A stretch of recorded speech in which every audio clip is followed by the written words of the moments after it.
फिर से झूठ बोल रहे हो। आपको पता है कि जब हम गुरुकुल में थे तो हमारी गुरु माँ ने हमको चना दिए थे खाने के लिए, लेकिन हमारे भाग्य का चना भी आपने खा लिए, तभी तो आप इतने वर्ष तक के गरीबी बिताए हैं। फिर भी अभी भी याद नहीं आ रही आपको? याद करके लाली चुनरिया मोड़े, भोला सिंगार करके लाली चुनरिया मोड़े, भोला सिंगार करके लाली चुनरिया मोड़े, भोला सिंगार करके लाली चुनरिया मोड़े। चले अब मंगाई अंगना मामो, चले आबे मोमैया भुवना ममो, चले आबे मोबाई अंगना ममो, चले आबे मोमैया भुवना ममो। सोहला सिंगार करके लाली चुनरिया मोड़े, सोहला सिंगार करके लाली चुनरिया मोड़े, आबे मोमैया अंगना मामो, चले आबे मोमैया भुवना ममो, चले आबे मोबाई अंगना ममो, चले आबे मोमैया अंगना ममो।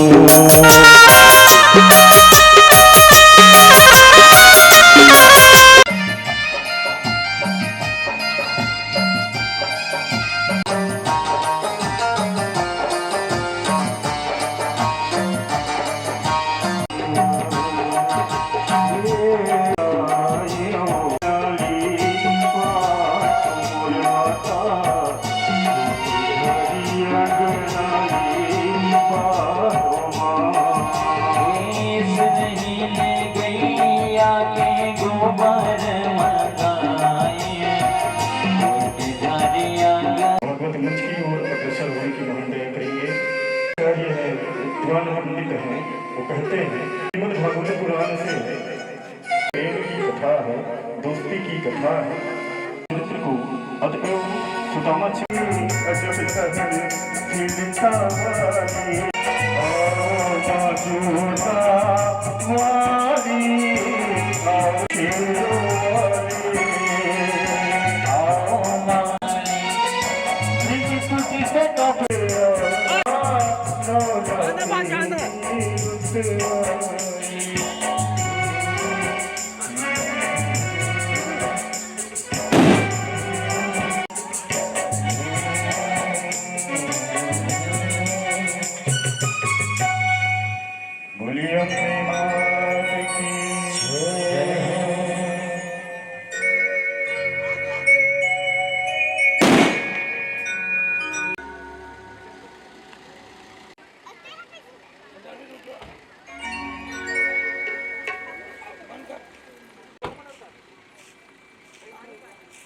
आइए कि आप समस्त जनों से निवेदन है कि आप सभी अति शीघ्र मंच की ओर आने की प्रक्रिया करेंगे।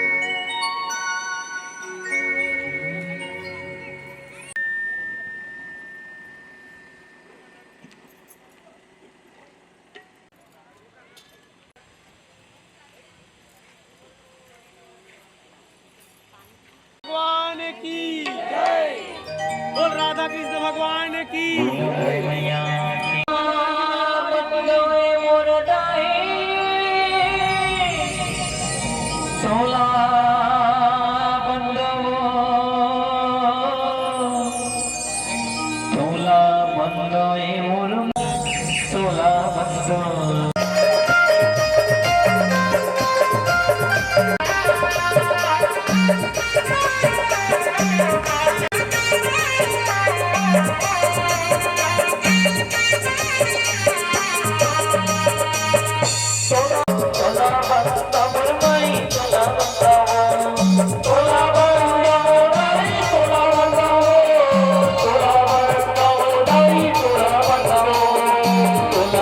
Tola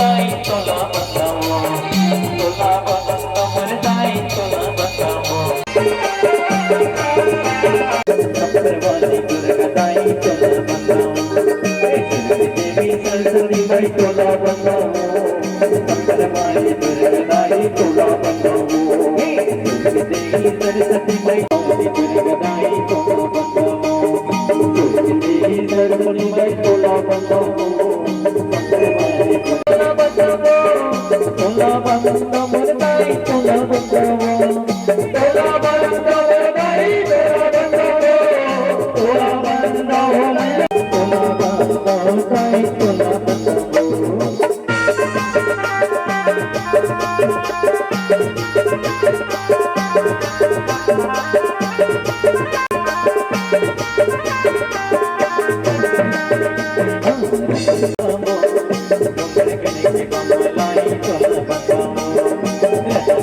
महलाई तोला बंदाओ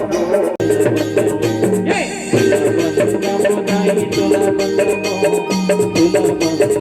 तोला बंदाओ दाई तोला बंदाओ तोला बंदाओ दाई तोला बंदाओ तोला बंदाओ माई तोला बंदाओ तोला बंदाओ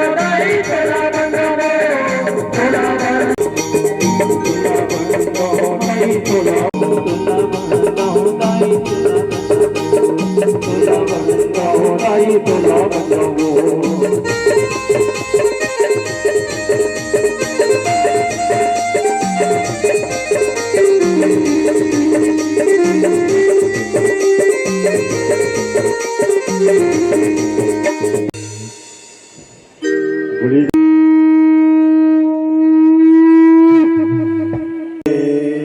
प्रज्वलित कर ले। हरि चंद्रमा मनसो जात भिक्षो दुर्जो वजायतः श्रुतदायुष प्राण मुखार नीरजायतो शुभम करोतु कल्याण मार्ग उतारू मैं गिरधर तेरी आरती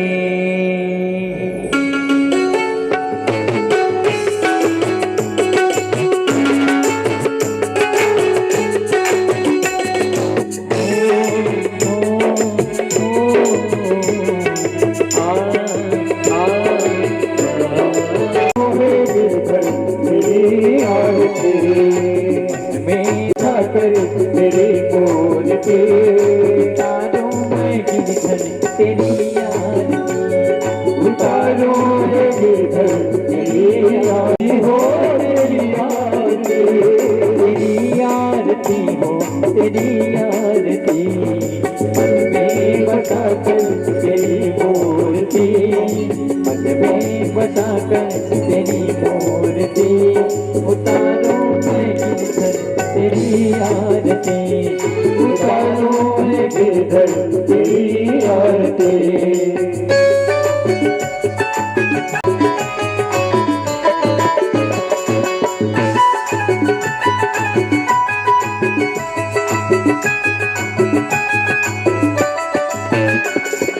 करुणा करो कैसे हरो ज्ञान दो भगवान ओम पति नाम मेरी तार ओम पति नाम मेरी तार दर्द की दवा तुम्हारे पास है मूर्ति मन में बसा कर जिंदगी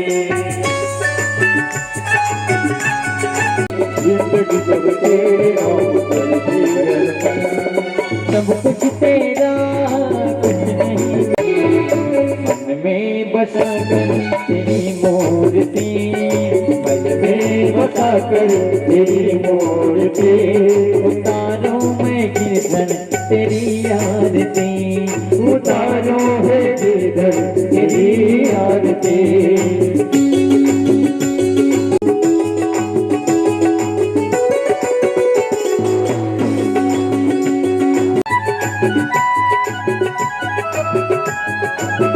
तेरी महिमा गावे संत करे नारद गुणगान करे तेरी महिमा गावे संत करे नारद गुणगान करे छेड़ विनोदा गान करते हैं बुता हम दास गाए तेरी में बसा कर तेरी मूर्ति मन में बसी आरती उतारो है गिरधर तेरी आरती उतारो है गिरधर तेरी आरती तुम्हें प्यार देते हवा भवानी तमेव तमेव वेदातं तमेव तमेव सर्वं देव देव लोकाभिरामं रङ्गाभिरामं श्रीरामचन्द्रं सर्वप्रपन्नं पञ्चारमाला करतारे गाय कपालमाला किंकराय दिगंबराय दिगंबराय नमः शिवाय हरे राम राम राम हरे हरे हरे राम राम राम हरे हरे हरे कृष्णा हरे कृष्णा हरे कृष्णा हरे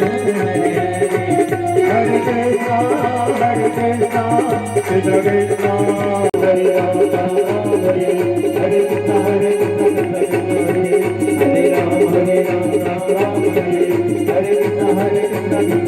हरे हरे राम राम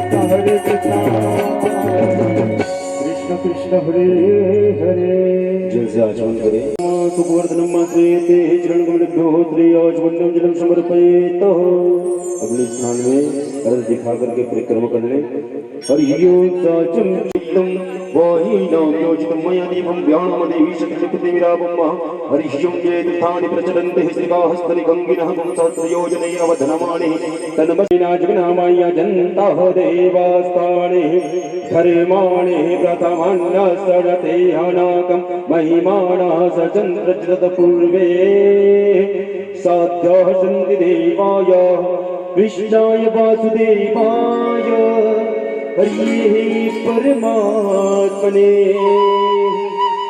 प्रणतः क्लेशनाशाय गोविन्दाय नमो नमः मेरा मुझ में कुछ नहीं सब कुछ है सो तो तेरा तुझको सौंपता प्रभु जी नाथ करो स्वीकार हरि ओम नाना सुगंधि पुष्पाणि रत्नालोद्भवान् च पुष्पाञ्जलिर्मया दत्तगृहाणां परमेश्वर परमेश्वरो प्रेम से बोलो श्रीमद् भागवत महापुराण की सभी भक्तों से सादर निवेदन के हाथ उठा करके जयकारा लगाएंगे ओम नमः पार्वती देव शंभो प्रेम से बोलो श्रीमद् भागवत महापुराण धर्म की जय धर्म का नाश धर्म का नाश प्राणियों में प्राणियों में विश्व का कल्याण विश्व का कल्याण प्रेम से बोलो अपने वैदिक सत्य सनातन धर्म के ओम नमः पार्वती पतये हर हर हर महादेव शंभो समस्त माताओं एवं परीक्षित जन स्थान में पुनः विराजमान होकर के परम भगवती देवी जी के मुखारविंद से कथा श्रवण कर अपने जीवन को धन में प्राणमयी बनाने की महान कष्ट कृपा करे ऐसा भाव के साथ में विराजमान होकर के हमारे परम पूज्य देवी जी के मुखारविंद से कथा श्रवण करे। रामाय रामभद्राय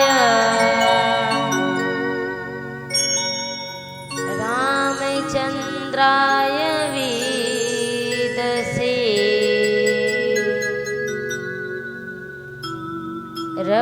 रघुनाथाय नाथाय श्री सीताय पतये नमः।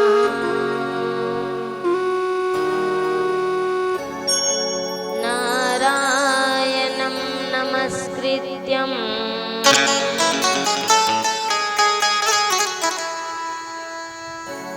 नरं चैव नरोत्तमम्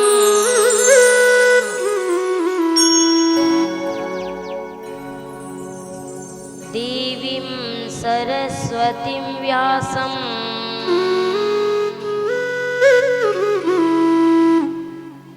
ततो जयेतमुदीरयेत।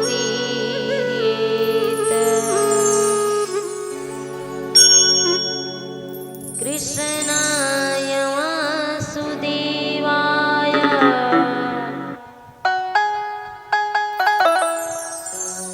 हरये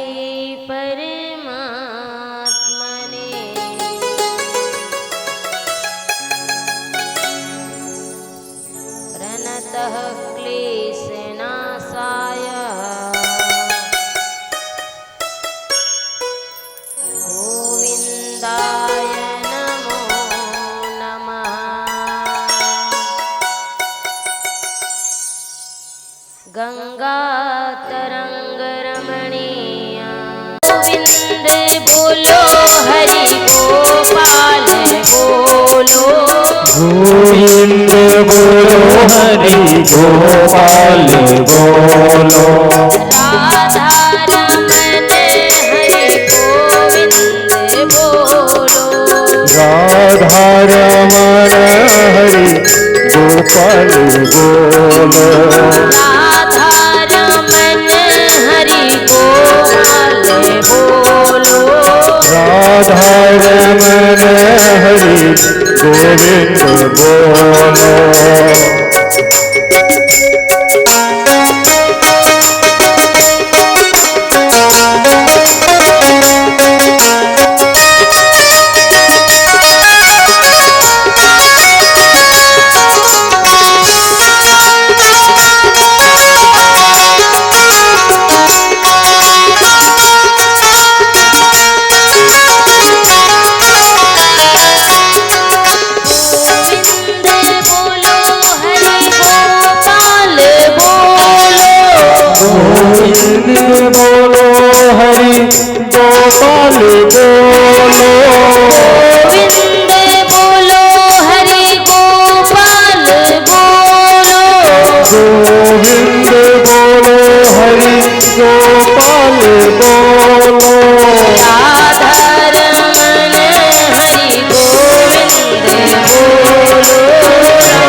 मेरो है गोपाल मेरो है। गोविंद मेरो है गोपाल मेरो है। गोविंद मेरो है गोपाल मेरो है। श्री बांके बिहारी नंदलाल मेरो है। श्री बांके बिहारी नंदलाल मेरो है। श्री बांके बिहारी नंदलाल मेरो है। श्री बांके बिहारी नंदलाल मेरो है। गोविंद मेरो है गोपाल मेरो है। गोविंद मेरो है गोपाल मेरो है। गोविंद मेरो है गोपाल मेरो है। गोविंद मेरो है गोपाल मेरो है। श्री बांके बिहारी नंदलाल मेरो है। श्री बांके लाल मेरो है। श्री बांके बिहारी नंदलाल मेरो है। गोविंद मेरो है गोपाल मेरो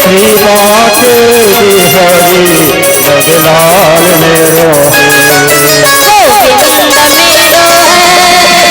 गोपाल मेरो है। मेरो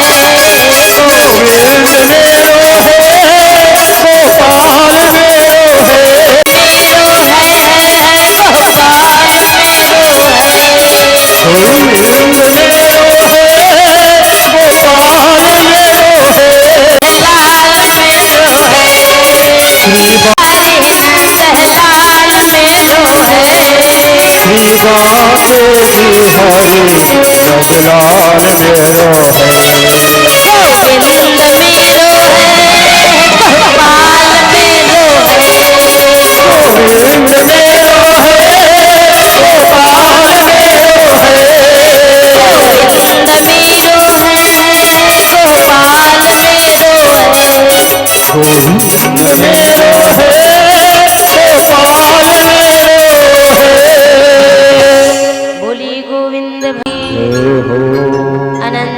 पंडित हनुमान जी महाराज की नमः पाठ। आनंद कंद मुरली मनोहर रास रासेश्वरी राधा भगवान की वांगमय प्रतिमूर्ति शब्दा अवतार श्रीमद् भागवत महापुराण ज्ञानी ध्यानी साधु संत अप्रत्यक्ष प्रत्यक्ष रूप से विराजमान अवाहित देवी देवता लोकपाल दिक्पाल यक्ष गंधर्व किन्नर अवाहित पितृगण साधु संत आचार्यगण संगीतज्ञ भाई बंधु बाहर से पधारे हुए श्रद्धालु जन नगरवासी जन मोहल्लावासी जन मातृशक्ति युवा शक्ति वृद्ध जन और श्रीमद् भागवत महापुराण के मुख्य आयोजक जो परीक्षित के रूप में विद्यमान आदरणीय शोभित राम साहू जी, उन्हीं की धर्मपत्नी गीताबाई साहू जी, पुत्र गजेंद्र साहू जी, पुत्रवधू श्रीमती मधु साहू जी, महेश्वर साहू जी, श्रीमती एस कुमारी साहू जी, डोमार साहू जी, श्रीमती एकता साहू जी, उनके नात रिश्ते भाई बंधु बांध्य श्रीमती गौरीबाई साहू जी, शोभराय श्रीमती तुलसी साहू जी, देव सिंह श्रीमती हेमलता साहू जी, दिनेश्वरी साहू जी, नरेश श्रीमती सारिका साहू जी, मोहित श्रीमती भीमा साहू जी, जितेंद्र श्रीमती डामिनी साहू जी, ललित श्रीमती खिलेश्वरी साहू जी, चंद्रशेखर साहू जी, स्वर्ग से विराजमान मेरे बाल मुकुंद गोविंद भगवान के श्री चरणों में अपने शीश को नमन करते हुए पितृगण उनके स्वर्गीय श्री रूहेला राम साहू जी, स्वर्गीय श्रीमती दुकालाबाई साहू जी, स्वर्गीय श्री राम साय साहू जी, स्वर्गीय श्री दीनबंधु साहू जी और मेरे प्यारे प्यारे छोटे छोटे बच्चे लूसिका रिहांसी ऋषभ देवस घनिष्ठ युक्त पूनम दिव्यांश दक्ष देवराज स्वास्थ्य इसिका युवती टेमिन वत्सल धन्या समस्त मेरे छोटे छोटे प्यारे प्यारे बच्चों के हृदय में बैठे हुए मेरे बाल मुकुंद गोविंद भगवान को मैं प्रणाम करती हूँ, प्रणाम करती हूँ, प्रणाम करती हूँ। बोलिए गोविंद भगवान की जय हो। आइए आज हम और आप श्रीमद् भागवत महापुराण के इस कितने दिवस में सप्तम दिवस में बैठ करके श्रीमद् भागवत महापुराण की उनके गुणानुवाद करने के लिए बैठे हैं। आज 7 दिन हो गया उस परमात्मा को हमारे निज स्थान गृह ग्राम में पावन पुण्य इस माँ धरा धाम में विराजमान हुए हैं। अपने वृंदावन धाम को छोड़ करके हम सब के लिए मुक्ति का द्वार मोक्ष का द्वार उद्धार करने के लिए मेरे गोविंद भगवान विराजमान हैं। आइए आज हम सब मिल करके उनके दिव्य लीलाओं के बारे में गुणानुवाद करने के लिए बैठे हैं। कहते हैं कि जो 4 आश्रम होता है, कौन कौन सा आश्रम? पहला होता है ब्रह्मचर्य और दूसरा होता है गृहस्थ, तीसरा होता है वानप्रस्थ और चौथा होता है संन्यास आश्रम। ये 4 आश्रम में रह करके मेरे देवादिदेव और मेरे गोविंद भगवान की उनके गुणानुवाद करने के लिए बैठे हैं। मेरे गोविंद ने कहा है कि 4 आश्रमों में सबसे श्रेष्ठ आश्रम है गृहस्थ आश्रम, जो आप सब अपने जीविकोपार्जन के लिए अपने परिवार के लालन पालन करने के बाद भी आप सब मेरे गोविंद भगवान के लिए 4 घंटा 5 घंटा समय निकाल रहे हैं इस कथा मंडपम में आकर के। गोविंद भगवान कहते हैं वही व्यक्ति प्रिय है, वही इंसान प्रिय है जो मुझे गृहस्थ में रहकर चुपके चुपके मेरा भजन करता हो। और ऐसा नहीं है कि गृहस्थ में रह गए और गृहस्थ को छोड़ करके त्रिपुंड चोवा चंदन लगा करके वन को निकल गए, हरे राम राम राम हरे हरे, हरे कृष्ण हरे ना, ये मुझे पसंद नहीं है। मुझे वही व्यक्ति पसंद है, वही मनुष्य पसंद है जो गृहस्थ जीवन में रह करके मेरा नाम उच्चारण करे और मेरी भक्ति करे। आज हमारे साहू परिवार में बड़े ही शुभ दिन की बेला है और शुभ घड़ी है। आज वो साहू परिवार धन्य है जो आज क्या दिन है? आज आज नूतन वर्ष, नया वर्ष हमारे हिंदू पंचांग के द्वारा और हमारे सनातन में आज से हम अपने नया जीवन की ओर अग्रसर हो रहे हैं। आप सबको, समस्त ग्रामवासी को, नगरवासी को, मोहल्ला वासी को, आप सबको इस नूतन नव वर्ष की ढेर सारी शुभकामनाएं हो और आपके जीवन में माँ भगवती पराम्बा आदि शक्ति, अनंत शक्ति, जगत जननी, जगत जाया, अखिलेश्वरी, भुवनेश्वरी, रास रासेश्वरी, त्रिपुर सुंदरी माँ पराम्बा अम्बे माँ की हमेशा कृपा आपके प्रांगण में बरसती रहे।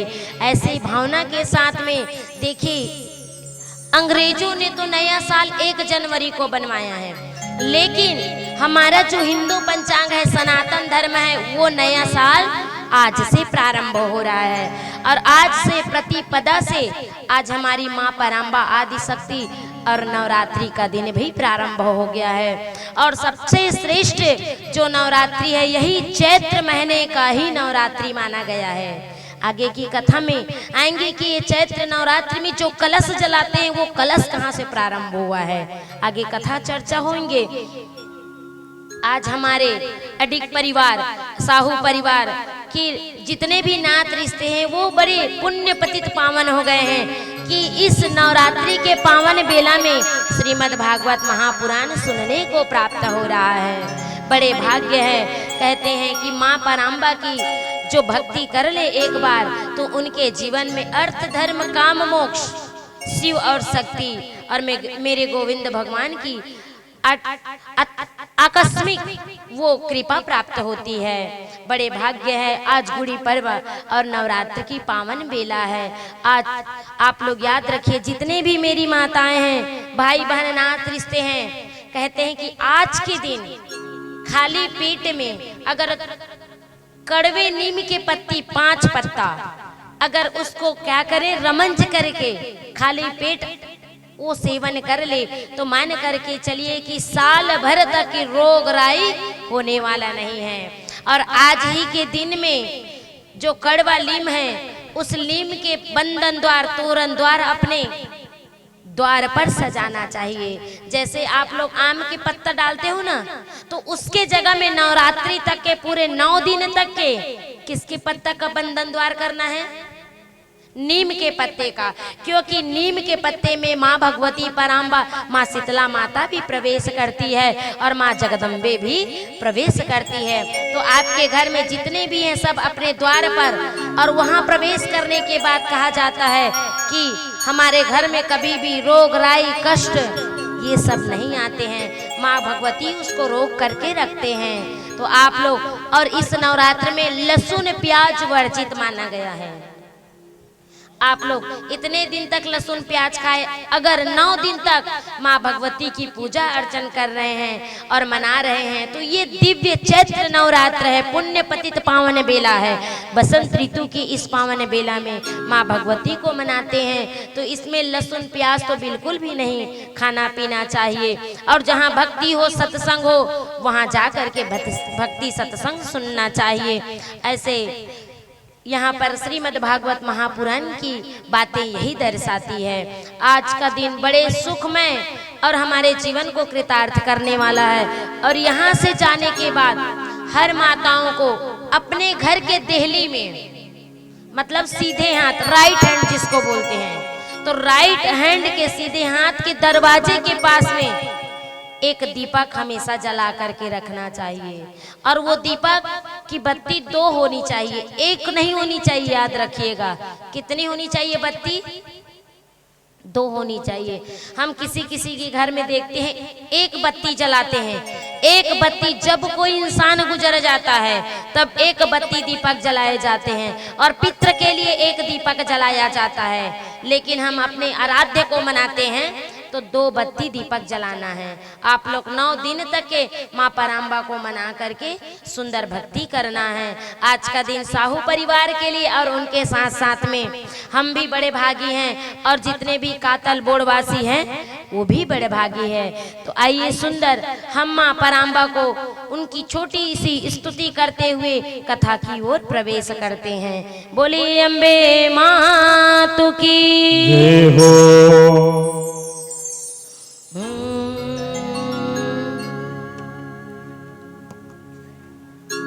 अपने मन में माँ पराम्बा की ध्यान रखते हुए अपने हृदय में वो ज्वाला मैया को शैलपुत्री को बसाते हुए सुंदर स्तुति करेंगे उस माँ को जो घर जन्म देने वाली भी है और संहार करने वाली भी है।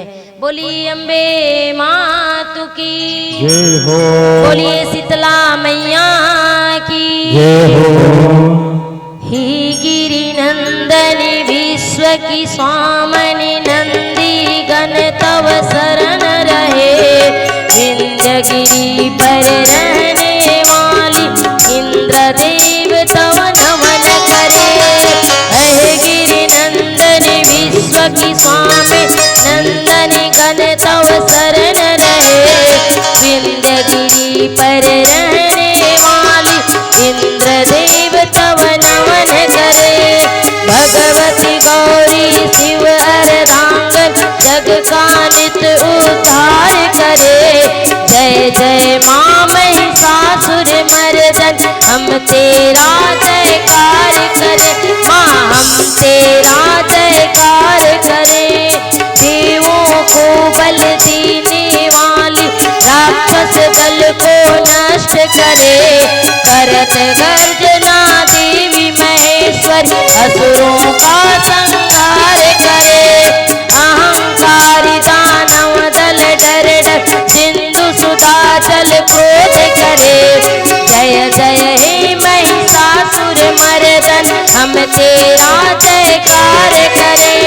हे गिरि नंदन विश्व की स्वामी नंदी गण तव शरण रहे, विंध्यगिरि पर रहने वाली इंद्रदेव तव नमन करे। माँ इंद्रदेव तव नमन करे। बोली अम्बे मातु की जय हो, शीतला मैया की जय हो। आइए माँ की स्तुति के बाद श्रीमद् भागवत महापुराण की इस कथा में प्रवेश करने जा रहे हैं। कल की कथा आप लोगों ने सुने हैं और प्रत्यक्ष उस परमात्मा का दर्शन भी किए हैं। कल मेरे द्वारकानाथ और रुक्मणी मैया की विवाह का दिन था। आप लोग सुंदर उस विवाह में शामिल हुए हैं, लेकिन कोई कोई शामिल भी नहीं हो पाए क्योंकि इंद्रदेव ने कृपा करके रख दिए थे। और जो कल शामिल नहीं हुए हैं तो आज शामिल हो जाइए। आज भी तो मनाए जा रहे हैं ना द्वारका में। आज सुंदर से माँ भगवती पराम्बा मेरी रुक्मणी मैया श्रृंगार कर रही है। जैसे ही रुक्मणी मैया का आगमन हुआ है पूरे द्वारका नगरी में खुशहाली छा गई है कि आज देखो हमारी मैया पधारे हैं, हमारी मैया पधारे हैं। आज रुक्मणी मैया सुंदर श्रृंगार कर रही है और श्रृंगार करें उनकी श्रृंगार इतनी अद्भुत अलौकिक है। हाथ में मेहंदी, कंगन, चूड़ी इत्यादि पहने हुए हैं, 16 श्रृंगार करके द्वारकानाथ के संग में बंधे हुए हैं। तो आइए सुंदर उस माँ पराम्बा को मनाते हुए उनके श्रृंगार की वर्णन करते हुए, जो कल नृत्य नहीं किए ना कहात्री से, हमन तो नाचेच नहीं कथे लेना देखन इंद्रदेव रोकवा कर रख देहन, भले कस के दंड मारते हैं लेकिन ये मल्ला नचवाना है प्रभु ते बारिश भर मत होबे के जोड़ा नारियर फोड़बो के हैं। अब देखन तुमन कतका यहाँ नाश्तो तेला बेटी बेटक बिहाव होते तो नाश्तो नहीं, बड़े मन रही तब का करते माता मन माने मूल ढांक ले रही, मत देखे तो इसने अपने धुन में पर्रा धर के वो पर्रक देना एती फेंकाथे तब हो नहीं छोड़ा था नाचे बर। तो देखन कि इस प्रांगण में कौन कौन नाचते तेला। बोलिए अम्बे मातु की जय हो, बोलिए गोविंद भगवान की जय हो।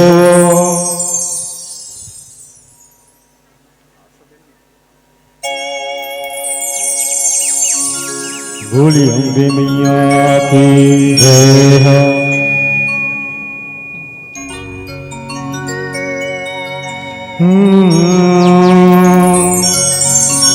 दीवाना दीवाना दीवाना मैया में तोर हो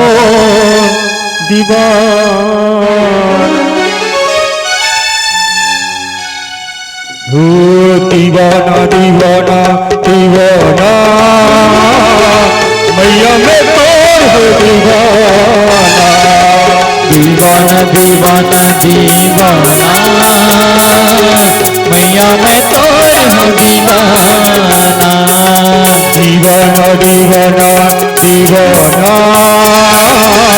मैया मैं तोर हूँ दीवाना। दीवाना दीवाना दीवाना मैया मैं तोर हूँ दीवाना। तोरे भगते हो जाने धरते हो, तोरे भगती हूँ जानी भरती हूँ। तोरे भगते हो जाने धरते हो, तोरे भगती हूँ जानी भरती हूँ। तोरे दुआरी मुझी कना मैया मैं तोर हूँ दीवाना। दीवाना दीवाना दीवाना मैया मैं तोर हूँ दीवाना। दीवाना दीवाना दीवाना मैया मैं तोर हूँ दीवाना।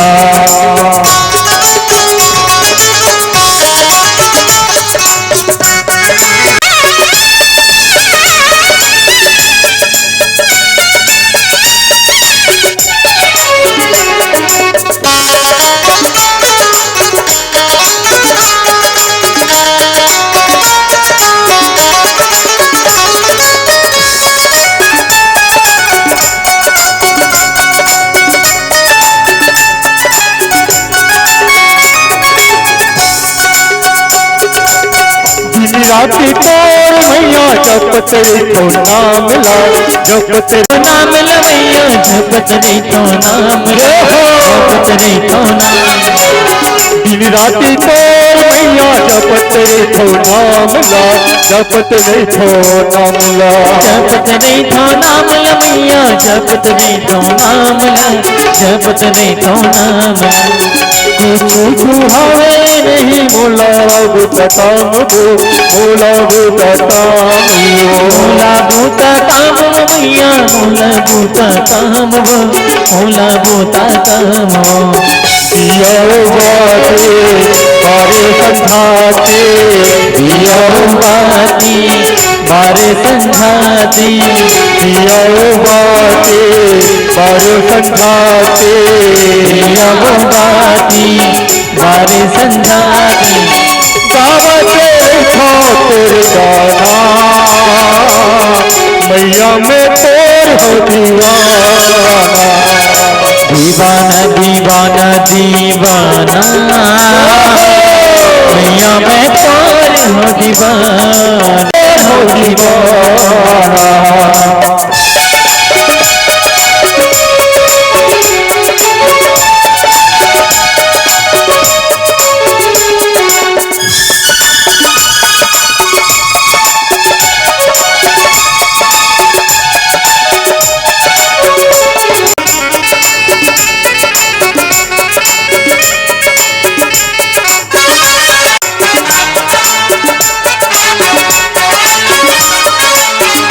मथुरायों का मथुरायों का नहीं जाओ होती होती बन के बनवाते, बन के बनवाते। बन के बनवासी मैया बन के बनवासी, बन के बनवासी। फुरतलमा के मनमा बसा के, बलमा के मनमा बसा के, फुरतलमा के मनमा बसा के। बलमा के मनमा बसा के। सेवा तोर है बजाना मैया मैं तोर हूँ दीवाना। दीवाना दीवाना दीवाना मैया मैं तोर हूँ दीवाना।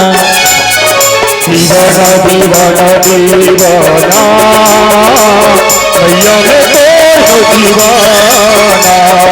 दीवाना दीवाना दीवाना मैया मैं तोर हूँ दीवाना।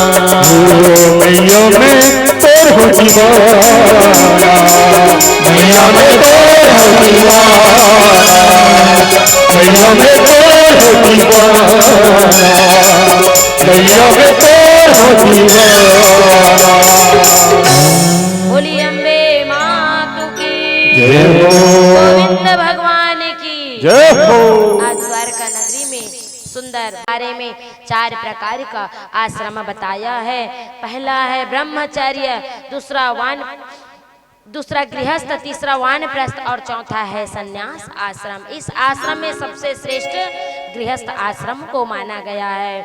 आज दिन बीतते गए हैं, समय बीतते गए, कहते हैं कि अगर अपने ही जाति से, अपने ही धर्म से अगर विवाह करते हैं तो मान कर चलिए कि हमारा जो संतान आने वाला है वो हमारे पूर्वजों को पानी मिलता है, हमारे पितरों को पानी देते हैं। लेकिन अगर हमारे जात से कोई दूसरे जाति में संलग्न हो जाते हैं तो मान कर चलिए कि उनके यहाँ आने वाला पुत्र पुत्री संकष्टी संतान कहलाता है। क्या कहलाते हैं? संकष्टी। जो अपने जाति को छोड़ करके दूसरे जाति में विवाह हो जाते हैं तो मान कर चलिए कि 5 वंशावली तक के उनके पितृ कभी भी तर्पण नहीं होता है, पानी नहीं पाते हैं। ये श्रीमद् भागवत महापुराण में लिखा है। इसीलिए कभी भी विवाह हो तो प्रयास करना, वो बहन, वो भाई और वो माता पिता कि अपने ही कुल वर्ण में जाए, अपने ही जाति वर्ण में जाए, न कि इधर उधर जाना चाहिए। याद रखिएगा आप लोग। फिर अभी तो ठीक लगेगा, साल भर 1.5 साल, फिर जब संतानें आती है ना तो संतान वर्ण संकट संतान कहलाता है, पितृदोष लगता है, फिर जीवन पर्यंत तक वो माता पिता भुगतते हैं। याद रखिएगा। इसलिए अपने कुल को, अपने जाति धर्म को छोड़ करके दूसरे जाति धर्म में नहीं जाना है। वो बहन, वो भाई, याद रखिए, भले कुछ भी हो जाए, वो माता पिता बोले तभी ही विवाह होनी चाहिए। आप लोग अपने बच्चों को संस्कारवान बनाना चाहिए। आज दिन बीतते गए हैं, माता रुक्मणी के गर्भ से एक बालक का प्रादुर्भाव होता है। नाम होता है क्या? प्रद्युम्न। और वो प्रद्युम्न कौन है? वही कामदेव, जिन्होंने भूत भावन भोलेनाथ की समाधि भंग किए थे, तो भस्म कर दिए थे कामदेव को। तो कामदेव ने माता रति को कहा था कि हे रति, तुम्हारे जो पति होंगे द्वापर युग में कृष्ण का पुत्र बन करके आएंगे और तुम्हारा मिलन होगा। ये द्वापर युग में प्रद्युम्न किसके पुत्र बन करके आए हैं? कृष्ण जी के। और माता रुक्मणी के गर्भ से आए हैं। और जैसे ही रुक्मणी मैया के गर्भ से आए हैं, जैसे प्रद्युम्न का नाम सुने हैं तो एक संबरासुर का नाम का राक्षस था, वो प्रद्युम्न को प्रसूति कक्ष से उठा करके ले गया, चोरी करके। क्योंकि जब वरदान मांगे थे तो ब्रह्मा ने कहा था कि कृष्ण के प्रथम पुत्र से तुम्हारी मृत्यु होगी करके, तो वो डर के मारे छोटे से बालक को प्रसूति कक्ष से उठा करके ले गए। अब यहाँ पर जैसे ही उठा करके लेके गए हैं, आकाश मार्ग में वो बालक को उठा कर लेके गए और तलवार निकाल करके उस छोटे से बालक को, 2 दिन के बालक को मारना चाहे। और जैसे मारने वाले थे, नारद जी ने हाथ रोक दिए। क्या कर रहे हो संबरासुर? ये छोटा सा बालक है, ये क्या आपकी हत्या करेंगे? ये बड़ा विशालकाय समुद्र है, इस समुद्र में उस बालक को फेंक दो, जीव जंतु खा के खत्म कर देंगे, आपको पाप भी नहीं लगेगा। तब नारद के कहने पर संबरासुर नाम का राक्षस है, वो छोटे से बालक को समुद्र में फेंक देते हैं। और जब समुद्र में फेंकते हैं तो वहीं पर संबरासुर के इलाके में एक मछुआरा मछली पकड़ने के लिए उसी नदी में जाल फेंकते हैं। और वहां पर जब बालक को फेंका गया ना, तो उस बालक को कौन ग्रहण कर लिए?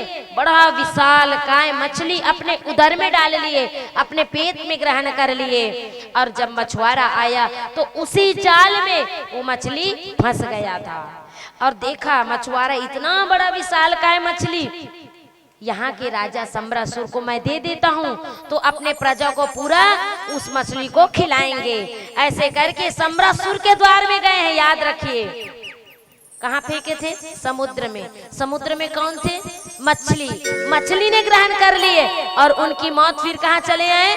सम्रासुर के द्वार में। इसीलिए कहा गया है सबसे बच सकते हैं लेकिन मौत से नहीं बचा जा सकता है। मौत हर क्षण हमारी इंतजार करती है, कहीं ना कहीं किसी न किसी के माध्यम से वो मौत आती है हमको। आज उनका काल जो है ना कहाँ चले गए? सम्रासुर। मछली को लेकर के सम्रासुर, देखिए इतनी बड़ी मछली और पूरे राज्य को मछली का भोजन किया जाए। अब मछुआरा बेच करके चले गए सम्रासुर से, और जैसे ही गए ना तो सम्रासुर के खाना बनाने वाले को दिया मछली और वो रसोई कक्ष में लेके गए। तो रसोई कक्ष में ले जा करके वो रसोईया उस मछली के पेट को फाड़े हैं, और जैसे पेट को फाड़ रहे थे तो उस मछली के गर्भ से एक सुंदर से बालक का प्रादुर्भाव होता है। और जब बालक को देखे ना तो रसोईया कहते, देख रहे हो कितना छोटा सा बालक, वो भी मछली के उदर से। उसी कक्ष रसोई में कौन थे? माता रति, जो माया देवी के रूप में थी, वो भी रसोईया थी। वो पूर्व जन्म की कामदेव की पत्नी माता रति माया देवी बनकर के सम्रासुर के रसोई कक्ष में भोजन बना रही थी। ध्यान से सुनना कथा। आज की कथा गृहस्थ जीवन के बारे में वर्णन हो रहा है मेरे गोविंद भगवान की।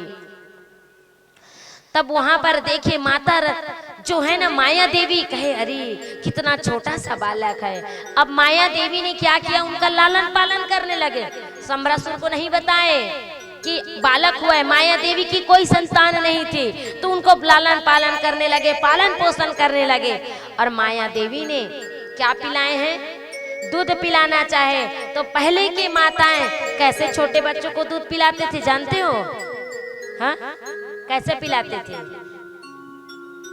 बोलिए गोविंद हो।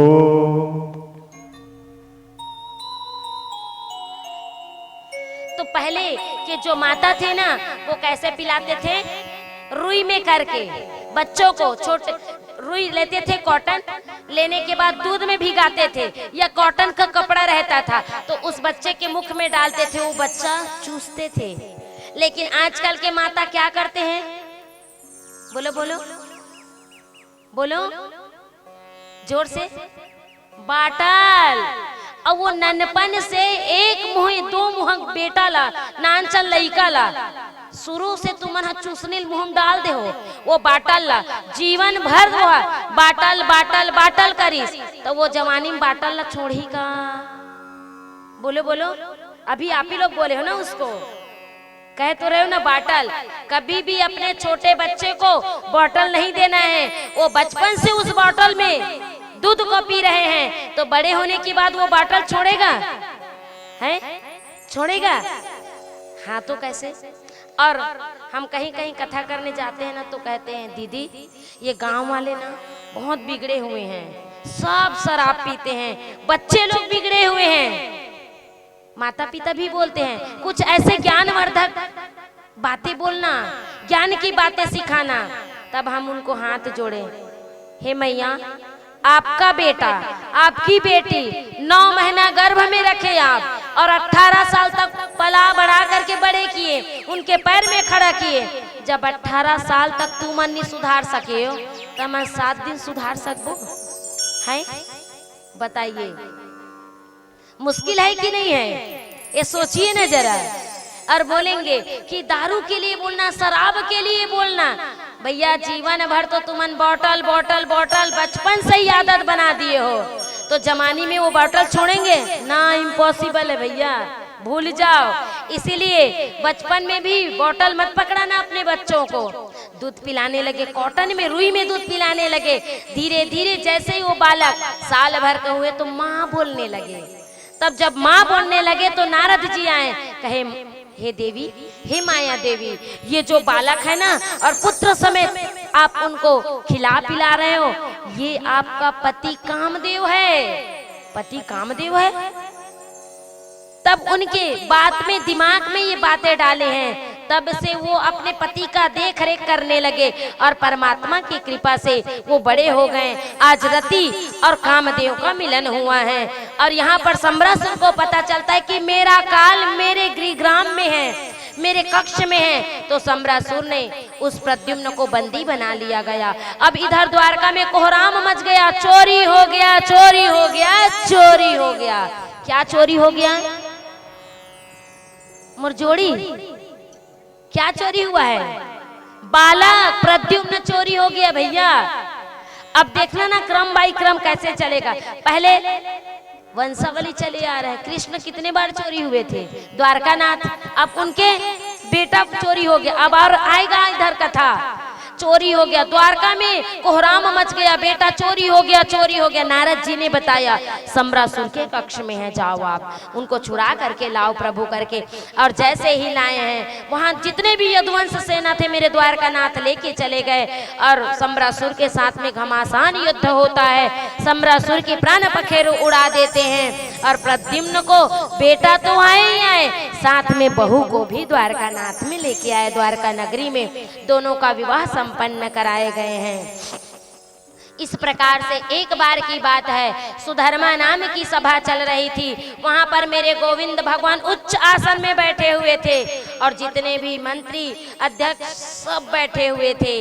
और उसी कक्ष में, उसी सभा में, सुधर्मा नामक सभा में एक राजा सत्रजीत नाम का बैठा हुआ था और उनके गले में चमकती हुई समयंतक मणि का माला था। क्या था? समयंतक मणि, जो एक दिन में कितनों भार सोना उगलते थे। एक दिन में कितनों तोला भार, तो मत कितनों किलो सोना उगलते थे।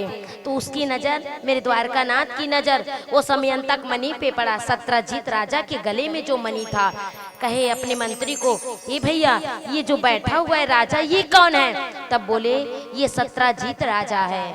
और इनके गले में जो मणि है वो क्या है जो चमक रहा है? तब बोले इनमें जो मणि है प्रभु वो समयंतक मणि है और ये जो मणि है एक दिन में कितनों किलो सोना उगलता है। तो मेरे द्वारकानाथ ने कहा, हे सत्रजीत राजा, अपनी मणि हमको दे दो ना और हमारे प्रजा को पूरा सोना चांदी में लाद देंगे।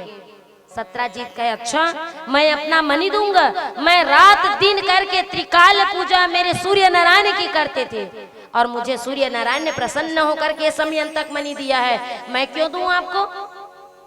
अगर आपको चाहिए तो आप भी पूजा करिए। वो समयंतक मणि सूर्य नारायण ने दिए थे। अगर सूर्य नारायण की आप लोग भक्त हैं, उपासक हैं, तो सूर्य नारायण आपको हजारों किरणों आपके अंदर में डालेंगे और उनकी किरण बड़ी तेजवान होती है। वो समाज में अपने मान प्रतिष्ठा आगे बढ़ाते हैं और जो सूर्य का उपासक होता है वे व्यक्ति कभी भी नीचे नहीं गिरते हैं, याद रखिएगा।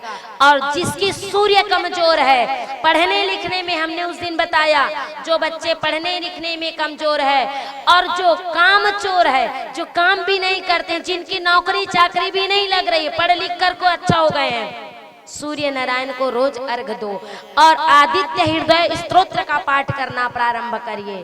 5 मिनट लगेगा, फिर देखना 1 महीने के अंदर में लेटर आ जाएगा। चंद्रशेखर भैया पुलिस में ज्वाइन हो गया होगा। देखना ये सूर्य नारायण की, हम झूठ नहीं बोल रहे और मन में नहीं बोल रहे हैं। ग्रंथ खोलना, पूरी नियम दिखाएंगे आपको। तो वहां पर लिखा गया है, एक बार प्रयास करके देखना। और ऐसा नहीं कि एक दिन पढ़ लिए पुस्तक को पठेरा में डाल दिए, ऐसी तो होता है ना, देखत बिल्ले देखते हैं, क्योंकि मन संतोषी नहीं है ना, संतोष नहीं होता है मन। 5 दिन करेंगे, 6वां दिन में भगवान परिवर्तन। भोले बाबा से हनुमान जी, हनुमान जी से कृष्ण जी, कृष्ण जी से दुर्गा मैया, ये फिर परिवर्तन की प्रक्रिया हो जाती है। एक भगवान को आराध्य मानिए, एक देव को अपने आराध्य मानिए, परिवर्तन मत करिए। भगवान एक है, नाम अनेक है। तो वहां पर सत्रजीत को देखे, मंगे नहीं दिए, तब सत्रजीत अपने घर चले गए। अब उसी समय दोपहर का समय था, सत्रजीत भोजन ओजन करके क्या किए, सो गए और अपना जो समयंतक मणि था दीवार में लटका दिए, खूंटी में। और जैसे खूंटी में लटकाए, अपना कपड़ा भी लटका दिया। तो उनका जो भाई है, सत्रजीत के भाई का क्या नाम है, प्रसेन, वो रोज अपने भाई को देखता था, चमचमाती हुई माला और कोट लगा करके शिकार करते थे। तो आज वो सत्रजीत राजा ने कहा, आज मेरा भाई सोया हुआ है, आज मैं उनका माला और कोट पहन करके रथ में सवार होकर के शिकार करने जाऊंगा। याद रखना, कभी भी हो बिना पूछे किसी का सामान यूज नहीं करना है, बहुत घातक होता है। हाँ, एक बार ऐसे तो हुआ था, हमारे यहाँ छोटे छोटे बालक थे, भांजा, और वो उनके जो मामा हैं गाड़ी लिए थे, पल्सर गाड़ी। क्या लिए थे? पल्सर। रोज चलाते हुए देखते थे, इधर पीछे टंगा हुआ एक्टिंग मार रहे थे, मामा चला रहे, कब चाबी दी, जेब में हमेशा चाबी रहता था।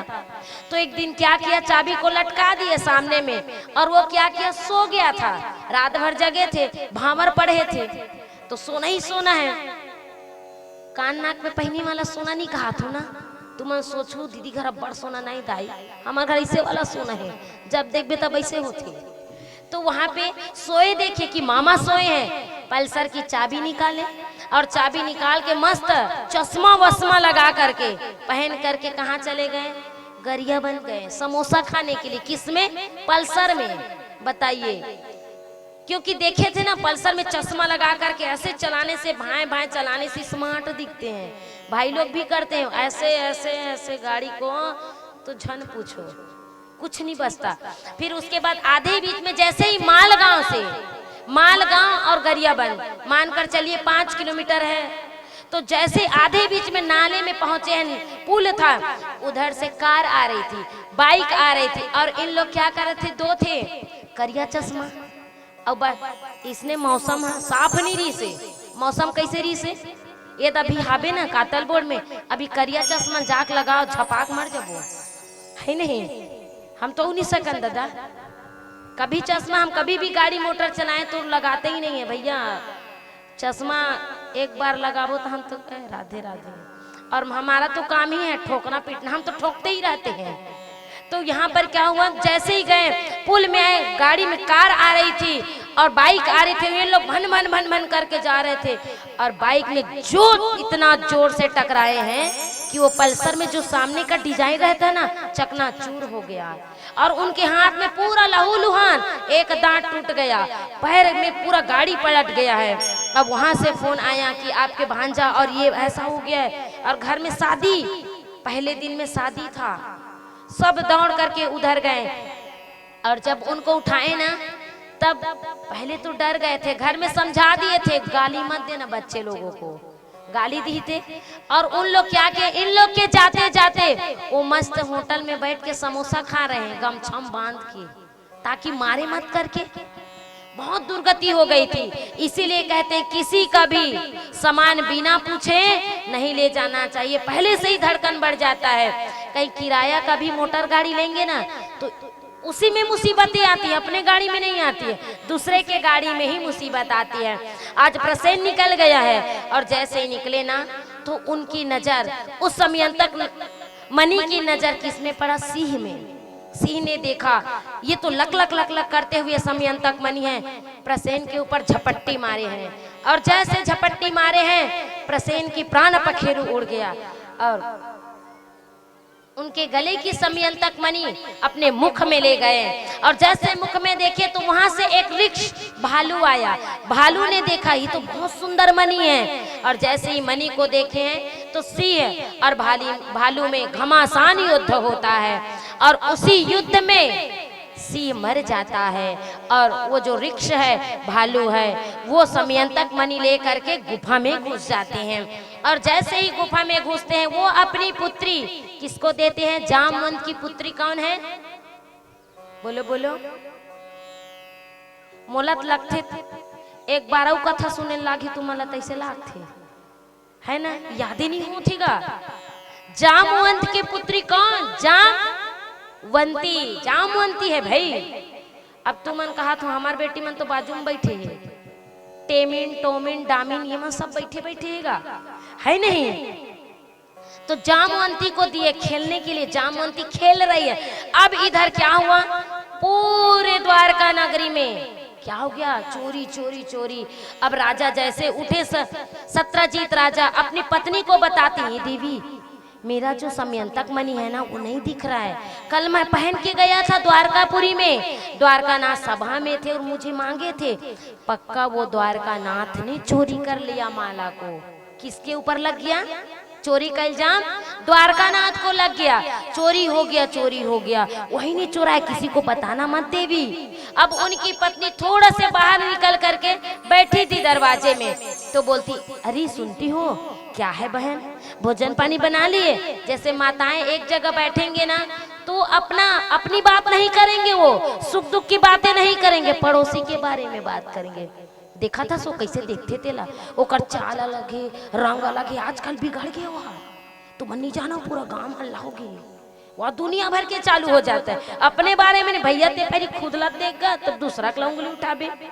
कहे देवी सुनना, हमार जो पतिक समयंतक मणि ना द्वारकानाथ चोरी कर ली, सबका बड़े राजा हो चोरा ली।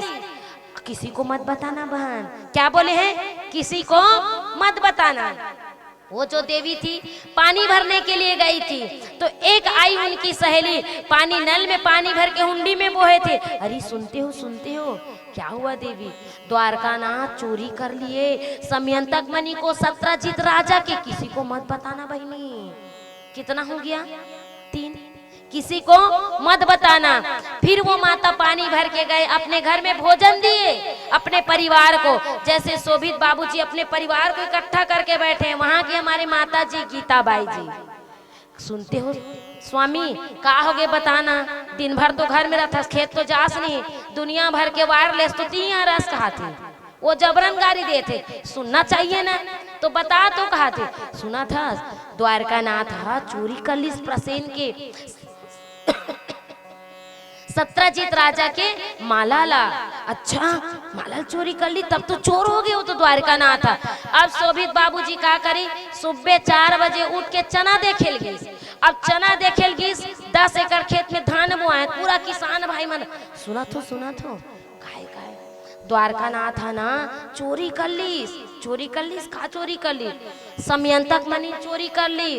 अब शोभित बाबूजी बताइए पूरा कातल बोर्ड में ढील, कोनल मत बताबे भाई कहा था का कहा थे कोनल मत बताबे। अब शोभित बाबूजी 10 जन कहा थे कोनल मत बताबे। अब ओमन बाबूजी मन बैठी कहाँ? पीपल के पेड़ में। ऐसे 2 ठन ला करथे का कथे खाली 3 बार 4 बार ऐसे करे रहते ते मन ला। अब जेब में निकालथो अतका बड़ रहते हरियर। अब बड़ देखे महुआ वो पेड़ के नीचे में बैठ के वो मन मारत रहते, तो मन कहते कोनोल मत बताबे। शोभी साहू की ही से बे कोनोल मत बताबे कि खमो मन कहा था भाई द्वारकानाथ चोरी कर ले। कोनोल मत बताबे।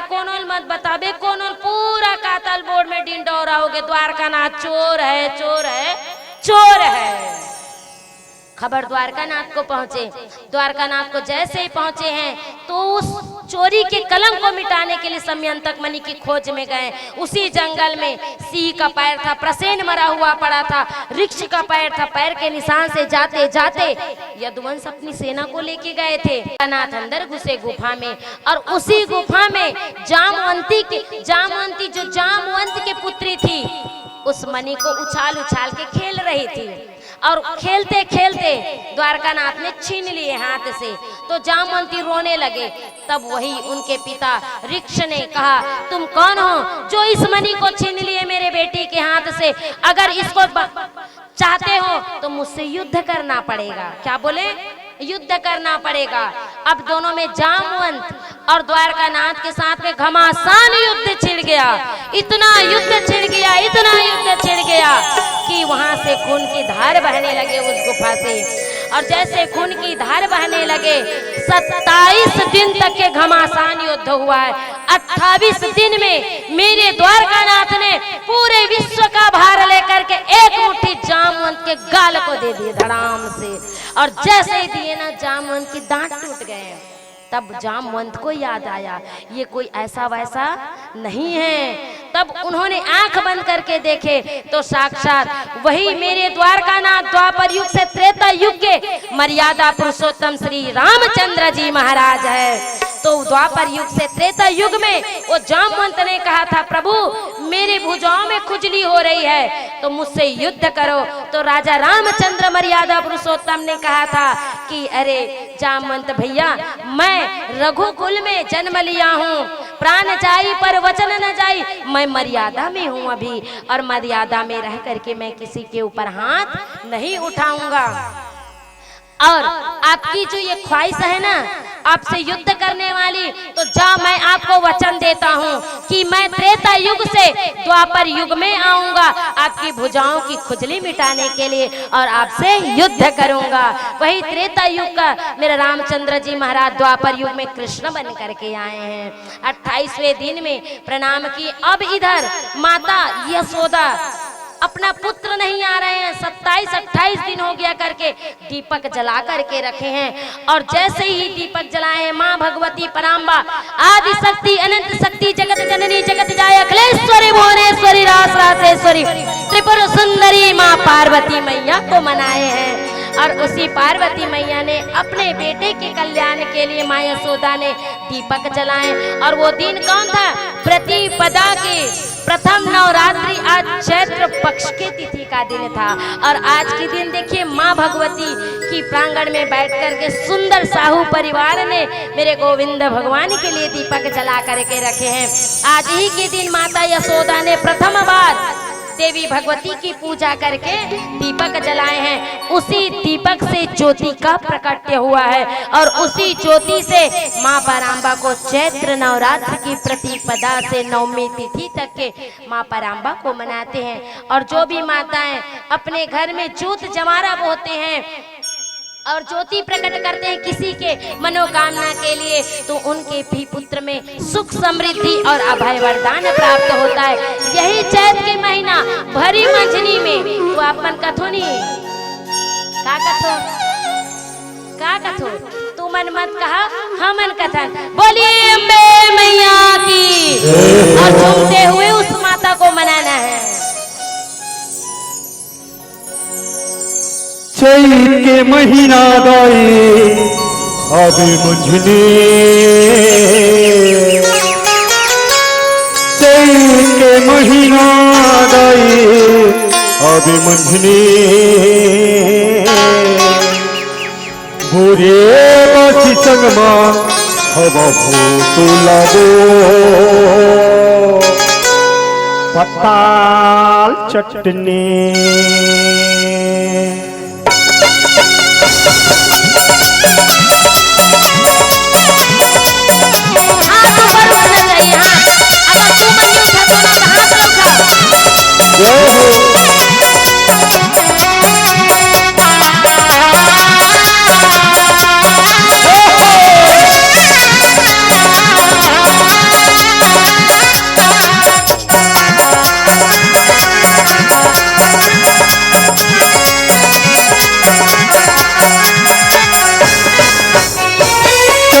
महीना दाई अबे मंझनी, चैत महीना दाई अबे मंझनी, चैत महीना दाई अबे मंझनी, चैत महीना दाई अबे मंझनी, मोरे बाती संग माता वहु चोलावो पताल चटनी, मोरे बाती संग माता वहु चोलावो पताल चटनी, मोरे बाती संग माता वहु चोलावो पताल चटनी, पूरे बाकी संग माता वहु चोलावो पताल चटनी, पताल चटनी नहीं पताल चटनी, पूरे बाकी संग माता वहु चोलावो चटनी।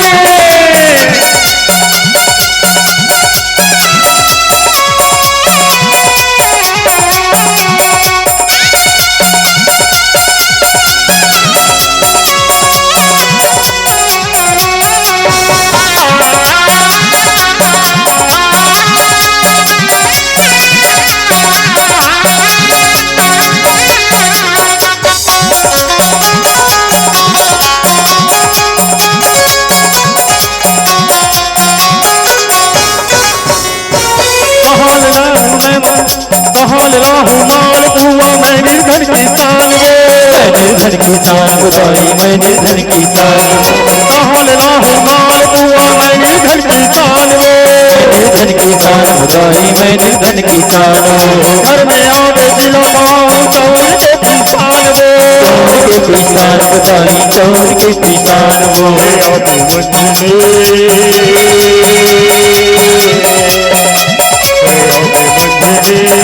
थोड़े बहुत जन्मा बहुत तोड़ो पताल चटनी, थोड़े बासी संग माता बाहु बोलावो पताल चटनी, थोड़े बहुत जन्मा बहुत तोड़ो पताल चटनी।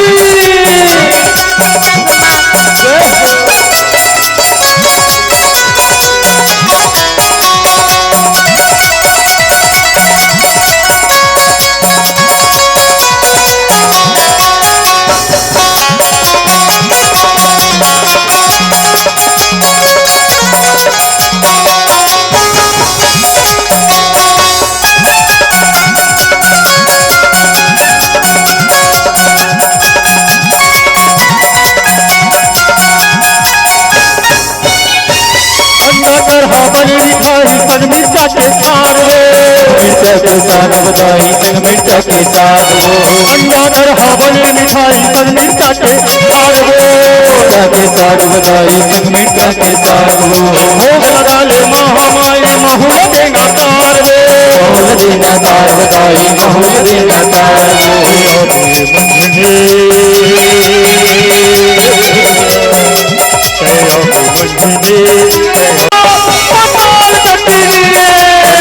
चटनी लाई पताल चटनी, थोड़े बासी संग माता बाहु बोलावो पताल चटनी, जैसे महीना दाइयों में बंधने, महीना दाइया बेमननी, जैसे महीना दाइयों में बंधने, जैसे महीना दाइया बेमननी, थोड़े बच्चे संग माता बहु तोड़ो पताल चटनी, थोड़े बासी संग माता बाहु बोलावो पताल चटनी, थोड़े बच्चे संग माता बहु तोड़ो पताल चटनी, थोड़े बासी संग माता बाहु बोलावो पताल चटनी, थोड़े बच्चे संग माता बहु तोड़ो पताल चटनी, थोड़े बासी संग माता बाहु बोलावो पताल चटनी। बोलिए अम्बे माँ की, जय हो बोलिए गोविंद भगवान की। जय हो। इसी चैत्र नवरात्र में मेरी यशोदा मैया ने दीपक जला करके पराम्बा को मनाए थे और 28 दिन के युद्ध के बाद जामवंत ने हाथ जोड़े हैं, प्रभु आप जा रहे हो। और वहां से समयंतक मणि को ले जा करके निकल ही रहे थे तो जामवंत ने कहा, प्रभु रुको रुको ना, मत जाओ। क्या हुआ जामवंत? प्रभु मैं ठहरा बूढ़ा और मेरी एक बेटी है जामवंती, उनसे विवाह कर लो ना। तो मेरे द्वारकानाथ ने दूसरी विवाह जामवंती के साथ में किया है। अब जामवंती को द्वारका नगरी लेके गए हैं तो द्वारकानाथ ने कहा, ही जामवंती आप अपने सिर को ढक करके रखना, अपने आप को कवर करके रखना, मैं जब तक के इशारा नहीं करूंगा ना तब तक के सिर घूंघट मत खोलना। जैसे माता पिता रहेंगे वैसे तो बच्चे रहते हैं ना। अब जामवंत भालू देखे कैसे रहते, भालू कैसे रहते हमरे मनसन ता कैसे रहते हैं। तुम अल्लाह भालू देखना है ना तो कहाँ जाओ, चंडी जाओ, बाग बहरा, वहां भालू दर्शन हो जाए। तो भालू बाल बाल वाले हैं भाई, तो उनकी बेटी भी वैसी थी। तो उन्होंने कहा था द्वारकानाथ ने, जब तक कि मैं घूंघट नहीं खोलने बोलूं तब तक घूंघट मत खोलना। अब उन्होंने घूंघट डाल करके कहाँ गए, द्वारकापुरी, और माता रुक्मणी को बताए हैं। पता चला है कि गोविंद भगवान ने विवाह कर लिए। सुंदर थाल सजा करके द्वार चार पूजा कर रही है माता रुक्मणी, और अंदर लाए हैं जामवंती को और द्वारकानाथ को, जामवंती को बिठाए हैं। कहे देवी तनिक मुखड़ा दिखा अपना। और माता रुक्मणी माँ पराम्बा है, आदि शक्ति है, वो धन लक्ष्मी, वैभव लक्ष्मी, गज लक्ष्मी, सुख समृद्धि देने वाली ऐश्वर्य लक्ष्मी, संतान लक्ष्मी है मेरी रुक्मणी मैया। उनकी जो शब्द है ना वो सत्य होता है। तो द्वारकानाथ ने कहा था, जब तक कि रुक्मणी मैया नहीं बोलेंगे और मैं इशारा नहीं करूंगा तब तक घूंघट डाले रहना। कहे देवी अपना घूंघट खोलो ना, हम भी तो देखे चेहरा। नहीं खोली है जामवंती। फिर बोले घूंघट खोलो ना, नहीं खोले। तीसरा बार में माता रुक्मणी को थोड़ी क्रोध आ गई। कह रहे देर जामवंती तुम नहीं खोल रहे हो, इतनी घमंड है अपने चेहरे पर। मैं जानती हूँ कि मेरे से सुंदर कम होंगे आप, ज्यादा तो नहीं लेकिन कम सुंदर होंगे। बोले जैसे ही बोले द्वारकानाथ ने इशारा किए, हे जामवंती अब खोल दो। जामवंती को जैसे बोले कि मेरे से कम सुंदर हो, तो जामवंती इतनी सुंदर हो गई कि रुक्मणी मैया देख करके खुश हो गए हैं। दूसरा विवाह जामवंती के साथ में। अब वही समय अंतकमणि को ले जाकर के सत्यजीत राजा को दिए, और वहां देने के बाद में सत्यजीत ने प्रणाम किए कि हे प्रभु मैंने आपके ऊपर कलंक लगाया है, मुझे क्षमा कर दो। द्वारकानाथ ने कहा आपने नहीं, मैंने भादो मास के चतुर्थ की वो चांद को देख लिया था। आप लोग भी भादो मास की जो गणेश चतुर्थी जिसको बोलते हैं ना, गणेश चौथ का चांद नहीं देखना चाहिए, क्योंकि चौथ का चांद देख लेता है तो वो कभी ना कभी उनके मस्तक पर कलंक लगता है। मेरे गोविंद भगवान ने चांद को देखे थे चौथ का, तो उनको कलंक लगा था चूरी का, तो उन्होंने कहा मुझे कलंक लगा था, मैं मिटा दिया उस कलंक को। लीजिए अपना समयंतक मणि। प्रणाम किए, इस मणि को अपने पास में रखो प्रभु, आपका काम आएगा राजा प्रजा को देने के लिए। तब गोविंद भगवान ने कहा नहीं, मैं अब इस मणि को नहीं रख सकता, अपने पास में रखो। जाने लगे तो वहां पर सत्यजीत राजा और उनकी पत्नी पैर पकड़ लिए, प्रभु हमारी बेटी है। सत्यजीत के बेटी का क्या नाम है? सत्यभामा। क्या नाम है? सत्यभामा। उनके गृहस्थ के बारे में बता रहे हैं ना, ध्यान से सुनिएगा। सत्यभामा है, तो सत्यभामा हमारी बेटी, आपको मन ही मन में वर्ण कर लिए हैं प्रभु, आप उनसे विवाह कर लो ना। मेरे गोविंद भगवान की कितने 3 विवाह हो गए हैं। अब जैसे ही 3 विवाह हुए हैं और उसके बाद फिर चौथी विवाह अयोध्या के राजा नग्नजीत की पुत्री नग्नजीती के साथ में हुआ, और कालिंदी के साथ में हुए हैं, भद्रा के साथ में हुए, मित्रवृंदा के साथ में हुए, लक्ष्मणा के साथ में हुए। कितना हुआ? 8। अब मेरे गोविंद भगवान की कितने पटरानी? 8 पटरानी हो गए हैं। एक बार भामासुर नाम का राक्षस था, और भामासुर नाम के राक्षस ने 16,100 कन्याओं को बंदी बना करके कारागृह में रखे थे। और जैसे सुंदर सुंदर कन्याएं देखते थे ना, तो भामासुर कहते थे देवी हमसे विवाह करोगे?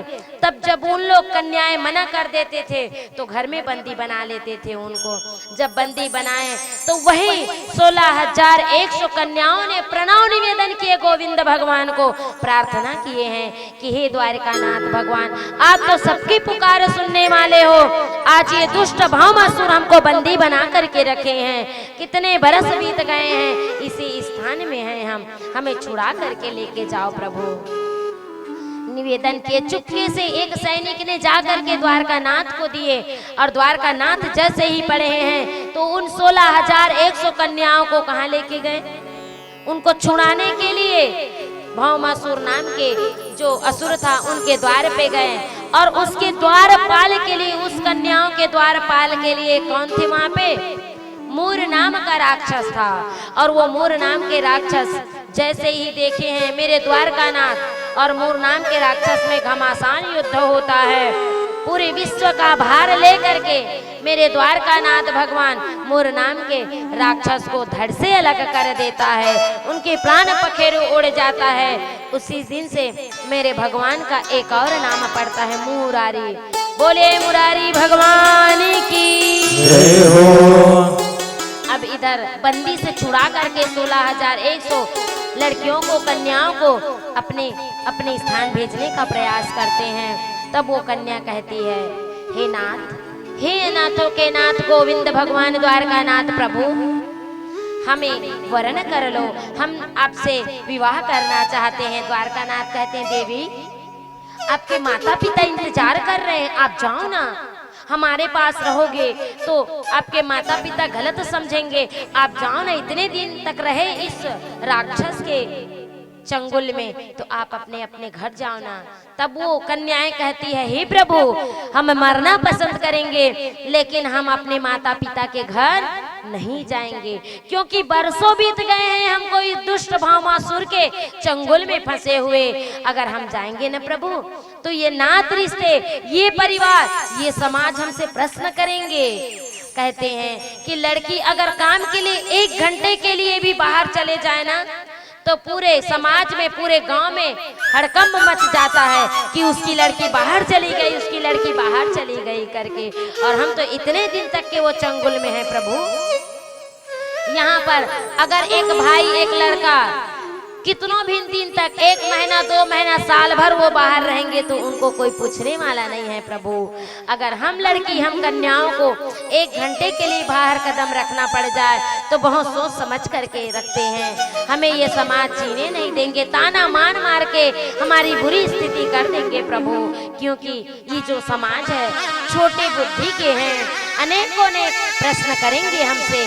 तो हे नाथ, हमें बचाए हो तो हमने मन ही मन में आपको पति वरण कर लिए हैं, हमने पति मान लिए हैं प्रभु, तो आप भी हमें अपनी अर्धांगिनी मान लो ना। तो मेरे गोविंद भगवान ने उसकी करुण पुकार सुन करके उन सब कन्याओं को 16,108 में से 16,100 कन्याओं से विवाह कर लिए। और उन कन्याओं ने उनकी चरण स्पर्श करके अपने आप को धन्य बनाए हैं। आप लोग की जो जिस किसी भी की माताओं के पति नहीं है और जिस भी बहनों के अभी तक कोई रिश्ता नहीं है, तो अभी तक में मेरे गोविंद भगवान से प्रार्थना करना कि हे प्रभु, जिस तरह से 16,101 जो कन्या है उनके लिए पति स्वरूप में आए, तो मेरे लिए भी आप आ जाओ ना, ऐसे प्रार्थना करना है। और उनकी काम को बनाए हो प्रभु, तो मेरा भी काम बनाओ ना। और जो माताएं के पति नहीं है उनसे भी आग्रह है कि वो तो जो 7 फेरा लिए थे वो तो सांसारिक पति हैं, लेकिन अब हमको उस जगत पति के लिए जीना है और उस जगत पति के लिए श्रृंगार करना है। आज 16,100 रानियों के साथ में, उस कन्याओं के साथ में विवाह किए हैं। उसके बाद ही वहां पर जाकर के जैसे ही द्वारकापुरी आए हैं, आने के बाद में 8 रानी सुंदर थाल सजा करके गुना करने लगे, वहां पर प्रार्थना करने लगे। अब द्वारकानाथ की कितनी पटरानी हो गई? कितनी? बोलो बोलो।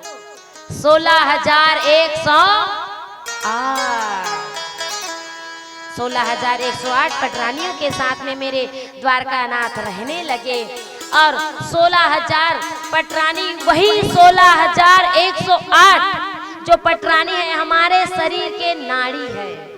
जिस नाड़ी में ब्लड सर्कुलेशन होता है ना, हमारे शरीर में हर एक नाड़ी में हर एक प्रतिक्रिया होती है। और 16,108 नाड़ियों में, रानियों में 3 प्रमुख है। कौन कौन है?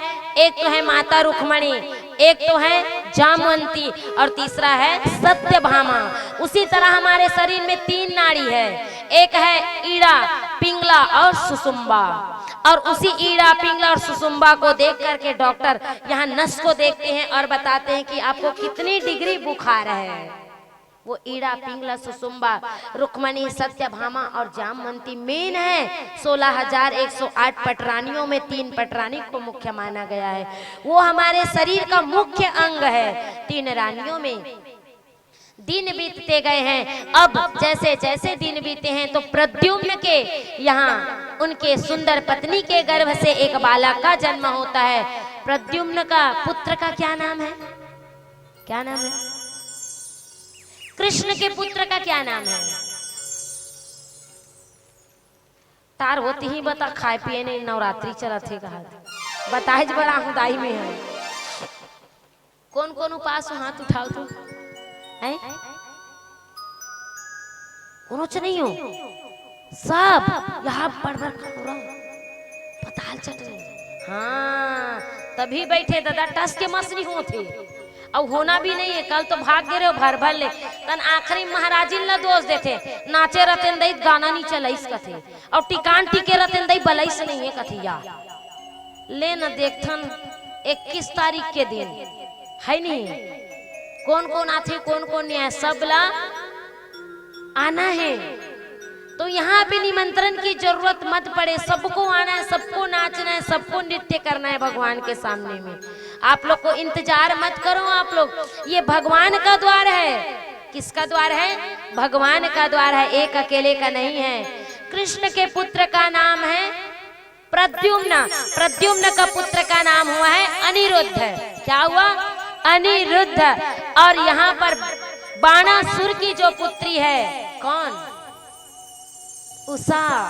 और उनकी जो सहेली है चित्रलेखा। एक बार उषा सोई हुई थी तो उषा ने स्वप्न में वही अनिरुद्ध को देख लिया, और अनिरुद्ध को देखे तो मन ही मन में पति मान लिए। जब पति माने तो अपनी सहेली चित्रलेखा को बताएं, अरे सुनना, मैंने ना एक ऐसे दिव्य पुरुष की चित्र देखा, स्वप्न देखा है बहन, तनिक उनका चित्र बना दो ना। मैंने उनको पति मान लिया मन ही मन में, और शादी करूंगी तो उसी से, वरना शादी ही नहीं करूंगी। कौन? बाणासुर की पुत्री उषा। उनकी जो सहेली है चित्रलेखा। चित्रलेखा का मतलब जानते हो? चित्र बनाना। उनको वरदान था कि किसी का भी वो चित्र बना करके उस इंसान को ला सकते थे। तो चित्र बनाए। बोले बताओ बहन, आपने जो स्वप्न में देखा वो कैसा था आपका स्वामी? तब बोले घुंघरालू बाल, कारी कजरारी आंखें थी और पीला पीतांबर पहने हुए थे। जैसे चित्र बनाए हैं तो कृष्ण भगवान का बना दिए। अब कृष्ण भगवान का बनाए तो उषा ने कहा ना ना ना, ये नहीं है, लेकिन दिखते से मुनि की तरह है। फिर मिटाए हैं। फिर उषा ने कहा उनकी कारी कजरारी आंख है, होठों में लालिमा लगी हुई है, घुंघरालू बाल है। प्रद्युम्न का बना देते हैं। नहीं बहन, सेम दिखती इन्हीं की तरह है। अब एक बार और बता रहे, थोड़ा सा बताओ ना, थोड़ा अच्छा से बताओ। तब कहे अब आखिरी बार बता रही हूँ बहन, मैं अपने होने वाले पति का चित्र। आप लोग जब चोरी हो जाता है ना घर में कोई चीज का, तो पुलिस के पास जाते हो तो एक चित्रकार रहता है तुम्हारे घर चोर आ रही थे कैसे रही से, तब वो का कही आधा में छरीस आधा नहीं रहीस, है नहीं। अब एक दहन ओट में लालिमा लगा रही से और चेंदुआ रही से, सेम वैसी बनाएंगे वो चित्रकार भैया।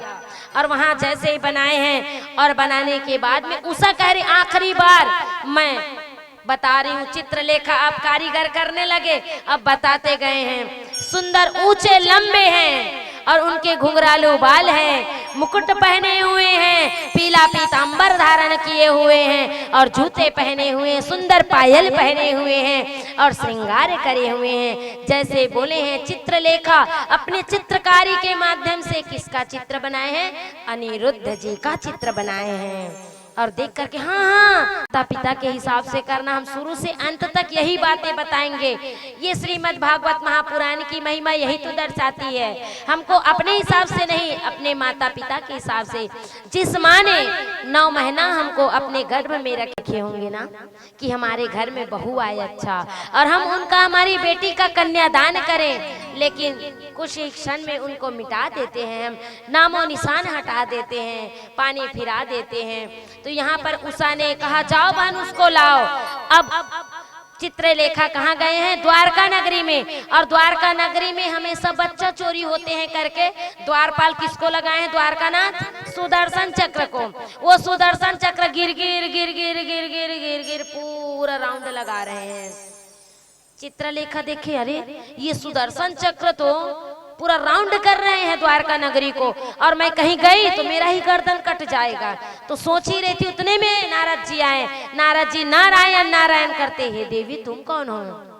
कहे मैं चित्रलेखा हूं प्रभु। मेरी सहेली उषा अनिरुद्ध से प्रेम करते हैं और उन्होंने मन ही मन में पति वरण कर लिए हैं। अगर कह रही है उषा मैं विवाह करूंगी तो उन्हीं से, नहीं तो कुंवारी मर जाऊंगी प्रभु, आप कुछ करो ना। तो मेरे नारद जी ने अपना तान तमूरा ताने हैं और कहे उषा जैसे ही मैं उच्चारण करूंगा तुरंत तुम उस प्रसूति कक्ष में जाना और अनिरुद्ध को उठा करके लाना। इधर तान तमूरा तान करके नारद जी महाराज अब प्रारंभ कर दिए क्या? श्रीमन नारायण नारायण नारायण श्रीमन नारायण नारायण नारायण श्रीमन नारायण नारायण नारायण श्रीमन नारायण नारायण नारायण बद्री नारायण नारायण नारायण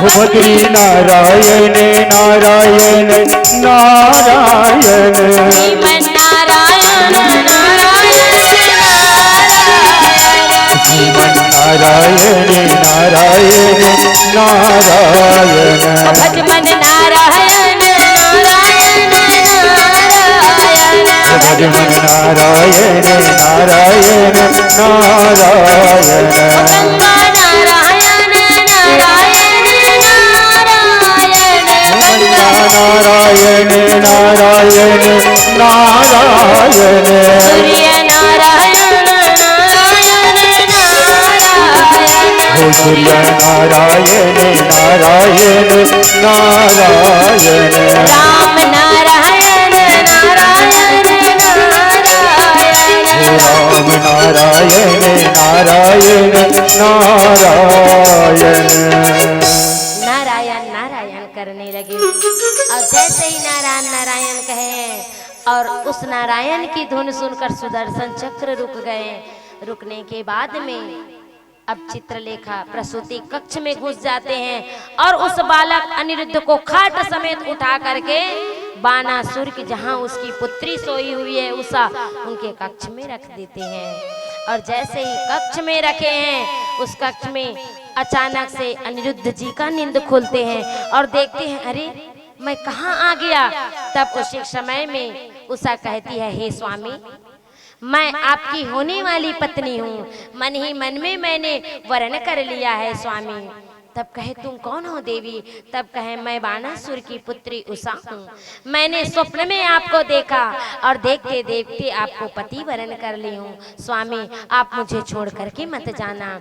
उसकी बातें सुन रही थी उसकी मंत्री बानासुर की मंत्री। तो जैसे ही मंत्री ने सुना है तो दौड़ करके अपने राजा के पास में गए। राजा जी आपकी जो पुत्री है उषा उसके कक्ष में कोई पुरुष की आवाज आ रही है। पुरुष की आवाज आ रही है। कौन है। तलवार लेकर के दौड़ पड़े और उनके रूम में घुसे उसके कक्ष में घुस जाते हैं। जैसे कक्ष में घुसते हैं तो वहां किसको देखते हैं। अनिरुद्ध जी को देखते हैं और अनिरुद्ध जी को हाथ पकड़ करके कारागृह में डाल देते हैं बंदी बना करके। और इधर पूरे द्वारका नगरी में फिर से कोहराम मच गया। चोरी हो गया चोरी हो गया चोरी हो गया। पहले कृष्ण चोरी हुए प्रद्युम्न चोरी हुए अब कौन हुआ। अनिरुद्ध जी चोरी हो गए। पूरा वंशज चोरी चोरी में आ रहा है। तब जैसे ही नारद जी ने बताया कि आपका जो पोता है वो कहाँ है। बानासुर के चंगुल में है। तो पूरे यदुवंश सेना को लेकर के मेरे गोविंद भगवान बानासुर के द्वार में गए। और बानासुर और गोविंद भगवान द्वारकानाथ में घमासान युद्ध हो रहा है। इतनी भयंकर युद्ध हो रहा है। दोनों में पूरा ब्रह्मांड हिलने लगा अस्त व्यस्त होने लगा कांपने लगा। बानासुर नहीं सक पाए। तब उन्होंने अपने आराध्य देवों के देव महादेव को बुलाए हैं और महादेव की आह्वान करके देखिए भक्त को बचाने के लिए भगवान आते हैं। याद रखिएगा बानासुर ने पुकारे तो मेरे महादेव आए। अब महादेव देवता और देवता में भगवान और भगवान में घमासान युद्ध हो गया। आकाश पाताल हिलने लगे। पूरे देवता कांपने लगे। अरे राम राम ये तो अनर्थ हो रहा है। इधर मेरे द्वारकानाथ और इधर मेरे महादेव दोनों युद्ध हो रहा है। ये तो अनर्थ हो रहा है। तब उसी समय मेरे देवादिदेव महादेव ने अस्त्र शस्त्र छोड़े हैं गोविंद भगवान के ऊपर। और इधर गोविंद भगवान को याद आया द्वारकानाथ को ये तो मेरे आराध्य है मैं इससे कैसे लड़ूं। तब उसी समय मेरे देवादिदेव महादेव ने बुखार नाम का बाण छोड़े। क्या छोड़े हैं। बुखार नाम का बाण छोड़े। और जैसे बुखार नाम का बाण छोड़ते हैं तो वो जो बाण है मेरे द्वारकानाथ के हृदय में लग जाता है और द्वारकानाथ को कपकपी होने लगते हैं। उन्होंने हाथ जोड़ करके प्रार्थना की प्रभु आपका हर बाण मुझे कबूल है क्योंकि आप मेरे आराध्य हो। बुखार नामक बाण छोड़ते ही मेरे द्वारकानाथ को बुखार लग गया। उसी बुखार के प्रकोप से जितने भी जनमानस है हम सबको बुखार लगती है। और मेरे द्वारकानाथ को वही जगन्नाथपुरी में जगन्नाथ भगवान को 15 दिन पहले, रथ यात्रा के 15 दिन पहले सर्दी और बुखार लगता है। लगते कि नहीं लगते हैं? जगन्नाथ में जाओगे ना, जब रथ यात्रा निकलती तो 15 दिन पहले मेरे भगवान द्वारकानाथ जगन्नाथ भगवान को सर्दी खांसी होती है। आज भी वो प्रमाणित है। जब डॉक्टर उन इंडोस्कोपी से हृदय को चेक करते हैं तो उनकी धड़कनें तेज हो जाती है। इसीलिए हर मंदिरों में, हर जगन्नाथ की मंदिर में उनकी रथ की यात्रा से 7 दिन पहले काढ़ा लगता है, भोग लगता है। तुलसी पत्ता काढ़ा बना करके मेरे परमात्मा को अर्पण करता है। जब से बुखार नाम बाण छोड़ा है महादेव ने, मेरे द्वारकानाथ को बुखार लगे हैं, उसी दिन से हम सबको बुखार लगता है। मेरे द्वारकानाथ ने हाथ जोड़ करके मेरे देवादिदेव महादेव की स्तुति कहे हैं और पूरे ब्रह्मांड में इच्छादित देवी देवताओं ने दोनों देवों को प्रणाम किए हैं। देव दुदुम्बी बजाने लगे, पुष्पों की वर्षा होने लगी, जय जयकार घोष होने लगी। तो आइए, शक्ति के बिना शिव अधूरे हैं और शिव के बिना शक्ति अधूरे हैं। तो जिस तरह से मेरे गोविंद भगवान हाथ जोड़ करके देवादिदेव महादेव को प्रार्थना किए, बड़े भाव से झूमते हुए मेरे कालों के काल महाकाल को मनाते हैं। बोले हर हर महादेव, घरे घरे महादेव, कंकर कंकर शंकर शंकर।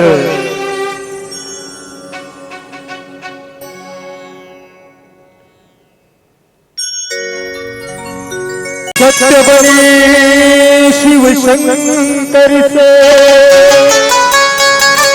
जिंदगी के सब दुख मिट जाए।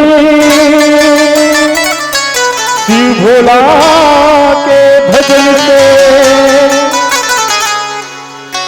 शिव अविनाशी अंतर्यामी, जय गुरु उमा महेश।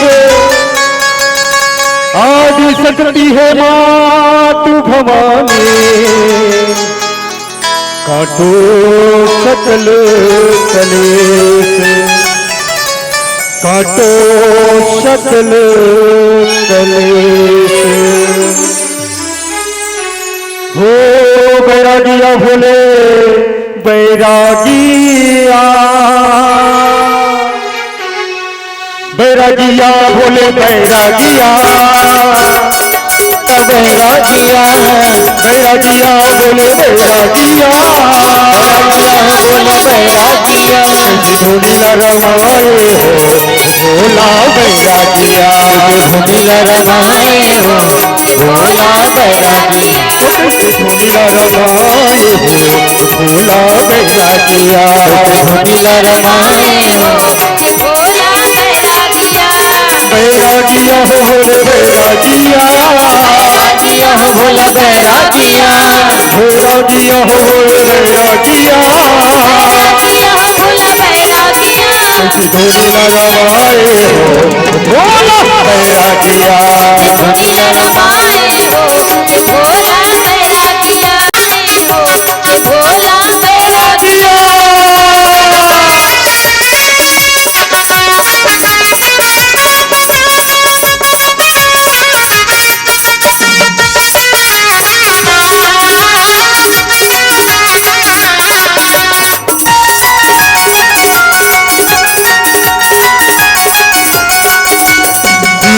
राम के जी राम बिना शिव के, बिना राम के जी राम बिना शिव के, बिना राम के जी राम बिना शिव के, राम के जी राम बिना शिव के। भक्ति बिना मुक्ति न होए कोनो जीव के, भक्त बिना मुक्ति न होए कोई जीव के, भक्त बिना मुक्ति न होए कोई जीव के, भक्त बिना मुक्ति न होए कोई जीव के। मोर भंगिया हो बाबा मोर भंगिया, मोर भंगिया हो बाबा मोर भंगिया, मोर भंगिया हो बाबा मोर भंगिया, मोर भंगिया हो बाबा मोर भंगिया। कैसी धुनी लगाए हो भोला बैरागिया धुनी रमाए हो कि भोला बैरागिया कैसे धुनी लगाए हो भोला बैरागिया धुनी रमाए हो कि भोला बैरागिया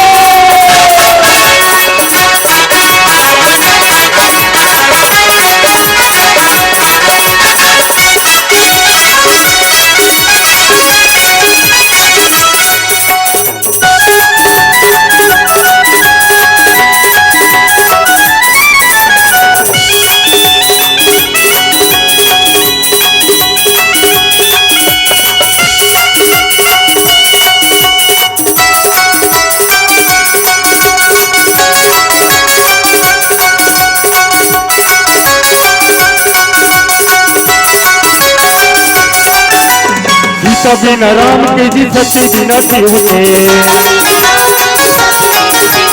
सीता बिना राम के जी सती बिना शिव के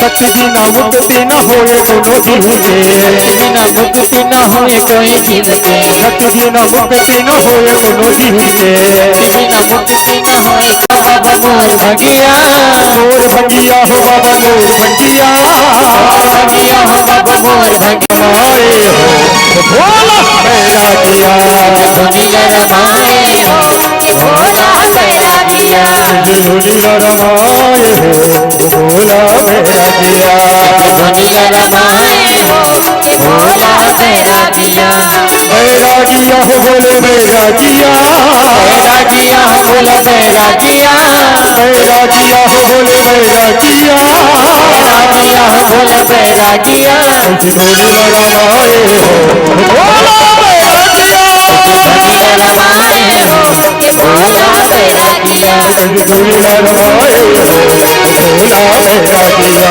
धुनी रमाए हो कि भोला बैरागिया धुनी रमाए हो कि भोला बैरागिया धुनी रमाए हो भोला बैरागिया बोले हर हर महादेव हर हर महादेव कंकड़ कंकड़ शंकर शंकर बोले गोविंद भगवान की जय हो कालिक मन माने पानी गिरिस तो कहा तरी जल्दी सिरा दिस महाराज जी जल्दी सिरा दी नाचे नहीं है को कन कहाँ गए मन चेहरा मन दिखबे नहीं करत है सुध गे घर में भात खाते हाँ यही तो है का करबे बदनाम हमन हो जाता लेन अब आग नास्तिस नहीं गा अतका बड़े मौका मिले हैं अब ये मौका बार बार नहीं आने वाला है याद रखना अब पता नहीं किसके भाग्य में किसके कर्म में वो होगा किसके पुण्य में होगा वो परमात्मा की अपार कृपा जो इतना सुंदर भव्य आयोजन हमारे शोभित साहू जी और उनके पूरे परिवार ने मिलकर के किए हैं मान कर चलिए कि उनके 7 पीढ़ी इस श्रीमद् भागवत महापुराण से तर गए हैं वो तो खुद तरे हैं लेकिन साथ ही साथ में हम सबको लेके चले हैं ओकरे से दिक्कत है गहूं संग में है एको झन नहीं बोला थे मन कीरा चुनोहन का थे यार गहूं संग में हाँ रमजान की नहीं है देखिए ये भी तो है ना एक ने गोविंद भगवान की पुकार किए हैं लेकिन उनके साथ साथ में हम सब उनके द्वार पर आ गए हैं और हम तो यही कामना करते हैं कि उनके जीवन में हमेशा भक्ति की अपार कृपा बरसती रहे और भक्ति ज्ञान वैराग्य उनके निज निवास पे निवास करे। ये जो कथा है मेरे गोविंद भगवान की अद्भुत कथा है उनकी कथा अपार है जितना बोलेंगे ना वो कम है।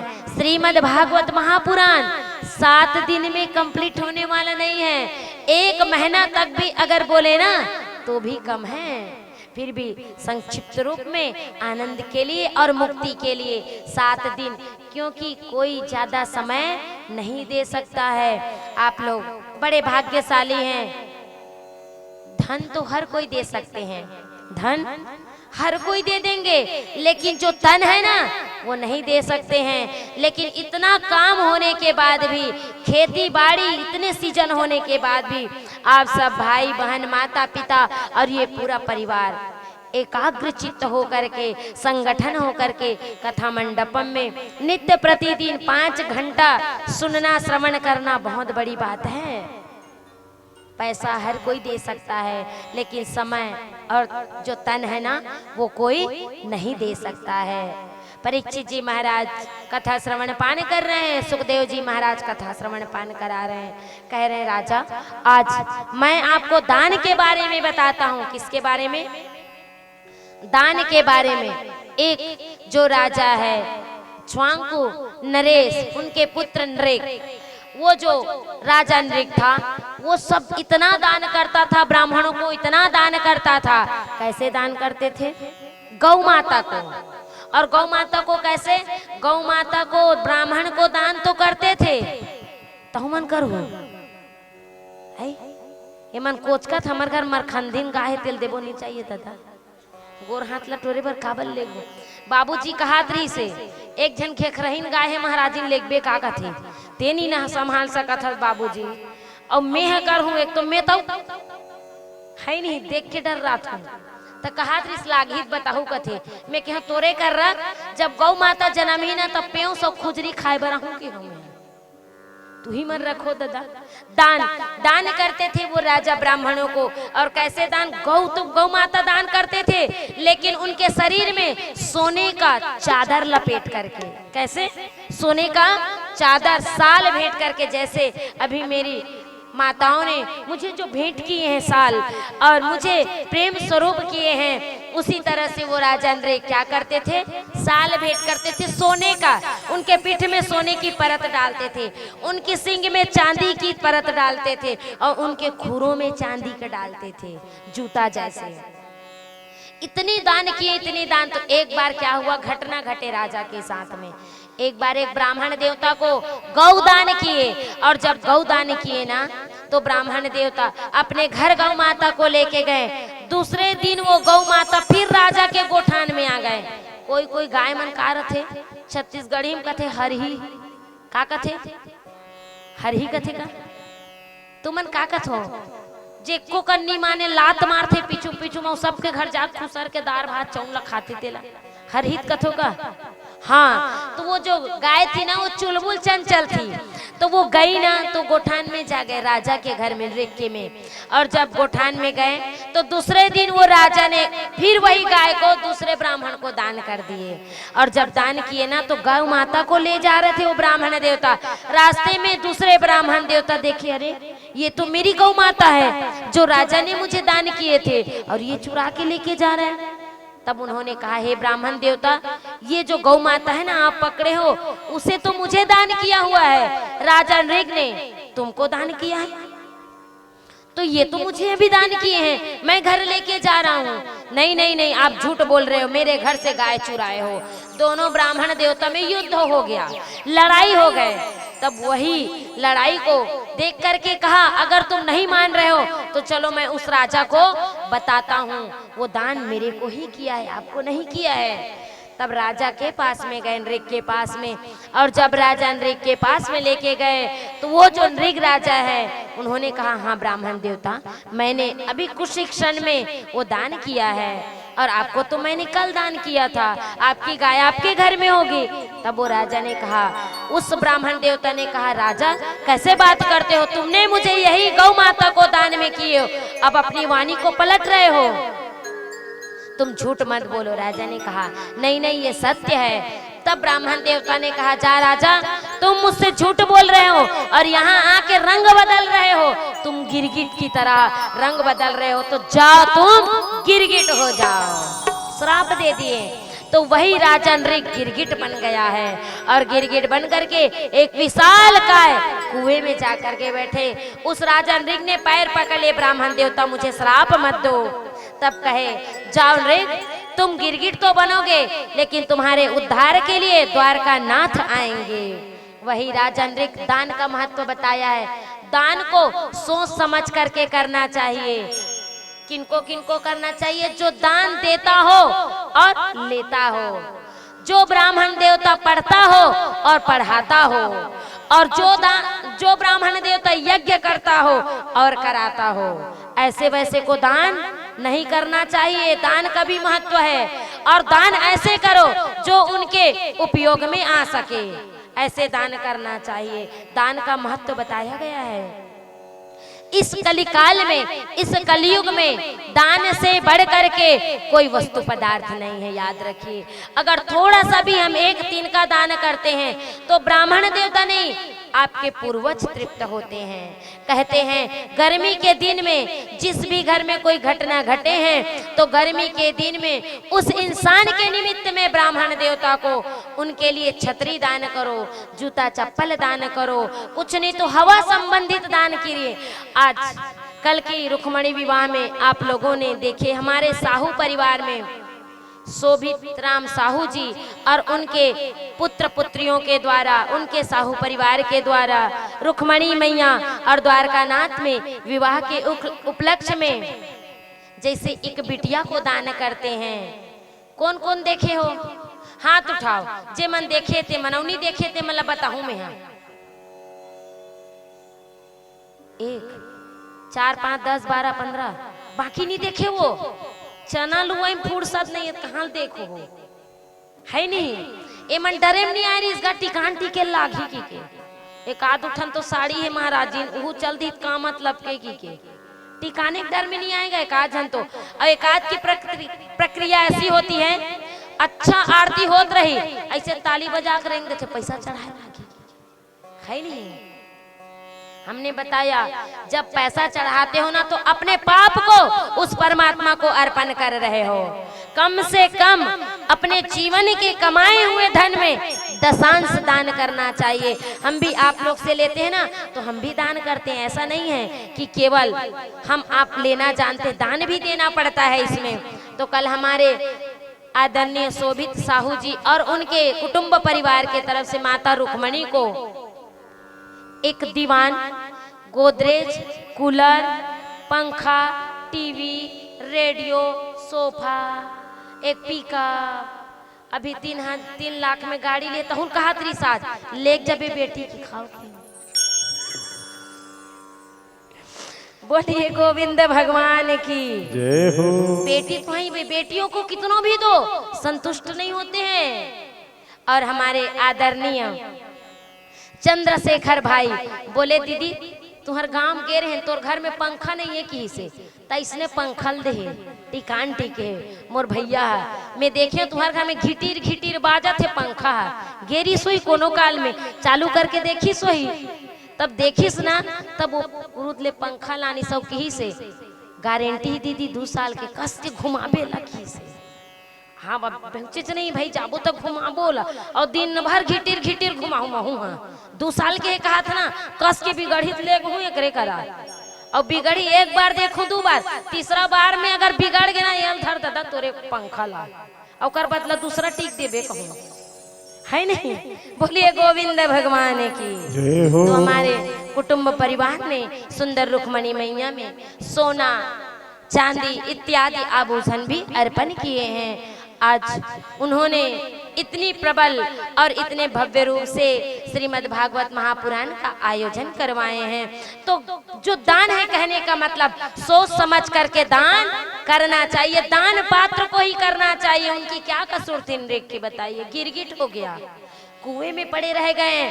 तब गिरगिट जब हुआ ना तब उसी समय में द्वारकानाथ अपने पुत्र पौत्र को लेकर के जंगल में भ्रमण करने के लिए निकले हैं। कहे चलो बेटा आज हम जंगल में भ्रमण करने के लिए निकलते हैं। तो जंगल में भ्रमण करने के लिए आज निकले हैं तो उन्हीं पे उनके पुत्र पौत्र लोग प्यास लगा है जंगल के किनारे में, और द्वारकानाथ पीपल के छांव में बैठे थे। तो उनके पौत्र कहते हैं दादाजी दादाजी क्या हुआ बेटा, मुझे ना जोर से प्यास लगी है दादाजी, तो कुछ पानी दो ना, कहीं जंगल में होगा तो।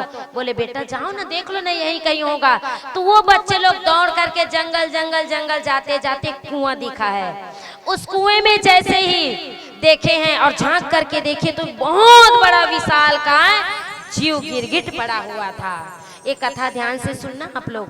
और जो भी माताएं अभी आ रहे सब इधर जगह है, अब इधर कोई नहीं बैठेंगे क्योंकि अभी हमारे द्वारकानाथ, सुदामा जी, रुक्मणी मैया सबका आगमन इधर ही से होना है। तो आप लोग को फिर उठाएंगे तो कष्ट भी होगा।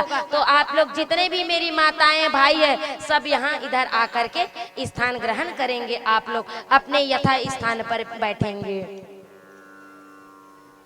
तो इस प्रकार से कहा, गिरगिट है विशाल का, दौड़ करके कहे दादाजी दादाजी जाओ ना, देखो ना कुएं में ना बहुत बड़ा गिरगिट आ गया है, इतना बड़ा जीव पड़ा हुआ है। वहां पर जा करके द्वारकानाथ देखते हैं और जैसे द्वारकानाथ हाथ को उठाने वाले रहते हैं, हाथ को नीचे करते कि क्या जीव है, जैसे ही टच होता है और टच होते ही वो जो गिरगिट है अपने दिव्य रूप में प्रकट हो जाता है। उनके हाथ लगते ही अब राजा को कहते हैं, हे राजा तुम कौन हो और ये गिरगिट की योनि में क्यों आए? तब उन्होंने सारा दृष्टांत बताया है। ब्राह्मण देवता के श्राप से मुझे श्राप मिला है कि मैं गिरगिट हो जाऊं करके। लेकिन जब धर्मराज ने कहा, जब यमराज ने कहा कि तुम पहले पाप भोगोगे या पुण्य भोगोगे, तो आप लोग के पास अगर मान लो जाए धर्मराज आ जाए, मृत्यु के राजा आ जाए, तो क्या भोगोगे? पहले पाप भोगोगे कि पुण्य भोगोगे? क्या भोग? जोर से बोलो बोलो। मैं सुने हूं कि कातल बोर्ड में सब अब्बड़ गोठिया थे कीकेगा है, खबर बंद हो गई। पहले पाप भोगेंगे कि पुण्य भोगेंगे? पाप। काकरो हाथ नहीं उठा, डायरेक्ट मारे नहीं उठे ना, है गड़बड़ मत हो जाए खाते। ये पेपर से कम नहीं है भैया, बच्चे लोग को मार मार के पेपर पढ़ाते कैसे? अरे चल पढ़, पेपर के टाइम में डेनल धर धर के बेचारा मन के 4 बजे रात में ठंडा पानी में बोर देते और तहन स्कूल जाता हन थे भी अब मुहम जाते है नी, नेपकिन लत रखी करूँगा। पहले क्या भोगना चाहिए? बोलो बोलो जोर से, एक साथ बोलना है। एती पाप कहत होती पिछुड़ा मोर भाई मन है, दादाजी मन है, क्या भोगेंगे? क्या भोगेंगे?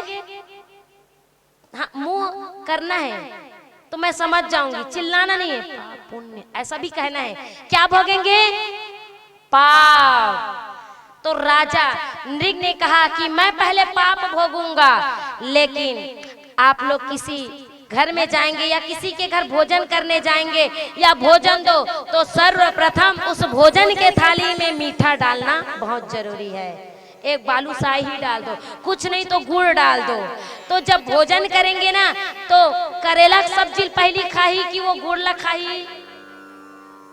करेला करेला करेला नहीं, पहले मीठा खाएंगे। मीठा से शुरुआत होता है, याद रखिएगा। आप लोग अपने बेटी बेटों का जब लड़की देखने जाते हैं तो अपने घर से जब निकलते हो तो करेला खा के निकलते हो है, चाप के निकलते हो 3-4 ठन करेला ला, तबियत नहीं मिला थी, करेला खात होते। दही गुड़ खा करके मिश्री मुख में डाल करके मेरे गणेश भगवान का आह्वान करके निकलना चाहिए, तभी वो दिन मीठा मीठा होता है। पहले पाप नहीं भोगना है। पहले अगर यमराज धर्मराज आए ना तो बोलना प्रभु मैं पहले पुण्य भोगूंगा। आज राजा नृग ने तो कहा मैं पहले पाप इतना था और पुण्य इतना था, क्योंकि अपने जीवन में इतना दान किए, इतना दान किए थे कि दान की मात्रा बढ़ गए थे, पुण्य की मात्रा बढ़ गए थे, लेकिन पाप इतना छोटा था। राजा नृग ने कहा ये छोटा तो है, 2 दिन में मैं खत्म कर दूंगा पुण्य कमा के। वो किस योनि में आए हैं? गिरगिट की योनि में। और जब कुएं में पड़ा ना तो गिरगिट कीड़ा मकोड़ा को खाने वाला है। आपके घर में जब छिपकली दीवार में चलते हैं तो क्या खाते हैं? बघारे भात हैं? क्या खाते हैं? कीड़ा मकोड़ा खाते हैं ना। देखना छिपकली आपके दीवार में रहेंगे, फट से वो फांफा आते हैं, पतंगा आते हैं, उसको टप से मुंह में लेते हैं वो। तो वहां पर जब गिरगिट योनि में आया वो राजा उस कुएं में, तो जितने भी कुएं के जीव जंतु थे सबको खाने लगा। और जिन जंतु को मारना बहुत पाप है, याद रखिएगा। आज वो राजा जीव जंतु को खाने लगा।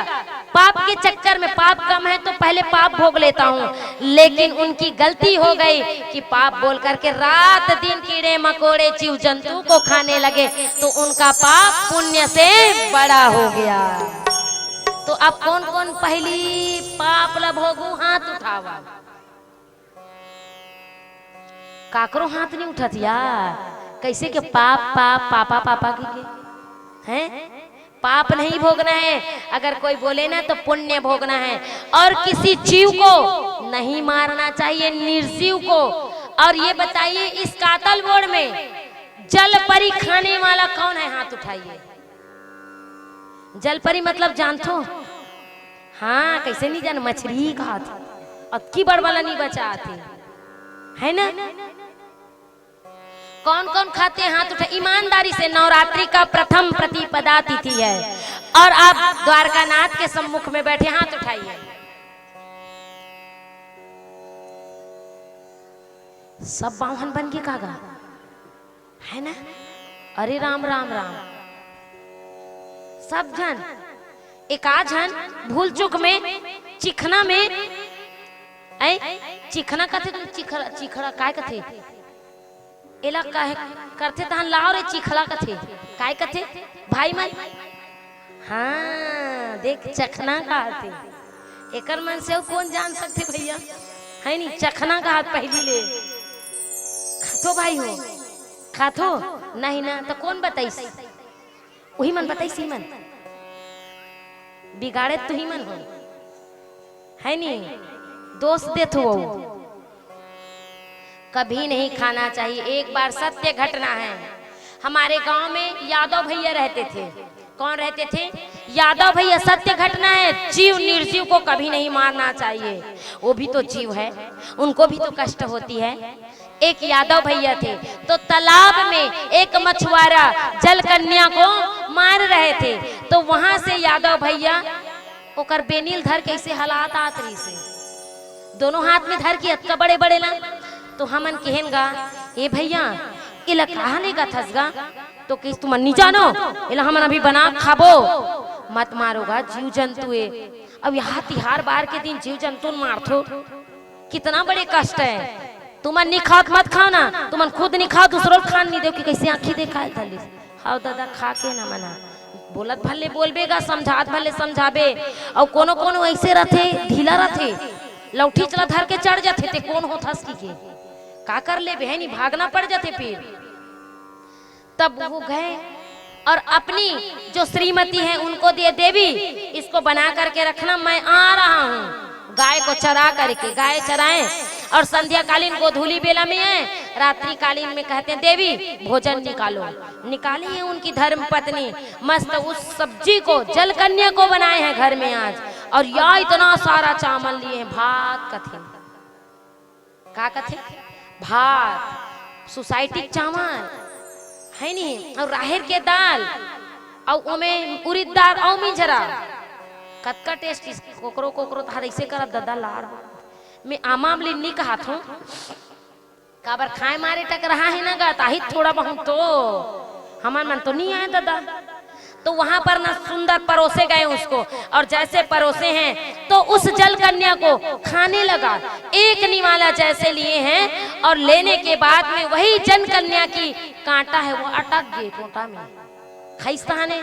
अब जैसे अटकिस ना आ आ आ आ बंदे नहीं, ऐसे ठाड़ हो गए ना गाँव, ऐसे रहती तो वो बंद होती, ऐसे अटक गए तो वो का हो गए, चाकू ऐसे कर दी ताने, कांटा है एको कन अटके दुनिया अटके। हाँ काकर काकर कभू तटके होई तन करे हाय अटक गे होई, प्राण निकल गे से मछली से थी खात ओकर प्राण ले होता। अटक गए वो यादव भैया के, आ करने लगे। अब पूरे घर वाले इकट्ठा हो गए, कहाँ का साग, कहाँ का सब्जी, कहाँ का भास, रोवा रही पड़ गया। आ वो रो रहे हैं मनमाने, धड़ाधड़ धड़ाधड़। अब वो इशारा में क्या बोल रहे हैं वो राउत भैया, आ आ आ आ आ का बोले पता है, समझ आई का बोली? महाराज घर ले तिलक वाला घर, तो हमन का कर डर बोते कांटा कर गया, हमन डॉक्टर थोड़ी हैं। आए हैं घर में लेके, भैया हम डॉक्टर नहीं हैं, उनको ना जाओ बठेना लेके जाओ। अब उनको कार में जोर करके बठेना लेके आए, और जब बठेना लेके आए डॉक्टर देखिए तो गंभीर है, इनका प्राण निकल जाएगा, जाओ अपोलो हॉस्पिटल बिलासपुर भेज दिए। कहाँ भेजे? रिफर कर दिए बिलासपुर अपोलो हॉस्पिटल। अब वहाँ हॉस्पिटल में जैसे उसको भेजे हैं, ऑपरेशन थिएटर में लेके गए उस राउत भैया को, और लेके गए तो मनमाने रो रहे हैं, लेकिन चिल्ला नहीं पा दे घर है नहीं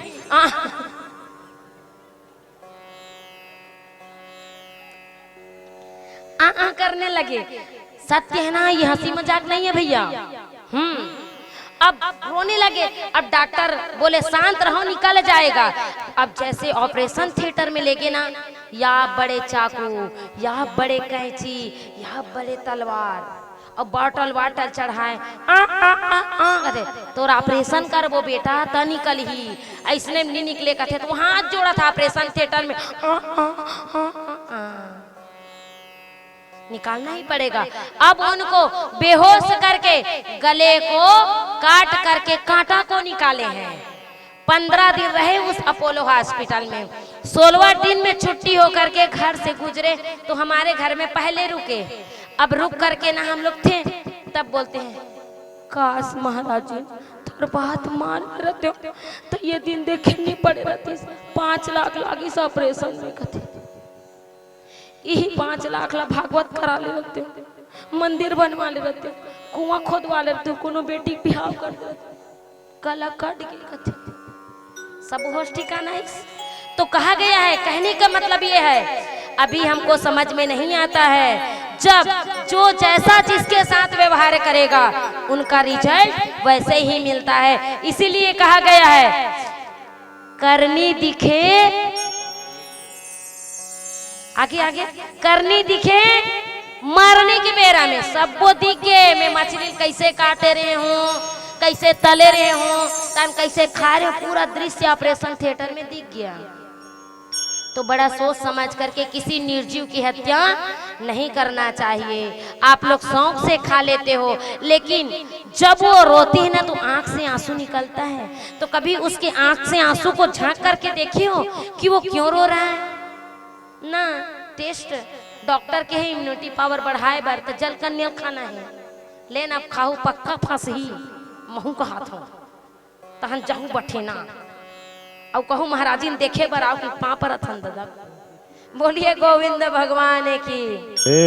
कभी भी नहीं खाना चाहिए, जीव जंतु को कभी नहीं खाना चाहिए। आज राजा नृ को वही मिला हुआ है, उनको श्राप मिल गया, पाप बढ़ गया है और उनका पुण्य का क्षय हो गया है। तो बड़ा सोच समझ करके करना चाहिए आप लोगों को। दान भी सोच समझ करके, ऐसे व्यक्ति को दान मत दो जो आपके घर से दान तो ले रहे हैं और जा करके वो कुरुत के मानव मंदिर में है आपके दान को लेके। कैसे बाबूजी? मानव मंदिर जानते हो काला कथे भाई मन, काला कथे हाँ नहीं बता थे काला कथे है मानव मंदिर। ऐसे ही रायपुर जा रहे थे तो हमारी आदत है कोई भी मंदिर देवाला भीड़ भाड़ को देखे मतलब ऐसा लगता है देवी देवता की पूजा हो रही तो राधे राधे प्रणाम करते हैं। तो हम रायपुर गए ना तो भखारा और रायपुर के बीच में ऐसे भीड़ इकट्ठा हुए थे। तो हम सोचे कि माता पहुंचनी हो रहे होंगे, शीतला माता की पहुंचनी हो रही होगी कि जय मैया कथो। तो ड्राइवर भैया कहते थे कोल्ला पाँव पर था दीदी कथे तो देखना माता पहुंचनी हो तो भाई मन भीड़ लगे स्त्री मन नहीं गे कथे का दीदी तो हम वहाँ देखस ना सुना सब पाँव पर था। ये मानव मंदिर है दादा, मानव मंदिर तो यहाँ मानव मन के मूर्ति लगे का पूजा होती का के ताकि दीदी तुला का समझान मानव मंदिर हमन करथन, लेकिन यहाँ पर तो सब जन लट पड़े रहते तेला पाँव पर रथस कर चल हर दादा टार नहीं पर निकले वहां दिन दंदना के। तो ऐसी विचित्र विचित्र घटना हमारे जीवन में घटते हैं। तो कभी भी ध्यान रखिएगा शराब सेवन नहीं करना है। अगर शराब सेवन कर रहे हो अभी भी समय है, संभल जाइए और अपने जीवन को कृतार्थ करिए। परसों चढ़ौतरी है, मैं मुख में बोल रही हूँ, कभी नहीं बोलती, लेकिन मुख में बोल रही हूँ। हमको ना धन चाहिए ना दौलत चाहिए, लेकिन जो भी भाई मेरे माता पिता और भाई मल्लत छोड़ो।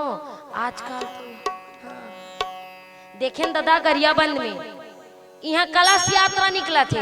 हम सुंदर का में बैठे रहे, कार में बैठे थे और कलश यात्रा, भव्य कलश यात्रा शिव महापुराण थी ना धवलपुर गरियाबंद में, तो वहाँ के लोग तो अत्यधिक है ना, वहाँ तो निकालने वाले हैं। तो वहाँ इधर राम राम की जाप हो रही है और उधर एक जने डोकीदाई है, वहाँ मन में ये पैसा कथे दादा ये ला कहो कि चढ़वड़ के का दई आजकल माता मन लौसने होते एकदम से। और वो घोड़ा वाले गाड़ी में बैठे थे, हम बग्गी में बैठ करके, तो ऐसे तान करके 10 रुपए नोट को ऐसे दिखाते दिखाते आए। तो मैं भाई पूछू कहा भाई हाथ देवी हाथ का, नहीं दीदी ये टन है सुबह से कथे आई काय टन है, सिरप पीटर है का क्यों में तो सिरप नो है वो हमारे गांव ना जगह जगह। तो भाई से ज्यादा माताओं में भी रहते हैं। आप बड़ी विचित्र हम बता नहीं सकते, जहां जाए ना वहां एक अद्भुत देखने को मिलता है। अभी भी एक चीज याद रखिएगा, मर जाना लेकिन शराब मत पीना, और शराब के नशे में कथा मंडपम में कदापि मत आना, याद रखिएगा। अभी तो मौज में मस्ती में कथा मंडपम में पी करके आओगे, लेकिन उसका रिजल्ट 1 महीने के अंदर में आपको मिलने वाला है। ये कोई खेल नहीं है, ये कोई तमाशा नहीं है, ये कोई नौटंकी नहीं है, ये कोई नाटकशाला नहीं है। ये मेरे साक्षात गोविंद भगवान की वांगमय प्रतिमूर्ति सप्ताह अवतार श्रीमद् भागवत महापुराण है। इसको खेल तमाशा मत करिए। और जो भी भाई पी खा करके यहाँ बैठते हैं उनसे आग्रह है कि इस कथा मंडपम में तो क्या, इस कथा के आसपास भी मत मंडराइए। उनका रिजल्ट 1 महीने के अंदर में मिलता है, 1 महीने के अंदर में बहुत प्राणघातनी हो जाता है। मेरे गोविंद भगवान अगर वो दया करना जानते हैं तो समय आने पर उनका संहार भी करना जानते हैं, याद रखिएगा आप लोग। और कभी भी किसी साधु संत की, किसी महात्मा की, किसी आचार्य की, किसी ब्राह्मण देवता को देख करके आप लोग कभी भी उनका मजाक परिहास शराब पी करके नहीं करना चाहिए। जिस तरह से मेरे नारद जी ने नल कुबेर और मणिग्रीव को श्राप दिया था, जाओ तुम जड़ हो जाओ, उसी तरह वो ब्राह्मण देवता के हृदय से निकल सकती है। तो कभी भी कथा मंडपम में शराब पी करके बिल्कुल मत आइए। और जिस नात रिश्ते में, जिस घर में वो कथा पूजा सुनने के लिए आए हैं, श्रवण करने के लिए आए हैं, अगर उस घर में वो शराब पीता है तो मान कर चलिए धिक्कार है उसकी जिंदगी को। ये कोई शादी, ये कोई नाचा, ये कोई पार्टी नहीं है। मेरे गोविंद भगवान प्रत्यक्ष रूप से यहाँ प्रमाणित होकर के बैठे हुए हैं।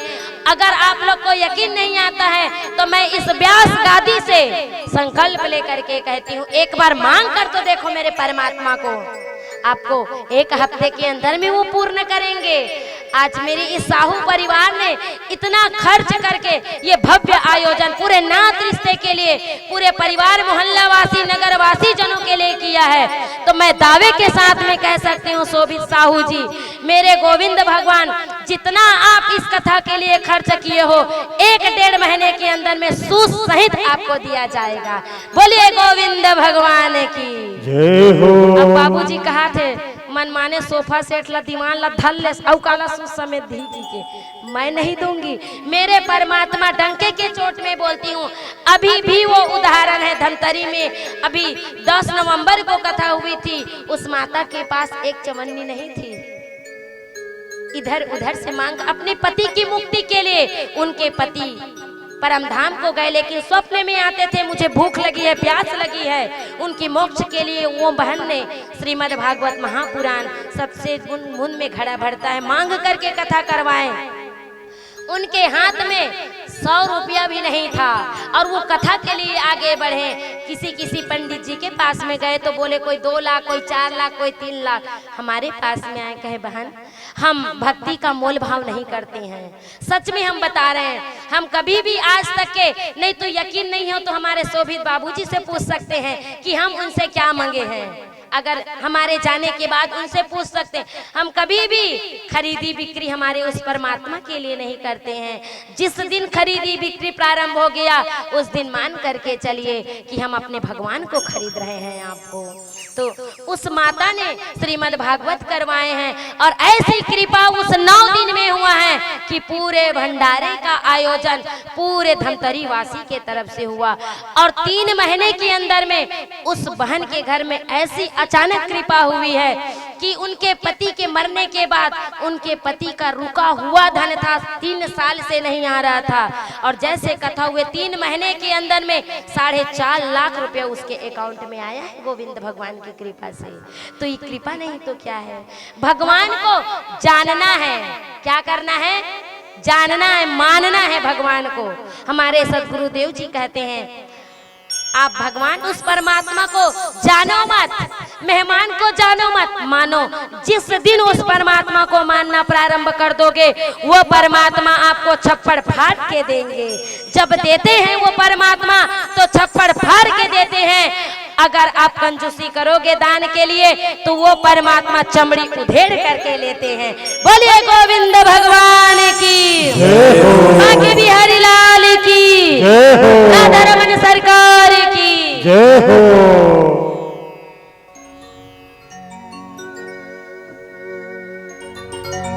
दीवाना हो गया, दिल दीवाना हो गया रे मेरा, हो गया रे मेरा, दिल दीवाना हो गया।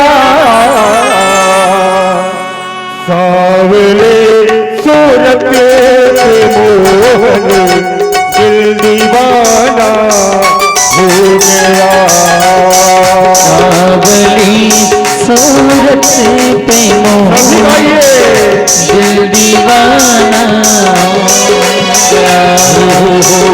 सावले सूरत पे मोहन दिल दीवाना हो गया, सावली सूरत पे मोहन दिल दीवाना हो गए। दिल दीवाना हो गया रे मेरा, दिल दीवाना हो गया, दिल दीवाना हो गया रे मेरा, दिल दीवाना हो गया, दिल दीवाना हो गया रे मेरा, दिल दीवाना हो गया। सावले सूरत पे मोहन दिल दीवाना हो गया, सावली सूरत पे मोहन दिल दीवाना हो गया।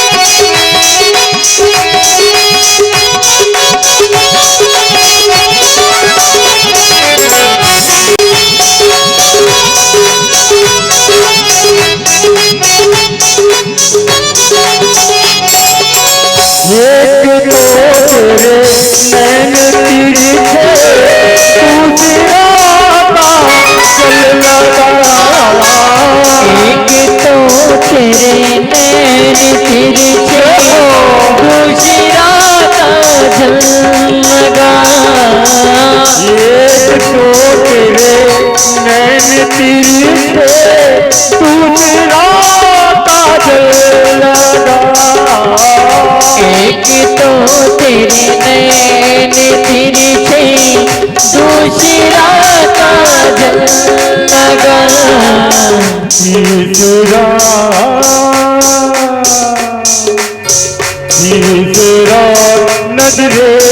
मिलाना दिल दीवाना हो गया। सांवली सूरत पे मोहन दिल दीवाना।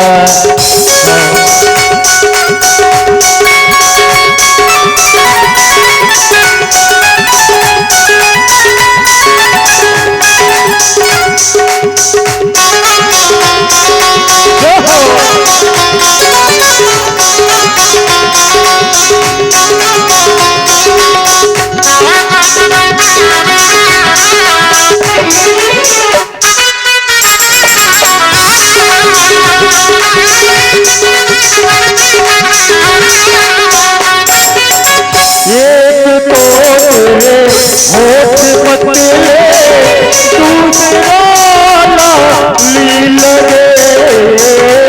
एक तो तेरे होठ पतले दूसरा लाली लगे। एक तो तेरे होठ पतले दूसरा लाली लगे। एक तो तेरे होठ पतले दूसरा लाली लगे। तीसरा तीसरा तेरा मुस्कुराना दिल दीवाना हो गया। सांवली सूरत की मोहन दिल दीवाना हो गया। दिल दीवाना हो गया रे मेरा दिल दीवाना हो गया। दिल दीवाना हो गया रे मेरा दिल दीवाना हो गया। दिल दीवाना हो गया रे मेरा दिल दीवाना हो गया। दीवाना हो गया रे मेरा दिल दीवाना हो गया। सावरे सावरे सावरे सूरत पे मोहन दिल दीवाना हो गया। सांवली सूरत पे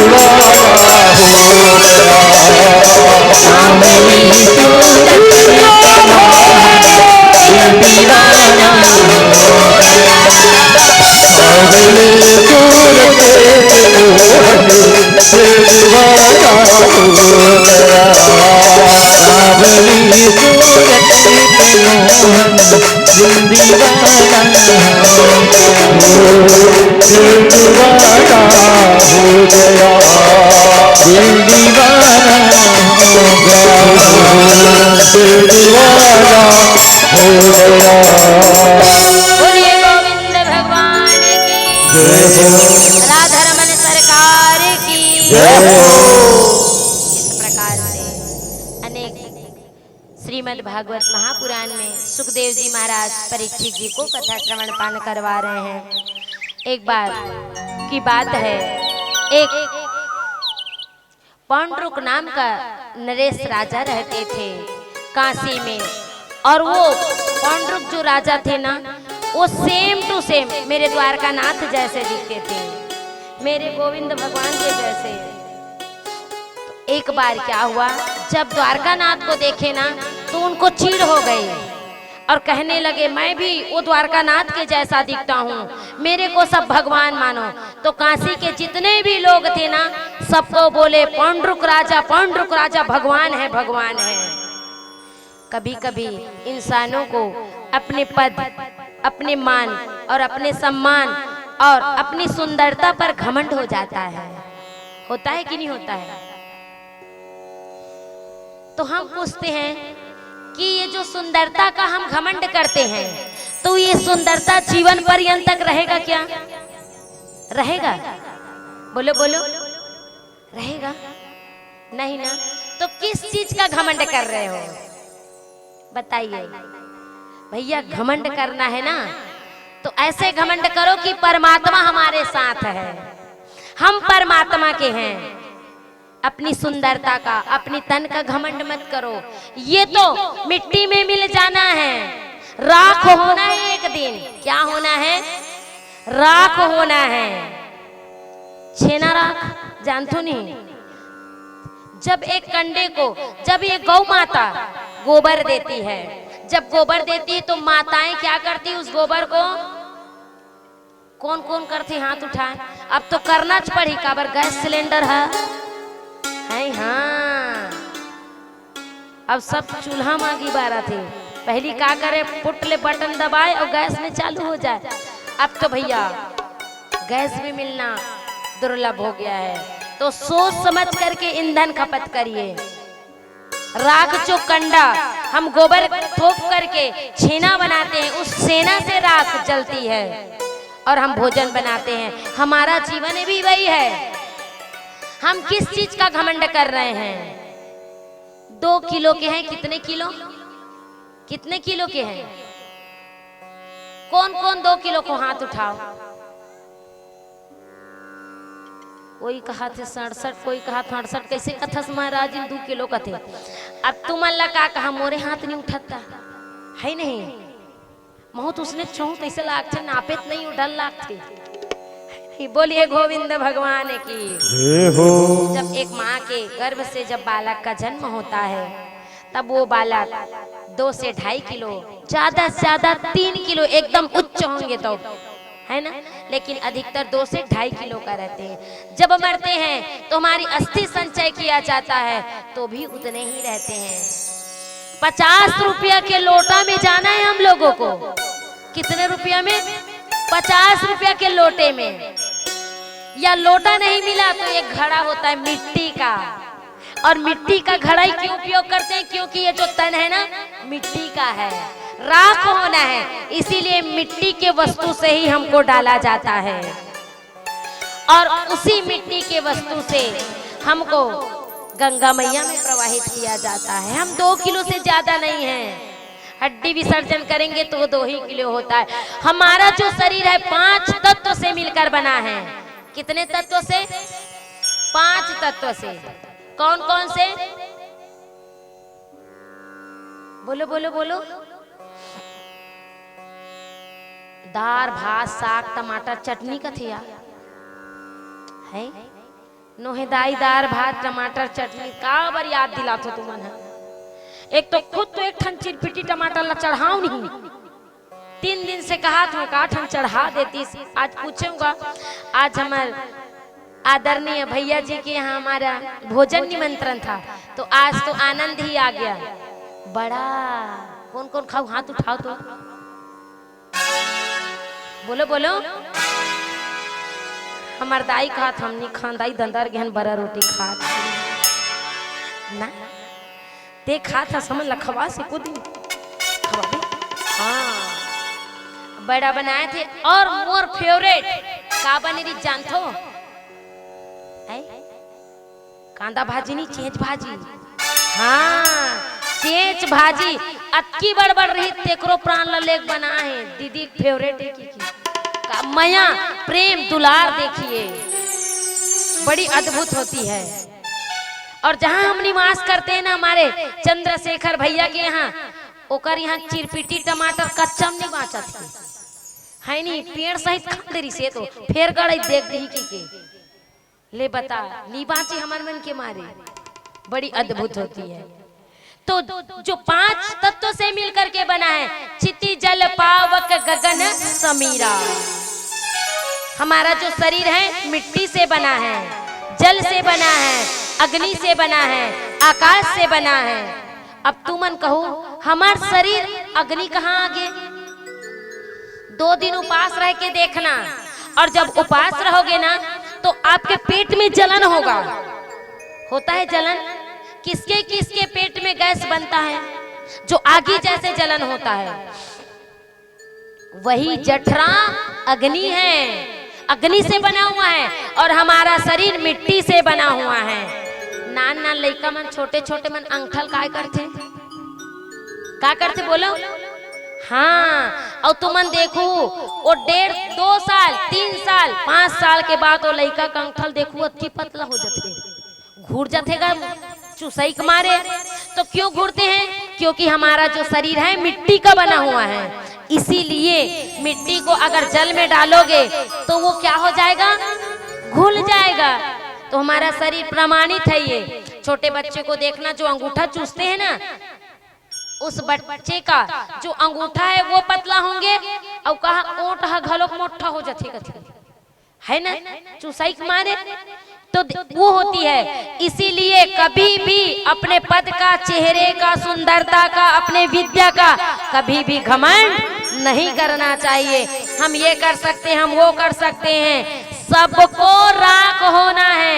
इसीलिए संत कवि पवन दीवान ने कहा है, क्या कहा है, तहु हो बे राख महु हो राख, शादी हो ही त बहू लराख और बहू आगे त नाती लराख और नाती आगे त स्कूल जाता फिर बहू लराख और एकरे सेती भोलेनाथ चुप रे है राख और एक दिन तहु हो बे राख और महू हो राख, सारी कातल बोड़ हो ही राखे राख।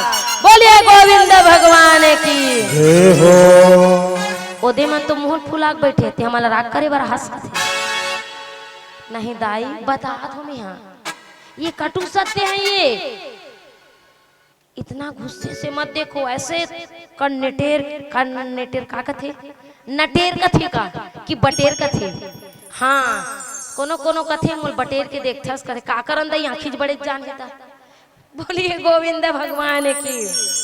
अब तुमला हमारा चेहरा पसंद आए चाहे मत आए, लेकिन गोविंद की गाथा आप लोग को पसंद आनी चाहिए, आनंद आनी चाहिए। हम तो आज हैं, आज तो 7वां दिन हो गया, कल 8वां दिन और कथा श्रवण होंगे और 9वें दिन में हम अपने घर को चले जाएंगे। यहाँ नहीं रहना है किसी को, चाहे परदेसी हो, चाहे मेहमान हो, चाहे कोई भी रहे, सबको जाना है।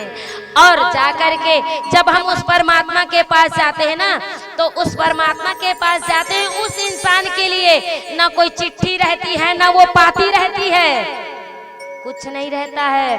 हम देखने के लिए तरस जाते हैं, उनसे फोन करने के लिए तरस जाते हैं। आप तो शोभित साहू जी को फोन करके बताओगे, पूछोगे कि भंडारा कब है ना, लेकिन उस परमात्मा के पास अगर हम चले गए ना, तो उसके पास चिट्ठी पाती कुछ भी नहीं रहेगा। हम तरस जाते हैं, ना चिट्ठी ना कोई संदेश, कुछ भी नहीं है।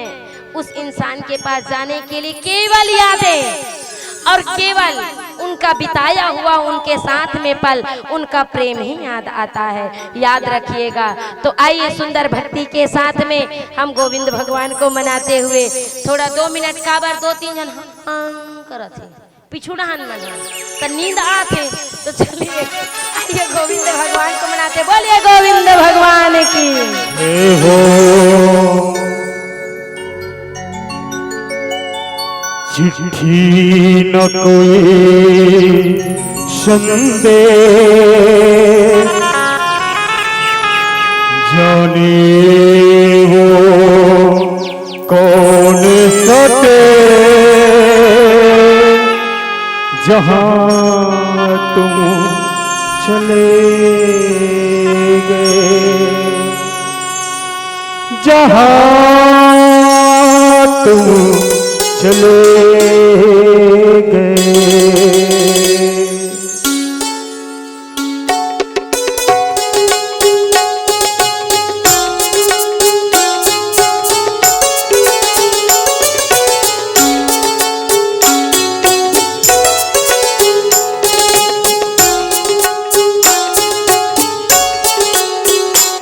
चिट्ठी न कोई संदेश, जाने वो कौन सते, जहाँ तुम चले गए, जहाँ तुम चले गए। चिट्ठी न कोई संदेश, जाने वो कौन सदेश, जहाँ तुम चले गए, जहाँ तुम चले गए। इस दिल भी लगाते थे, जाने वो कौन फते जहाँ तुम चले गए, जहाँ तुम चले गए।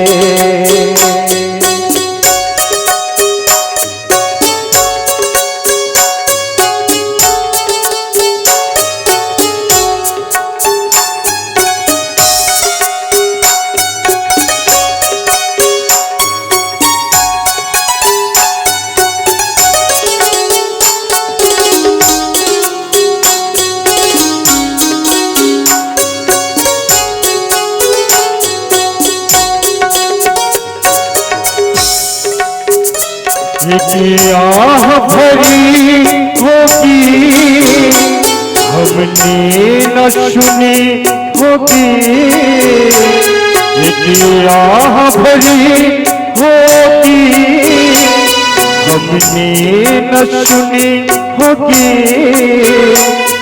जाते जाते तुमने आवाज तो दी होगी, जाते जाते तुमने आवाज तो दी होगी।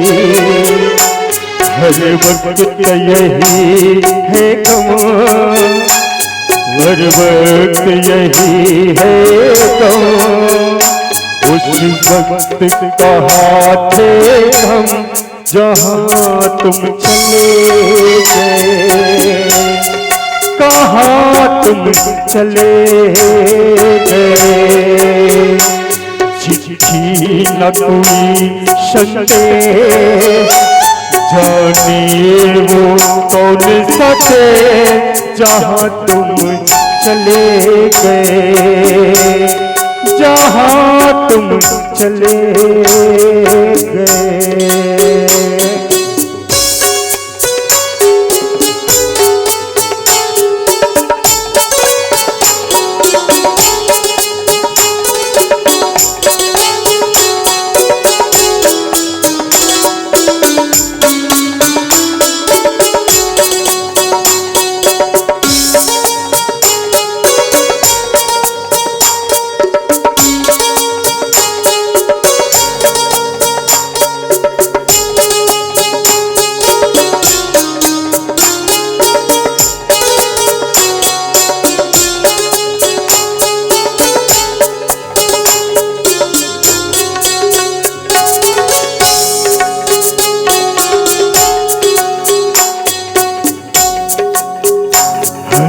चीज पे पे लिखा है तुम्हारा नाम, हर चीज पे पे लिखा है तुम्हारा नाम। ये रस्ते घर गलियां तुम कर न सके सलाम, ये रस्ते घर गलियां तुम कर न सके सलाम।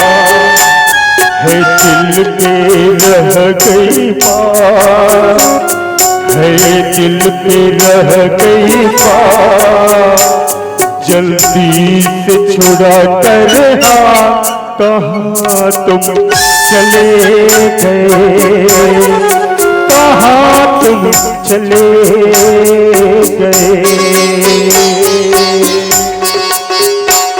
चिट्ठी न कोई संदेश, न जाने कौन सते जहाँ तुम चले गए, जहाँ तुम चले गए, जहाँ तुम चले गए।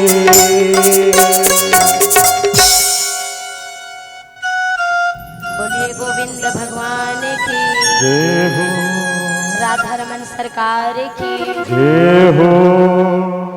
यहाँ पर सबको जाना है, किसी को नहीं रहना है। उस परमात्मा के द्वार वहां जाने के बाद कोई कांटेक्ट नहीं है, कुछ भी नहीं है, केवल उसकी याद, केवल उनका बिताया हुआ पल ही याद आती है। और ये जो जीवन मिला है, आप लोग सुंदर हंस खेल करके, आपस में बातें करके, मिलजुल करके, और कभी भी अपने मन में ये ख्याल मत लाओ कि हम अपने जीवन से तंग आ गए हैं। कभी भी अपने आप को इतना अधम मत समझो। आप लोगों को लिए भगवान ने इतना समय दिया है, इतना श्वासें दी है। आप जाकर के पूछना उस हॉस्पिटल में जो नित्य प्रतिदिन वो मरीज अपने जीने की भीख मांग रहे हैं कि प्रभु मुझे आज ठीक कर दो, मुझे घर जाना है, मुझे कल ठीक कर दो, मुझे घर जाना है, परिवार से मिलना है। और हम इधर अपने प्राण को देने के लिए तत्पर, अपने आप को मिटाने के लिए तत्पर हो जाते हैं। ये जो समय मिला है, परमात्मा में ध्यान लगाना है। जितना दिन तक कि हमको ये क्षण मिला है, ये समय मिला है, उस क्षण का उपयोग करना चाहिए आप लोगों को। कितना भी मुसीबत आ जाए, तकलीफ आ जाए, लेकिन अपने आप को कभी हार नहीं मानना। अपने आप को कभी छोटा नहीं समझना है कि मैं अपने परिवार का लालन पालन नहीं कर सकता तो मैं मर जाऊंगा। हमने आपको प्रथम दिन के श्रीमद् भागवत में श्रवण पान करवाए। जो व्यक्ति बिना मौत आए अगर वो अपने आप को मौत के हवाले करते हैं, वो मान कर चलिए कि उनकी मुक्ति नहीं होती है। उनकी जो आत्मा है वो मोक्ष की तलाश में ढूंढते हैं, मुक्ति पाने के लिए वो परेशान करते हैं। और कभी भी अपने आप को छोटा महसूस करके कभी भी अपने आप को प्राणघात नहीं करना है। आप लोग अगर परेशान हैं ना अपने जीवन से, तो जाओ ना थोड़ा सरकारी हॉस्पिटल जा करके देखो, और बठेना जा करके देखो। लाखों मरीज वेंटिलेटर में पड़े हैं और उनका परिवार बाहर में जिंदगी की भीख मांग रहे हैं। नित्य प्रतिदिन उस डॉक्टर को देख करके प्रणाम करते हैं, मेरे पति को बचा लो, मेरे माता पिता को बचा लो। रात और दिन एक तक निहारे उस आईसीयू थिएटर में बाहर बैठी है वो परिवार, और वो इंसान वेंटिलेटर से परमात्मा से जिंदगी की भीख मांग रहे हैं। उनके साथ में जब बिताते हैं ना, मरीज तो अपनी जगह रहते हैं, लेकिन उनके साथ में जो रहता है ना, उनसे पूछिए, वो मरीज से भी 2 गुना मरना आसान रहता है। वो न खाने का भान रहता है, न पीने का भान रहता है उनको। एक एक दिन, एक एक पल, आज मेरा पति ठीक होगा, आज वेंटिलेटर से बाहर निकालेंगे, आज घर को जाने के लिए छुट्टी देंगे। एक एक दिन हम इंतजार करते हैं उस व्यक्ति के लिए। कभी भी आप सबसे आग्रह हाथ जोड़ करके, आप अगर हमको अपनी बिटिया, अपनी बहन समझ रहे हैं, किसी भी भाई बहन नात रिश्ता, अपने मन में, अपनी बुद्धि में कभी भी छोटी बुद्धि मत लगाना कि हम मरेंगे, हम मर जाएंगे, क्योंकि हमको मुक्ति नहीं मिलने वाली है। वो तो शोभित बाबूजी जैसे अगर भगवत प्राप्ति हो जाए तो अपने एक कुल तो क्या 7 कुल को भी इस भागवत की कृपा से तार दिए। लेकिन पता नहीं हमारे में वो परमात्मा कृपा करेंगे कि नहीं, पता नहीं वो भगवत प्राप्ति होगा कि नहीं। कहते हैं देवता लोग भी तरसते हैं इस कृपा पात्र होने के लिए। आज वो धन्य है साहू परिवार जो अपने पूरे पितरों के लिए इतना बड़ा आयोजन श्रीमद् भागवत महापुराण रखे हैं, केवल उनकी मोक्ष के लिए, उनकी मुक्ति के लिए। तो आप सबसे आग्रह, कभी भी अपने मन में ये विचार मत लाइए, केवल और केवल कभी भी कष्ट आए, कभी भी दुख आए, कभी भी परेशानी आए तो नातृष्ट परिवार के पास मत रोना, केवल और केवल मेरे परमात्मा के पास होना। नातृष्ट क्या बोलते हैं, अरे ये तो नाटक कर रही है, इसको कोई कष्ट नहीं है, ये नाटक कर रही है, ये तो ऐसे ही बहा रही है दुनिया को रिझाने के लिए। लेकिन भैया उनको पूछ के देखो ना, कितना तकलीफ होता है, कितना दर्द होता है जब हमारे साथ में वो हमारा प्राण आधार, वो हमारा अंग नहीं रहता है। लोगों को लगता है दिखावा करते हैं, कभी नहीं। आंख विषम परिस्थिति में निकलती, 2 बार निकलता है आंख से आंसू। एक तो अत्यधिक जब हमको खुशी महसूस होगी तब वो सुख की आंसू रहती है, वो बड़ा मीठा और ठंडकता प्रदान करने वाला रहता है। और जब हमारे ऊपर घोर विपत्ति आती है, घोर तकलीफ आती है, जब नात रिश्ता परिवार नहीं सुनते हैं, रहकर भी ना के बराबर होते हैं, तब आंख से जब आंसू निकलता है तो सीना फाड़ के निकलता है, वो दर्द होता है दिल में। और वो आंसू ठंडा नहीं रहता, वो आंसू गर्म रहता है।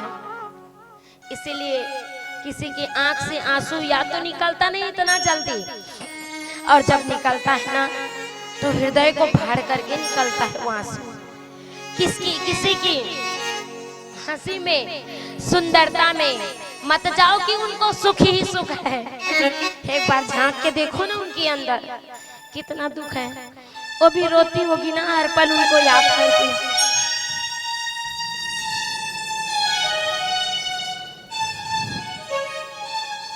बोलिए कृष्ण कन्हैया लाल की हो। भर दे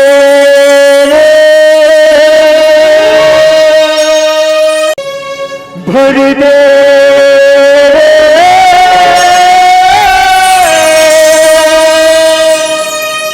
भर दे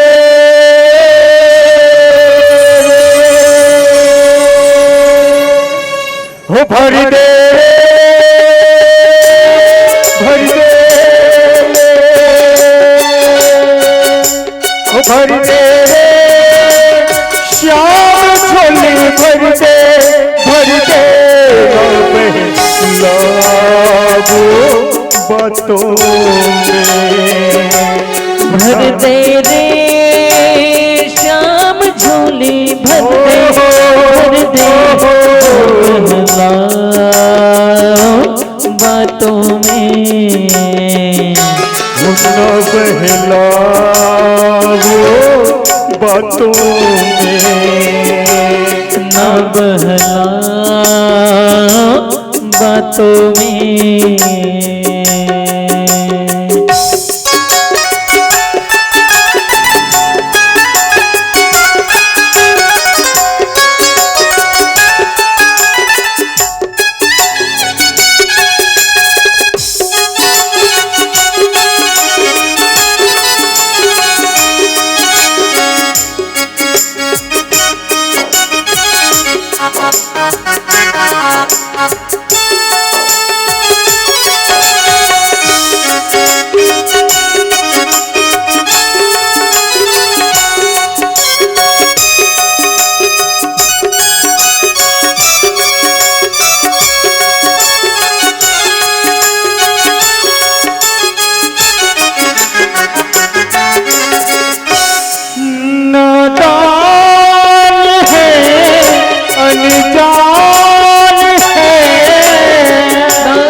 भगवान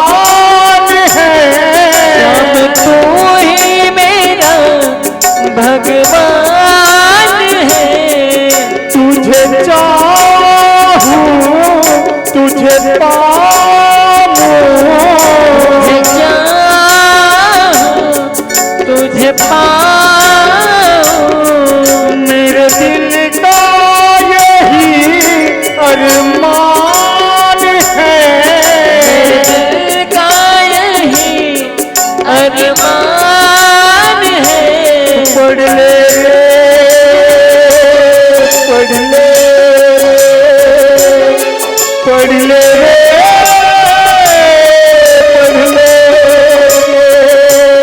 पढ़ ले श्याम दिल की पढ़ ले सब लिखा है बातों में। भर दे रे श्याम झोली, भर दे बहला बातों में, बातों में बहला बातों में।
तुम तो भूले भूले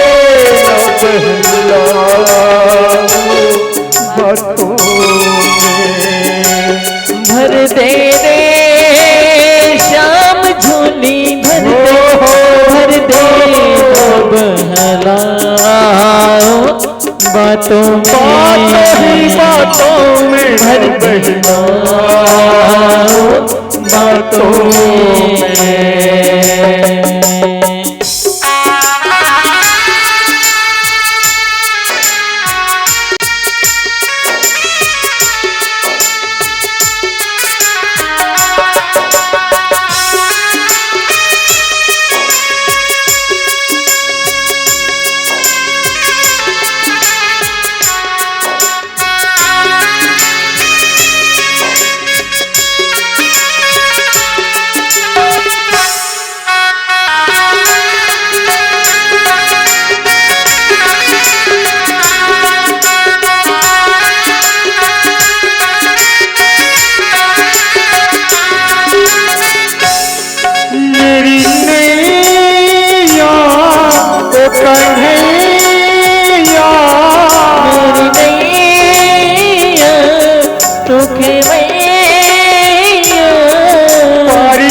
गम गमाना आजा रे पल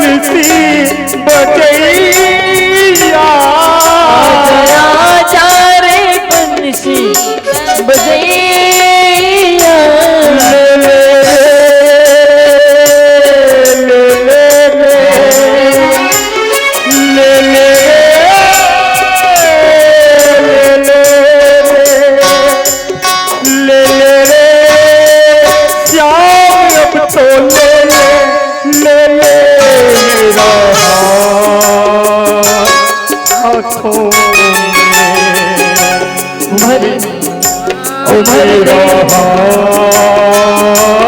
हाथों में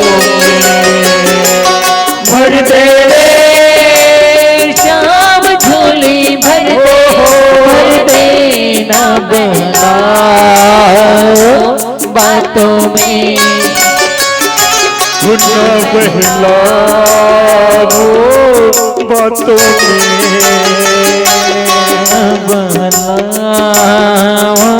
बातों में भला के क्यों बिगाड़ा रे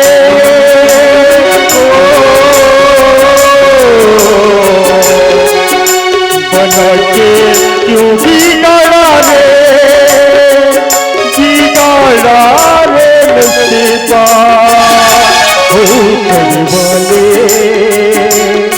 ऊपर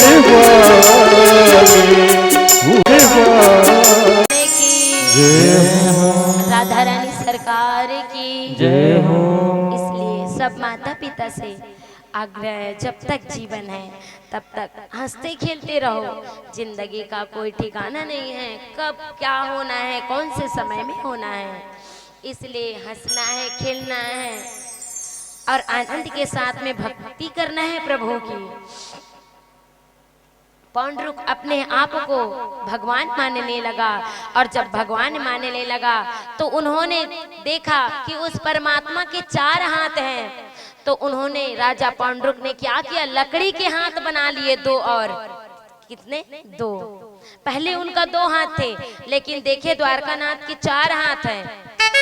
तो उन्होंने क्या किए, 2 हाथ लकड़ी का बना लिए और द्वारकानाथ को देखिए कि वो गरुड़ की सवारी करते हैं। तो उन्होंने क्या किया, पौंड्रुक ने लकड़ी का गरुड़ बना लिया और उसमें चक्का लगा दिया और जहां भी जाते थे पौंड्रुक तो उस लकड़ी के गरुड़ में जाते थे और कहते थे मैं द्वारकानाथ हूँ, मैं भगवान हूँ।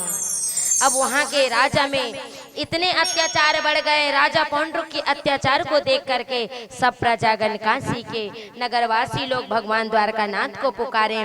तो द्वारकानाथ वहां आकर के प्राकट्य हुए हैं और प्राकट्य होकर के पौंड्रुक और द्वारकानाथ में घमासान युद्ध होता है और उस युद्ध में मेरे द्वारकानाथ अपने सुदर्शन चक्र से पौंड्रुक के जो असली हाथ थे उनको काट दिए और नकली जो लकड़ी का बना था उसको छोड़ दिए। और उसके बाद फिर भी अगर करते थे तो मेरे गोविंद भगवान ने उन्होंने पूरे विश्व का भार लेकर के उनके प्राण पखेरु को उड़ा देते हैं और वो अपने उदरस्थ में समाहित कर देते हैं। बोलिए गोविंद भगवान की जय हो। श्रीमद् भागवत की कथा बड़ी अद्भुत अलौकिक है। एक बार युधिष्ठिर ने राजसु यज्ञ करवाए थे, तो उसमें राजसु यज्ञ में एक घोड़ा छोड़ा हुआ था। तो उस घोड़े को जरासंत ने रोक लिया था। किसने रोका था? जरासंत ने। जब जरासंत ने रोका है तो जरासंत को मारने के लिए भीम ने आगे बढ़े हैं और उस जरासंत को जब मारे थे तो किसने जोड़ा था? जरा नाम की राक्षसीन ने जोड़े थे। उनको 2 टुकड़े कर दिए थे पहले, फिर 2 टुकड़े करके एक भाग में जोड़ दिए थे। जरा नाम की राक्षसीन ने उसकी उत्पत्ति किए थे तो जरासंत कहलाए थे। तो राजसु यज्ञ में जरासंत ने घोड़ा रोका था, तो उसी घोड़े को जरासंत जैसे रुके तो यज्ञ रुक गया था। तो जैसे भीम को पता चला है तो जरासंत युद्ध करने के लिए गए, लेकिन युद्ध में वो असफल रहे। द्वारकानाथ ने कहा है, हे भीम, जब तक कि मैं इशारा नहीं करूंगा तब तक ये जरासंत मरने वाला नहीं है। आप युद्ध करोगे लेकिन मेरी तरफ मुड़ करके देखना है। तो जब भीम और जरासंत का युद्ध हुआ, कितनों दिन तक युद्ध होते थे, दिन भर युद्ध होता था और रात्रि कालीन में आराम से एक दूसरे में बातें करते थे, भोजन करते थे। आप लोग कितनों भी अपने घर द्वार में नात रिश्ते से मुंह फुलाओ, दिन भर झगड़ा हो, दिन भर लड़ाई हो, कुटिक कुटा पिटिक पिटा हो, लेकिन रात्रि कालीन में भोजन एक साथ अपने परिवार के साथ में करना, ध्यान रखना। दिन भर लड़ाई करना, सोने के टाइम में प्रेम से सो, प्रेम से रहो। तो वहां पर भीम ने कहा, प्रभु ये जरासंत तो इतना पराक्रमी है, मेरा हाथ पैर तोड़ देते हैं। तब द्वारकानाथ ने कहा, देखो भीम, मैं इशारा करूंगा, कोने में रहूंगा और आप इशारा देख करके क्या करना, जैसे ही मैं बोलूंगा उस जरासंध को मारना है। तो उसी समय फिर दूसरा दिन युद्ध छिड़ा है जरासंध और भीम में। तो जरासंध ने धड़ाम से उसको मारे हैं और मार करके मेरे गोविंद भगवान इधर इशारा कर रहे थे एक लकड़ी लिए और इस लकड़ी को लेकर के 2 टुकड़ा किए हैं। तो जरासंध को भी भीम ने 2 टुकड़ा किए हैं पैर को फैला करके, और जैसे 2 टुकड़ा किए हैं मेरे गोविंद भगवान द्वारकानाथ इस लकड़ी को ऐसे फेंक दिए। और जब ऐसे फेंके ना तो उसी समय भीम ने भी जरासंध के 2 टुकड़ा करके इधर उधर दाएं से बाएं फेंक दिए। अब जब दाएं से बाएं फेंके हैं तो जरासंध की शरीर नहीं जुड़ पाया, वो ऐसे ही मार के फेंक देते थे तो जुड़ जाता था। जरा नाम की राक्षसी ने जोड़े थे उनका कल्याण किया था। इस प्रकार से और जो कथा आती है सांब का विवाह का भी चर्चा आती है। सांब का जो विवाह है द्वारकानाथ भगवान के जो पुत्र हैं सांब जी, सांब का विवाह दुर्योधन की पुत्री लक्ष्मणा के साथ में। जब दुर्योधन की पुत्री लक्ष्मणा की विवाह के लिए दुर्योधन के पास में गए सांब ने, तो सांब जैसे ही दुर्योधन के पास हस्तिनापुर गए ना तो दुर्योधन ने द्वारकानाथ को अनेक प्रकार की गाली दे करके भगौड़ा कह दिया। उनको क्या कहा? भगौड़ा कह दिया। भगवान ने रण को छोड़ करके भागे थे, द्वारकानाथ बसाए थे, इसलिए उनको रण छोड़ महाराज भी कहा गया है। तो कहे मैं तुम्हारे साथ में मेरी पुत्री का विवाह नहीं करूंगा। तुम्हारा जो पिता है 1 नंबर का रणछोड़ है, भगोड़ा है, पर स्त्री के साथ में रास रचाता है बोल दिए। तो दौड़ करके लक्ष्मण जी के पास में आए और लक्ष्मण जी ने अपने हल को दिव्य रूप में प्रकट करके पूरे हस्तिनापुर को हिलाने डुलाने लगा। तो हस्तिनापुर कांपने लगा, और जब कांपने लगा हस्तिनापुर तो दुर्योधन हाथ जोड़ करके खड़े हो गए कि हे लक्ष्मण जी, हे बलराम जी, आप यहाँ आए हो ना, तो मैं अपनी पुत्री का विवाह सांब के साथ में करूंगा, लेकिन हस्तिनापुर को हिलाओ डिलाओ मत, क्योंकि बलराम मतलब उनके ऊपर 100 हाथियों का बल था और वो हल चलाने वाला था, माहिर था वो। तो हल के माध्यम से ही उन्होंने पूरे हस्तिनापुर को हिला रहे थे। तो उनका विवाह लक्ष्मणा के विवाह सांब के साथ में हुआ है। अब रेवत की पुत्री रेवती दिन ब दिन बड़ी हो गई थी, 18 साल की हो गई थी, और रेवती इतनी ऊंची लंबी पूरी थी। और एक बार रेवत ने ब्रह्मा से तपस्या किए कि सब नात रिश्ते का विवाह हो गया प्रभु, मेरी पुत्री इतनी सुंदर है, इतनी चंचल है और इतनी भक्ति करने वाले, फिर भी उनको ऐसा कोई वर नहीं मिल पा रहा। तो ब्रह्मा ने कहा है कि हे रेवत जाओ, अब युग बीता जा रहा है, त्रेता युग से द्वापर युग भी बीतने वाला है, और जब युग बीत जाएगा ना तो इंसान छोटा छोटा हो जाएगा। बोले जब कलयुग आएगा तो इंसान कैसे हो जाएगा? छोटा होएगा। और बताया गया है कि कलयुग जब बढ़ते चरण में होगा, अभी तो कलयुग का प्रथम चरण चल रहा है, और जैसे बढ़ेगा तो इंसान की आवृत्ति छोटी हो जाएगी। 12-12 साल में बाल गोपाल हो जाएंगे बाबूजी। और चरोटा का पेड़, चरोटा भाजी जानते हो? कौन कौन खाते हो चरोटा भाजी? हाँ, अब मैं कैसे जानता हूँ बताओ तो? मोर मारे बेशरम भाजी नहीं बाँचे। बोलिए गोविंद भगवान की जय हो। अब नहीं बाँचे कि यहाँ चढ़ाउतरी मन माने बेशरम लल्लू लोग 2-3 बोरा मत चढ़ा दो दाई, है नहीं? मोरो थोकने काट कर प्राण ला बचा लू, जाति खानी है नहीं। तो बोले कलयुग में इंसान छोटा होगा, आयु छोटी होगी, और 15 साल में उनकी मृत्यु आ जाएगी। अभी भी तो वही हो रहा है, देख रहे हो ना। अब बुढ़ापा कोई नहीं देख रहा है। याद रखिए कितने मेहनत करने वाले हमारे बड़े बुजुर्ग जो 4 बजे उठ करके नित्य प्रतिदिन 5 किलोमीटर 8 किलोमीटर चढ़ने वाले हैं, पैदल चलने वाले, खेत खलिहान में सुबह 8 बजे से लेकर के रात 8 बजे तक के रात्रि कालीन में वो कड़ी मेहनत कर रहे हैं, तो उनकी हड्डी मजबूत है। लेकिन आजकल के युवक युवती, हमारे भाई बहन के हम मेहनत भाइयों बाबूजी जैसे कर सकते हैं, हमारे बड़े बुजुर्गों के जैसे कर सकते हैं ना? मुश्किल है, बहुत मुश्किल है, नहीं कर सकते हैं। तो उसमें क्या मेहनत, और उन लोग तो अपना सब नाती पंथी संथी देख लिए। कल हमसे मिलने के लिए आए थे हमारे दादाजी, अभी भी बैठे नीला शर्ट वाले, वो नाती पोथी संथी सब देख लिए हैं। आप ही को बोल रही भाभी जी, बोले कान से सुनाई नहीं देते हैं, लेकिन उनकी आयु देखिए, लेकिन हम उस उम्र में नहीं रह सकते हैं। अभी तो 40 साल, 45 साल, 37 साल, 38 साल में ही व्यक्ति चले जा रहे हैं, कोई बुढ़ापा नहीं देखे हैं। तो यहाँ पर आयु कम होगी। चरोटा के पेड़ में बारात जाएंगे, वहां पर बाराती बैठेंगे बोले हैं, बताइए। और इतनी आवृत्ति, बाबूजी जुआ जानता, जुआ काला कथे, जुआ जुआ कहाँ है? हाँ, ओकर मुड़ में है, कहा थे तोल देख तो है, हमार माता जी में बता थे, ओकर में नहीं है दादा, तोल देख। अब वो कहा थे मुड़ तो है नहीं, कहा थे वो जानबूझ के जुआ लिख के डर में पूरा फिनिश कर दे।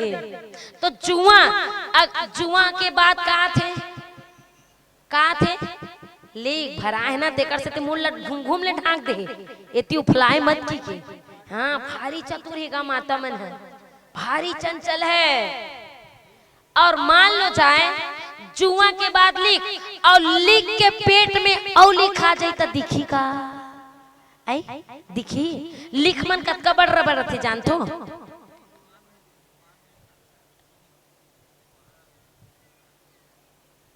एक सियानी ने तो दिखते लिख। हाँ, जब ओला नहीं दिखे तो मान लो जाए दाई, लिख के पेट में अगर लिख हो जाए तो कतका बढ़ रही हुआ। हाँ, तो वैसी आवृत्ति हो जाएगी इस कलयुग में, इतना खतरनाक होगा कलयुग में। और कहा गया है कि कलयुग स्त्री प्रधान देश होगी। अभी भी तो हो रहा है, राज्य स्त्री का ही चल रहा है ना। बिना माताओं के, गैर हाजिरी के बिना एक पत्ता ऐसे ऐसे करत रही तो देख के छोड़ देती। हाँ, माता अगर ऐसे दिखा देना आंख तो भैया बड़े बड़े मंत्री भी संतरी बन जाते हैं। रहते होंगे अपने घर में पंडित, पत्नी के सामने में खंडित। आओ भूखा तो दीदी खा हो गए। हाँ, तभी मुस्कुरात का करी बेचारा, प्राण ले लेते दीदी का थे। वो दिन बतात रही, सोपास रही दीदी, मोर बड़ साड़ी ली की तमे यहाँ आगे कहाँ साड़ी ले डर हो, बड़े जान मोटरल धर के मैके जात रही ले, बताइए एक साड़ी खाती उसनो करतीस गा है नहीं। बेचारा समझा तो ऐसे जगह फंस गए आदमी है जी हाँ नेटवर्क नहीं है तो भारी मजम है, हाँ कहा बनाते बड़ी मरना हो गए। नेटवर्क प्रॉब्लम यहाँ दे मन ला लगाते कहाँ 50 बार घर में जाके दोपहर रात लड़ाई छो जाते है, कहाँ रथस कथे का बता बेचारा है। यहाँ मन माने पीटत तेला एकर दुख हुआ पार है। जैसे कथल होते गिद गिद गिद गाड़ी चालू कर देते, पानी गिरे, आंधी आए, तूफान आए, भात खा ले कथे तेला नहीं खा। तुम मतलब बताओ ना, हमार जो तबला वादक भैया है वो दुकान खोले है, हारमोनियम, ढोलक, तबला, बेंजो, जो भी वाद्य यंत्र है सब ला तुमला डोमा में मिली, फ्री में नहीं पैसा में। कहा तू हाँ जाबो की काली भीड़ लग जाए दुकान में, और भीड़ लग जाए ऐसे कि काली आहिच नहीं होगा है नहीं। एक ठन तबला बजा पहुंच जाई कथा मंडप में, एक किस्सा बताता हूँ। कथा मंडप में पहुंच जाई दन दन दन दन करत, और फोन आगे तबला बना तुरंत फिर रिपीट मारते दादा भगवाने मालिक है कर लीला परम लीला याद है इसका, एक नाम का है जानतो लीला। एक कत्ता बेर का लीला करके कौन ला कोचक के भाग गई ना पता नहीं चला, जेकर नाम है लीला। और मोर गोविंद भगवान के सामने करते लीला, और येला धर के चला थे ये लीला ये लीला ये लीला। अब एक में समझ नहीं आए कौन काकर लीला दिखाते थे। कालिस बाजा पेटी ढाक दिस, नहीं बजाना है मतलब नहीं बजाना है, लीला परम्पार है दादा। वो जहाँ टोपी लगा लिस नहीं वो बाजा में तहन तुमन कतको रो लो गा ले खास ले 1000 नोट दू तब नहीं बजाए। और काली रिसागे बाबूजी पैसा नहीं दिस की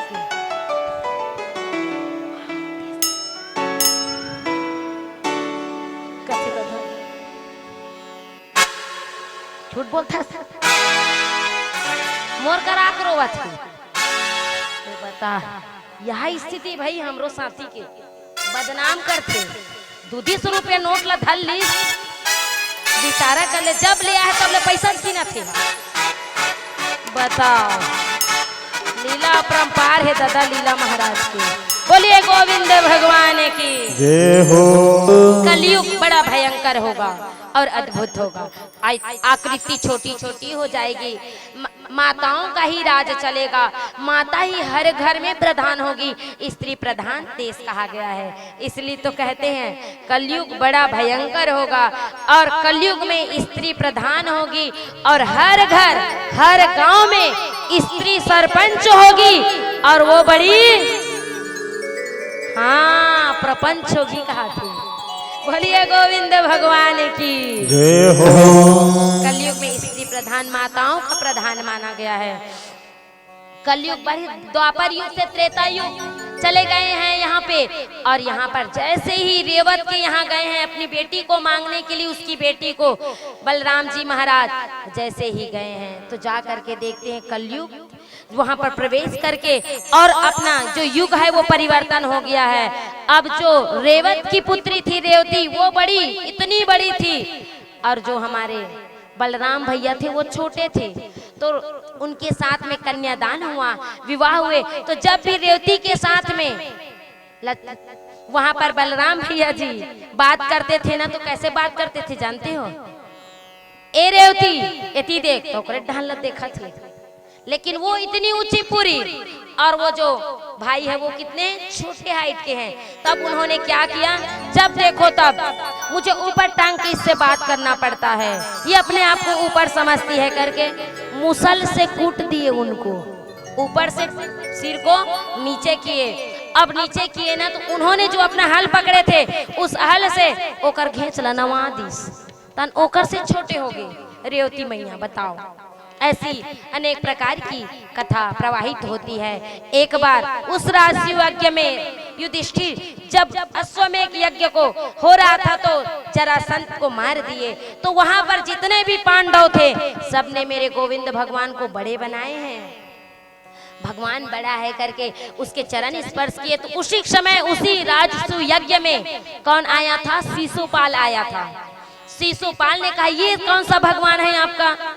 और शिशुपाल को मेरे गोविंद भगवान ने कहा था, अपनी बुआ से निवेदन किए थे कि हे बुआ ध्यान से सुनना माताएं, क्योंकि कुछ क्षण बाद अब सुदामा चरित्र प्रारंभ हो रही है और आपके पीछे पीछे में चाय नाश्ता सबकी व्यवस्था है, लेकिन एक शर्त हम चाय पीऊ मोला देखा देखा मत पीऊ।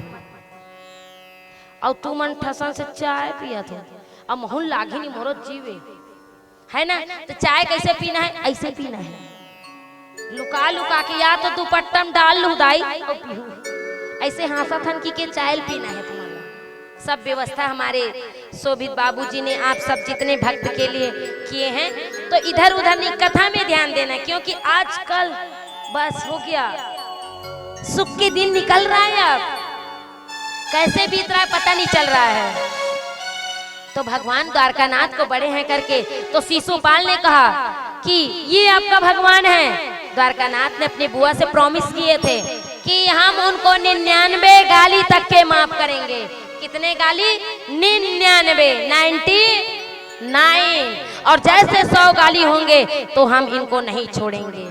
तो वहां पर शिशुपाल बैठा हुआ था और उनको बड़े बनाए हैं। तो उनको बड़े क्यों कह रहे हो? बोले तो एक समय की बात है, भृगु ऋषि जी ब्रह्मा विष्णु महेश को सबसे बड़ा देवता इस ब्रह्मांड में किसको बनाया जाए, ब्रह्मा को, विष्णु को, महेश को।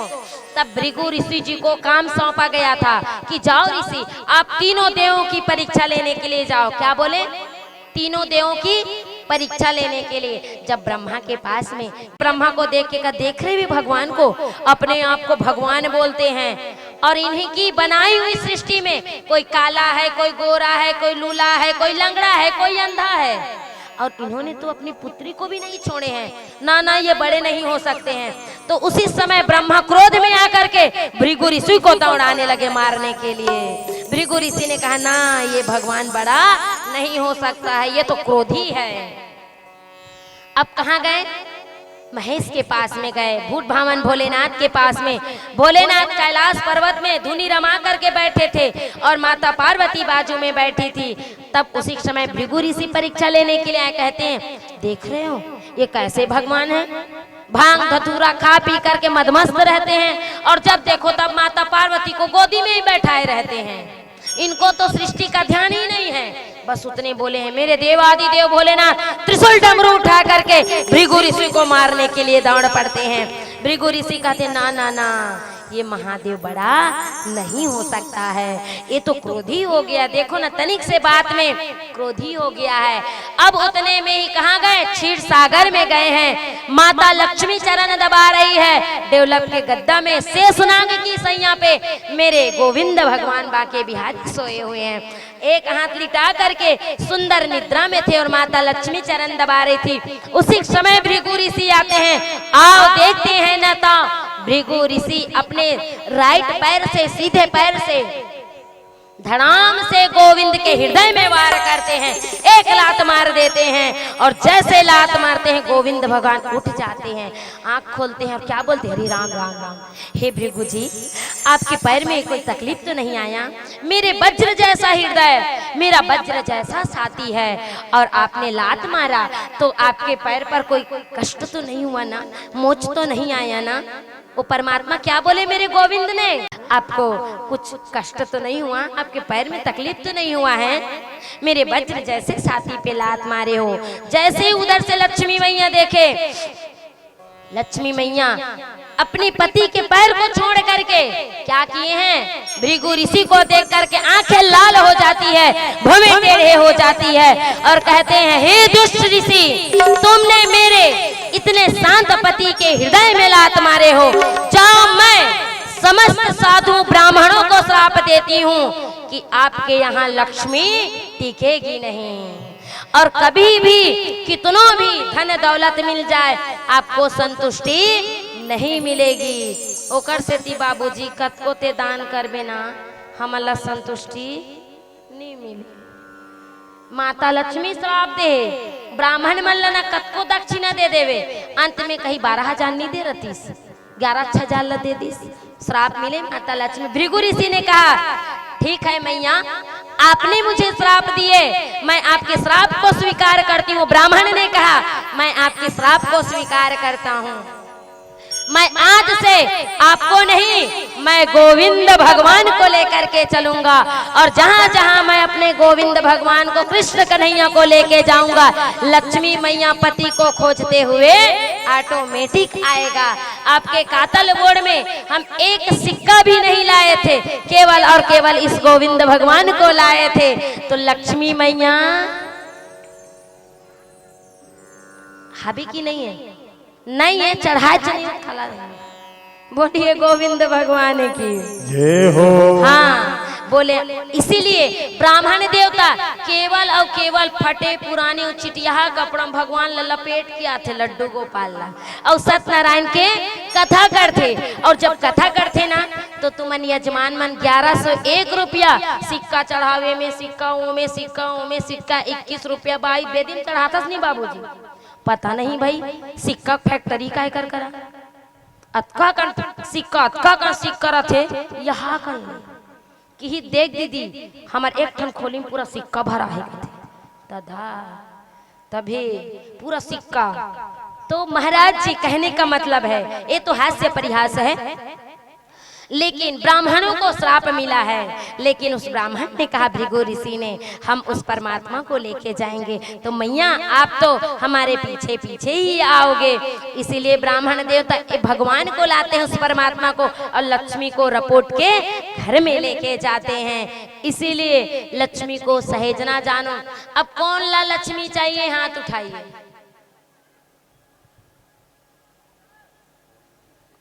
कौन लबा के बिहारी चाहिए, हाथ उठाइए। सब जन कथा कराहू फिर। बोलिए गोविंद भगवान की जय हो। हाथ उठा तो है नहीं। तो कहने का मतलब है, लक्ष्मी लक्ष्मी करोगे तो लक्ष्मी चंचल है, याद रखना, वो टिकने वाली नहीं है, एक जगह नहीं टिकती है। लक्ष्मी का हजारों पैर है, वो आज आएगी कल चली जाएगी।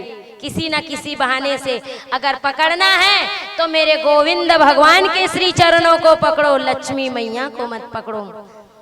पति के तलाश में वो पत्नी दौड़े चली आती है, याद रखिएगा। और वहां पर जैसे ही श्राप दिए हैं और भृगु ऋषि जी ने पूरे परमात्माओं के सामने कहा, अगर सबसे बड़ा इस ब्रह्मांड का देव है तो केवल और केवल मेरे बाल मुकुंद गोविंद भगवान हैं, सबसे श्रेष्ठ माना गया। और उसी को देख करके आज शिशुपाल कह रहा है ये काहे का भगवान है। 100 गाली 99 गाली में छूट है, एक 100 गाली जैसे ही होगा उसके बाद उनको मार दिया जाएगा, वचन दिए थे उनकी बुआ को। और यहाँ पर शिशुपाल देख गाली गाली ऊपर गाली दे रहे हैं भरी सभा में, राजसूय यज्ञ में। ये काहे का भगवान है, 1 नंबर का छलिया है, 1 नंबर का भगोड़ा है, ये तो 16,108 रानियों को पकड़ के बैठे हैं। गोविंद भगवान मना कर रहे हैं, शिशुपाल अभी भी समय है, ठहर जाओ। 80 गाली हो गया है, कह रहे हैं ये तो राक्ष रचाने वाला छलिया है। कहे शिशुपाल ठहर जाओ, 90 हो गया है। बोले मुझे क्या गिनती गिना रहे हो, हम नहीं जानते क्या, आप तो 1 नंबर का चोर हो, चोर, और वो भी चित्त को चुराने वाला, लोगों के यहाँ माखन मिश्री चुराते थे। कहा शिशुपाल 99 हो गया है, खबरदार आखिरी बार चेतावनी दे रहा हूं मैं, 99 में एक भी बार आया तो आप नहीं बचोगे। तब मेरे गोविंद भगवान बैठे हुए थे उस सभा में, तब शिशुपाल कहते हैं किसको आंख दिखा रहे हो, हमें नहीं पता क्या आपने क्या किया है। आपने तो 16,101 कन्या को अपने घर में ला करके महारक्ष रचे हो पर स्त्री के साथ में। जैसे बोले हैं मेरे गोविंद भगवान सुदर्शन चक्र उठाते हैं और उठाने के बाद शिशुपाल के धड़ को अलग कर देते हैं, देवदुदुम्बी बजाने लगते हैं, पुष्पों की वर्षा होने लगती है, जय जयकार घोष होने लगता है। और उसी शिशुपाल के शरीर से दिव्य ज्योति प्रकट होती है और वो ज्योति आकर के मेरे गोविंद भगवान के उदरस्थ में समाहित हो जाता है। इस प्रकार से शिशुपाल जी को अपने उदरस्थ में वैकुंठ में लेके जाते हैं। कहने का मतलब ये है कि कभी भी किसी के ऊपर उंगली नहीं उठाना चाहिए, कब कौन से समय में उनका मन क्या है, क्या चल रहा है। और अगर हम किसी एक जीव के ऊपर उंगली उठाते हैं तो उस जीव में शिव है, उस आत्मा में परमात्मा है। तो आप लोग कभी भी किसी के ऊपर लांछन उंगली नहीं उठाना है, इसमें केवल अपने कर्म करते जाना है, अपने कर्म में जो जितना है वो हमारे कर्म में रहेगा, भक्ति करना नहीं छोड़ना है। गोविंद की कथा बड़ी अद्भुत अलौकिक है। एक बार नारद जी ने कहा द्वारका नाथ की 16,108 रानियां हैं, वो कैसे रखते होंगे अपने पत्नियों को। नारद जी जानते हो ना, कान भरने वाला, झगड़ा करने वाला। हमने बताया था सब घर में एक नारद मुनि रहते हैं जो इधर की बात उधर, उधर की बात इधर करने वाला। वाह, वो कथा करा थे, चाय नहीं बटवाई ये बांटा था। बोलिए गोविंद भगवान की। कान भरने उनका काम ही है, उनको श्राप मिला रहता है, घर में होता है बिल्कुल नहीं करना है, किसी का काना वाना भरना नहीं है भैया, याद रखना आप लोग। तो वहां पर जैसे ही देखे हैं, अब देखने के बाद दिन ब दिन बीतते गए। नारद जी ने कहा चलो आज द्वारका भ्रमण करके आते हैं। अब द्वारका नाथ जैसे ही द्वारका नगरी में गए हैं मेरे नारद जी, वहां देखते हैं गोविंद, ये जो द्वारका नाथ है, एक द्वारका नाथ और इनकी जो रानियां हैं 16,108 रानियां, और 16,108 रानी में एक एक रानी के 10-10 बच्चे हैं, तो कितना हुआ। कौन कौन हम मैथ्स के मास्टर है, बताओ हाथ उठा। गणित में कौन ज्यादा होशियार है,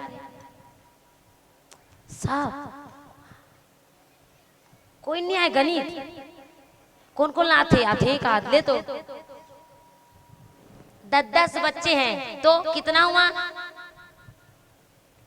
हम मोबाइल निकाला थे गूगल देवता बता जल्दी द्वारकानाथ के बेटा मन कतका जने का हाँ 16,80,100। अब बताइए यहाँ का आबादी हुई है बे बाबूजी नहीं है ना हाँ है बेगा सूता था इसका गा हाँ सुधबे मत बोलिए गोविंद भगवान की जय हो। सब सुध जाए मोर बात ते मत सुधबे हाँ बिल्कुल नहीं सुन रहे ऐसे देखिस गा गुर्री गुर्री में डर रहा गयो इलाका हो गए दादा मेरे पैसा चढ़ाए नहीं की हो मत चढ़ा दादा मत चढ़ा ते मोल बैठा दिस ना बाबूजी वही सबसे बड़ा धन है मेरे लिए। और आपने मुझे इतना प्यार इतना मान इतना सम्मान जो एक सगा माँ बाप नहीं देते हैं उतना मेरे साहू परिवार ने और इस गांव वाले ने मुझे इस बिटिया को मान सम्मान किए हैं उसके लिए तो मैं बड़भागी हूँ क्योंकि इस कातल बोर्ड में पहला नहीं दूसरा बार मैं आपके निज स्थान पे आई हूँ। तो सब मेरे चेहरे से मेरे नाम से भली भांति हैं। मोर नाम का है मंटोरा हृदय ये दे आखिर का है हाँ भूलना नहीं है तो का नाम है मोर हाँ भुलाए की का नाम है भुलाए के नाम है कभी भी बुलाऊ ना तो दे महाराज ताय धमतरी वाली मत कहो लबले आखिर छपक हाँ ये पलक ताय दही कर है ना तो सब जन के मुख में रहना चाहिए चाहे मुझे गाली दो चाहे गाली भी दो ना तो आर इसका एक झंटूरी नान चन चिरपटी हाँ जब देखबे तब बड़बड़ करत रही से खासकर मोर बाबूजी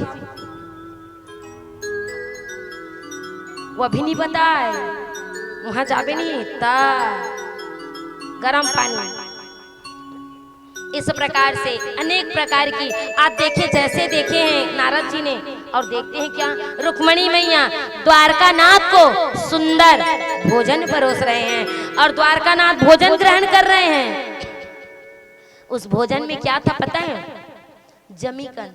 जिमी कांदा खाती से मोर द्वारकानाथ है क्या खाए हैं श्रीमद् भागवत महापुराण में सब झला जिमी कांदा चढ़ाना है लेकिन कैसने वाला खजवाए वाला मत वाह बड़ा विचित्र हो जाते कतका महाराज जिमी कथे नहीं कांदा कांदा खाले कथे तो खवाबो की के मन माने खजवाए वाला ला मैं तो चंद्रशेखर भैया हाथ जोड़ के नहीं ते भर मत चढ़ावे मैं जाना तो यहाँ पर मारे खजवाए वाला एक ठन खोली में वहां देखे भैया ते मत चढ़ावे मोर बाप हाँ वो भर मत आए मैं आप काली देखे होगा मैं हाँ कुरूद ले नाने 5 किलो आधा किलो भर खाए मन माने खजवाए 3 दिन ले मुँह मन ला तो कि दीदी चढ़ाबो कथन मत चढ़ाबे मोर भले नहीं लागे माटी नान के चढ़ा दे ले जाऊं मैं गैलरी बनाए रहे काकर घर खजवाए वाला जिमी कांदा है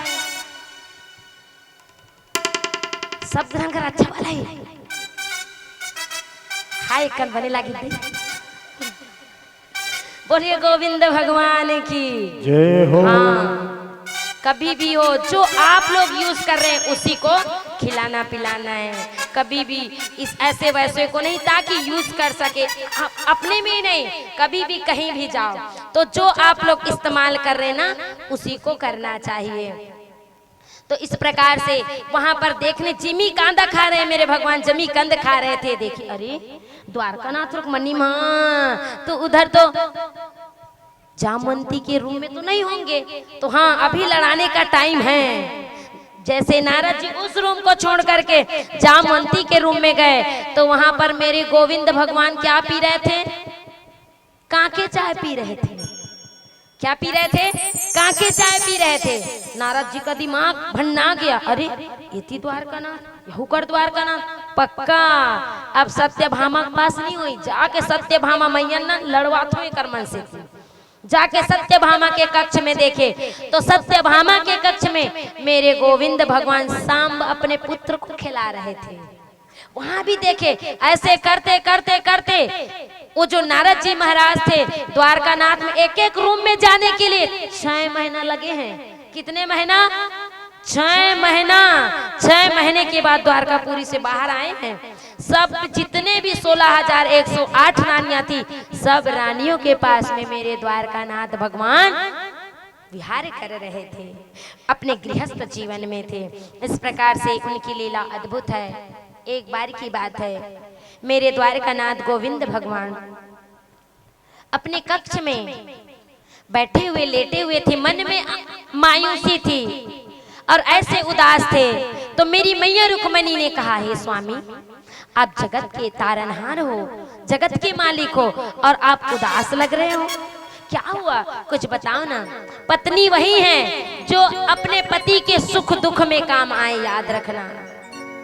अगर पत्नी छोड़ करके चले जाए अपने पति को, तो वो पत्नी पत्नी नहीं कहलाती है। चाहे कुछ भी हो जाए, अपने पति को छोड़ करके नहीं जाना चाहिए। उनके दुख में, दर्द में, तकलीफ में उनका साथ देना चाहिए। और उनके साथ साथ में पति का भी हक है कि वो अपने पत्नी का साथ दे। देखो, वो जो माताएं होती है जीवन पर्यंत तक के अपने पति की सेवा करते हैं। बुखार आते हैं तो उनको पानी देते हैं, दवाई देते हैं, सब कार्य करते हैं। लेकिन जब पत्नी बीमार पड़ते हैं तो पति सीधा अपने पत्नी को कहाँ भेजते हैं? मायके। जान तो मायके वाला मन इलाज कर, वही करते। ऐसा बिल्कुल भी नहीं करना है। आप लोग बड़े समझदार हैं, मैं ज्यादा आप लोग को नहीं समझाऊंगी। तो यहाँ माता रुक्मणी सोचने लगे, आज द्वारकानाथ उदास है। तो द्वारकानाथ कहते, रुक्मणी पता नहीं, आज ना मुझे अपने बचपन का याद, अपने गुरुकुल का एक यार, एक मित्र की याद आ रही है। कौन है स्वामी? जाओ ना मिल करके आओ। तो कहे, देवी, वो जो मेरे बचपन का यार और मेरे बचपन का मित्र है ना, उनका नाम सुदामा है। सुदामा है? तो ये कहाँ रहते हैं स्वामी? तो बोले, ये ना सुदामा नगर में रहते हैं। तो जाओ ना। कहे, देवी, उनके घर में ना खाने पीने के लिए कुछ भी नहीं है देवी। वो इतने गरीब है, इतने गरीब है कि उनके बच्चे भी बिना वस्त्र के रहते हैं देवी, जाड़ में भी। और समय आने पर उनको एक निवाला भी नहीं मिलता है। आज सुदामा चरित्र की कथा प्रवाहित कर रहे हैं। ये जो कथा श्रवण पान कर ले तो उनके जीवन में कभी भी दुख, दरिद्र, कष्ट नहीं आता है, क्योंकि गोविंद भगवान और मेरे द्वारकानाथ भगवान और सुदामा चरित्र की पावन कथा है। आप लोग जितने भी अभी तक बैठे, कुछ क्षण और बैठना है, क्योंकि अब मैं आपको सुदामा चरित्र की ओर लेकर के चलती हूँ, जो बड़ी अद्भुत चरित्र है। देवी, उनके घर में खाने पीने के लिए कुछ भी नहीं है। तो कहे, स्वामी, आप जाओ ना, उनको कुछ दे करके आओ, आप तो परमात्मा हो। कहे, देवी, वो धन के गरीबी है, लेकिन मन के गरीबी नहीं है। उन्होंने तो राम नाम की वो धन पाले हैं। वो कभी भी किसी के सामने में हाथ नहीं फैलाते हैं कि मुझे दे दो, मुझे दे दो करके देवी। लेकिन फिर भी स्वामी, जाओ ना, उस बच्चे के खातिर आप जाओ। तो द्वारकानाथ सुंदर कहाँ गए हैं? सुदामा के घर गए, वेश बदल करके। और जैसे ही वेश बदल करके जाते हैं तो वहां पर उस सुदामा के घर के द्वार पर खड़े होकर के सुशीला को कहती है, सुदामा की जो पत्नी है वो है सुशीला। और सुदामा का मतलब जानते हो क्या होता है? सु मतलब होता है अच्छा, दामा मतलब होता है अपने लक्ष्य पर अडिग रहना, और एक दामा का मतलब होता है रस्सी, जो मजबूत रहती है ना रस्सी, वो है दामा। और सुशीला का मतलब होता है, क्या होता है? सु मतलब होता है अच्छा, और शीला मतलब होता है गुणवान, भक्तिवान, पतिव्रत, धर्म पालन करने वाले। और एक शीला का मतलब होता है पत्थर। जीवन में 4 हमारे साथ होना बहुत जरूरी है। सर्वप्रथम है निरोगी काया, दूसरा है घर की माया, तीसरा है सुशीला नारी, और चौथा है पुत्र आज्ञाकारी। जो हमारे आदरणीय शोभित साहू जी और उन्हीं की धर्म पत्नी गीताबाई साहू जी की, उनकी जो संतानें हैं, भाई महेश्वर और भाई गज और डोमन भाई, उनके जो बेटा है, सच में क्या बोले, जितना भी बोले ना वो कम है। अपने पिताजी को कहे, पिताजी आपको कथा श्रवण पान करना है, आप बैठना, बाकी हम सब करेंगे। पुत्र देखिए, अगर 3 हो गया, घर में माया हो गई और सुंदर काया हो गई, सुशीला नारी हो गई, और पुत्र आज्ञाकारी नहीं हुआ तो धिक्कार है हमारे जीवन को। फिर हमारे जीवन में वो पुत्र सुपुत्र बन करके आना चाहिए। आज हमारे साहू परिवार में भी और हमारे भाभी जी के भी जो पुत्र हैं, भाई चंद्रशेखर, वो भी अद्भुत अलौकिक है। इन लोगों की जो संस्कार है सच में होनी चाहिए। उन्होंने इस उम्र में भी अपने पिता का ध्यान रख करके पूरे समाज को, पूरे गांव को एकत्रित करके, वो बच्चे जब से भोथली में हमको श्रीफल मिला, नारियल मिला, श्रीमद् भागवत का 1 महीना बचा था, 1 महीने जैसे नारियल दे करके आए, नित्य प्रतिदिन रोज वो भीड़ गए भागवत जी की कृपा के लिए। बेटा हो तो उनके जैसे तमोर मोहन काबर का देखा तो टुकुर टुकुर ताली बजाओ न कर परिवार वाला। बोलिए गोविंद भगवान की। एक हाथ करना बजा दी करो। घे जो ए जन्म में ताली नहीं बजाई ना, तो आने वाला जन्म होई ना ओकर मन के ताली बजा कहीं। अब समझ सकते हो। तो वहां पर सुशीला नारी देखी, बहुत ही स्वाभिमान स्त्री थी, माता थी। तो जैसे ही द्वारकानाथ उनके द्वार पे गए, देवी भिक्षाम देही, देवी भिक्षाम देही, सुशीला निकलती है दौड़ करके कि कौन साधु मेरे द्वार पर आए हैं। और जैसे देखें गेट को, दरवाजा को खोलें, छोटे छोटे बच्चे थे, उनके तन पे वस्त्र नहीं था। गरीबी इतनी थी कि हम क्या बताएं। उनके यहाँ कहते हैं एक बार मौत आ जाए लेकिन गरीबी मत दिखाए भगवान, किसी को याद रखना। एक बार मौत ग्रहण कर लेंगे लेकिन गरीबी ग्रहण नहीं कर पाएंगे।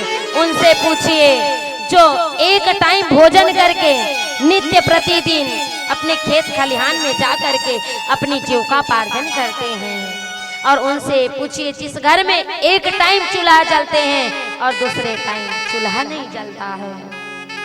इसलिए धन दौलत लक्ष्मी को सहेजना जानिए। आजकल के जो बच्चे होते हैं, माता पिता कड़ी मेहनत करके उस बरसात में, पानी में, धूप में, भरी दोपहरी में मेहनत करते खेत में, और अपने लिए नहीं, अपने बच्चों के देखरेख के लिए अपना तो खुद तन को ढकते हैं, तो फटे पुराने वस्त्र पहन करके, और उनके लिए, अपने परिवार के जीविकोपार्जन के लिए वो कहां से कहां दौड़ भाग छलांग करते हैं, वो पिता, वो माता। और जब बच्चा बड़ा होता है तो वो बच्चा कहता है पढ़ लिख करके, जब उनकी बहू आ जाती है, उनकी पत्नी आ जाती है, अर्धांगनी आ जाती है, तो अपने माता पिता से कहते हैं तुमने हमारे लिए क्या किया। शोभा नहीं देता है। तनिक उनकी जगह रह करके देखो, वो खुद उनका कपड़ा फटा हुआ है, उनका वस्त्र फटा हुआ है, और तुमको कंपनी वाला कपड़ा पहना रहे हैं, और तुम कहते हो तुमने हमारे लिए क्या किया। और जब वो माँ बाप कहेंगे बेटा हमने गरीबी बहुत देखी है, हमारे पास तो खाने का एक दाना नहीं था, बासी पेज को पी करके जीवन बिताते थे। हमारी माता पिता जो रहते थे ना, पसिया पेज, जो भात चावल को पसाते हैं, तो उस पेज में नमक डाल के हमको पिलाते थे रे लाला। गरीबी बहुत था बेटा। तो बोले व्हाट इज गरीबी। वो बेटा पढ़ने लिखने वाला जो इंग्लिश मैन है, वो बेटा वो कहते व्हाट इज गरीबी। क्या बोलते हैं, व्हाट इज गरीबी। गरीबी क्या है। एक दिन ना खुद मेहनत करके देखना, एक कुल्हाड़ी लेना और उस जमीन को खोद करके देखना, खेत जाना, अभी भरी दोपहरी में वो जो व्हाट इज गरीबी बोल रहे हो ना, एक क्षण में जब आपके मस्तक से वो पसीना टपकेगा तब याद आता है कि गरीबी क्या होती है। इसीलिए कहते हैं परमात्मा मौत दे दे लेकिन किसी को गरीबी ना दे। ऐसे मन में आज उस सुदामा के पूरे घर में गरीबी है। और सुशीला दौड़ करके निकलती, द्वारकानाथ वेश धारण किए हुए साधु का। कहे साधु जी आपको क्या चाहिए। कहे देवी मुझे ना कुछ भोजन दो ना। सुशीला देखिए उनके घर में कुछ नहीं है, दौड़ करके वो कक्ष में जाती रसोई में और जा करके पूरा बर्तन देखती है, उस बर्तन में कुछ नहीं रहता है। मन उदास हो जाता है, आंख से आंसू टपकते हैं, उस आंख को आंचल से पहुंचती है वो सुशीला और आंख के चुपके से खड़े हो जाते, प्रभु हे साधु जी मुझे तनिक समय दो ना, आपके लिए भोजन बनाती हूँ। वो परमात्मा तो जान रहे हैं उसके घर में कुछ भी खाने को नहीं है। तब कहे देवी एक काम करो ना, मेरा भूख मिट गया है, एक गिलास मुझे पानी दे दो ना। सुशीला दौड़ करके कहती है कि परमात्मा ने मुझे पानी मांगा। उस साधु ने दौड़ करके अपने किचन में जाती है, रसोई कक्ष में जाती है और जाकर के एक मिट्टी का गिलास था, जैसे डिस्पोजर रखते हैं ना आप लोग पानी पीने के लिए प्लास्टिक का, उसी तरह मिट्टी का गिलास पहले मिट्टी के बर्तनों में यूज होता था। तो मिट्टी के गिलास में जल लेकर के जल को डालते हैं और खुशी के मारे वो जो सुशीला है दौड़ करके जा रही थी, तो उसी समय उनकी जो साड़ी है उनके पैर में फंस जाती है और सुशीला धड़ाम से नीचे गिर जाती है और वो जो गिलास रहता है मिट्टी का वो भी फूट जाता है। सुशीला रोते रोते साधु के पास में हाथ जोड़ करके खड़ी हो जाती है। अब सुशीला क्या बताए अपने घर की विपत्ति। तब उस साधु ने कहा देवी अगर मुझे कुछ देना चाहते हो ना तो एक वचन दो ना देवी। बोले प्रभु मैं क्या वचन दूं, आप तो साधु इतने बड़े महात्मा हो, आप सब जानते हो, लेकिन मुझे समय दो ना, मैं कुछ बना के आपको खिलाऊं। तब साधु ने कहा कि देवी मुझे कुछ देना चाहते हो तो एक वचन दो ना। सुशीला कहती क्या प्रभु बोलो ना क्या चाहिए आपको। सुशीला के पास कुछ नहीं है, उसके बाद भी सुशीला कह रही है बोलो ना क्या चाहिए आपको। तब कहे देवी अभी आपका पति आएंगे और उनसे बस इतना ही कहना कि आपका बचपन का यार गुरुकुल का यार द्वारका नाथ द्वारकापुरी में रहते हैं, जाओ ना उससे मिलने के लिए, बस इतना कह के वचन दो मुझे। सुशीला वचन देती है ठीक है गुरुदेव आप बोल रहे तो मैं मेरे पति जब आएंगे तो मैं उनको बोलती हूँ। और वहां से मेरे गोविंद भगवान अंतर ध्यान हो जाते हैं। अब इधर सुशीला मैया रो रही है, बेटा उनके छोटे छोटे 5 बच्चे हैं, 5 बच्चे भूख से तड़प रहे हैं, माँ कुछ खाने को दो ना, माँ कुछ खाने को दो। वो सुशीला कहती है, वो माँ कहती है कि बेटा आज एकादशी है लाला, आज चावल नहीं खाते रे, आज ना केवल पानी पी के सोना है। उस सुशीला के घर में 1 महीने में 2 एकादशी आती है, लेकिन यहाँ सुशीला के घर में नित्य प्रतिदिन रोज एकादशी आ गया है गरीबी में। और वो बेटा छोटे छोटे बालक धन्य हैं कि माँ की बात मान गए हैं। सच में माँ आज चावल नहीं खाना है। हाँ बेटा कल देखो ना मैं पानी को चढ़ा करके रखूँ, वो खोल रहा है बेटा, चावल डालूंगी और तुमको दूंगी खिचड़ी बना करके बेटा। और वो बच्चे छोटे छोटे बालक भूख के मारे रो रहे हैं और रोते रोते नींद पड़ गई, लेकिन वो पानी खोलने से ही खोलते रह गया, उसमें चावल का एक दाना भी नहीं पड़ा है। सुशीला रोने लगी, हे नाथ कुछ ऐसी कृपा हो जाए। वो छोटे छोटे बालक इतने पतले पतले हो गए थे और ठंड से सिकुड़ रहे थे। ठंड का महीना था, जनवरी फरवरी का महीना था, बड़ी ठंडकता थी। वो बच्चे के तन पर ढकने के लिए एक कपड़ा नहीं था। आप लोग को बता दूं अगर कोई जरूरतमंद हो, कोई किसी में अगर जरूरत हो तो कभी भी अगर अपने से बन पड़े तो उस व्यक्ति को जरूर आप दान करिए, उनको कुछ ऐसे कृपा करिए, उसको कुछ ऐसी वस्तु पदार्थ दीजिए जो उनका जीवन यापन हो सके। अपने से कुछ नहीं तो उनके तन ढकने के लिए ठंड के समय में एक स्वेटर ही दे दो, साल ही दे दो। दान का महत्व हमने बताया आपको। गर्मी का समय है तो छाता दे दो, चप्पल नहीं है तो जूता चप्पल दान कर दीजिए। यही पुण्य, यही दान आपको वहाँ हाजिरी के रूप में दिखाया जाएगा। उधर सुदामा आते हैं, कहती है सुशीला कि हे स्वामी आज मैं आपको एक बात बोलूं, बोलो ना क्या हुआ। बोले सुदामा को कहते हैं स्वामी हमने सुना है कि आपके जो मित्र है वो द्वारका नाथ है, तो जाओ ना स्वामी आप उसके पास जाओ ना, वो तो बहुत बड़ा अनाथों का नाथ है, तो हमारी भी कुछ सहायता करेंगे। तब सुशीला की बातें सुन करके द्वारका नाथ ने जो कहा है वो सुशीला ने बोले हैं। अब इधर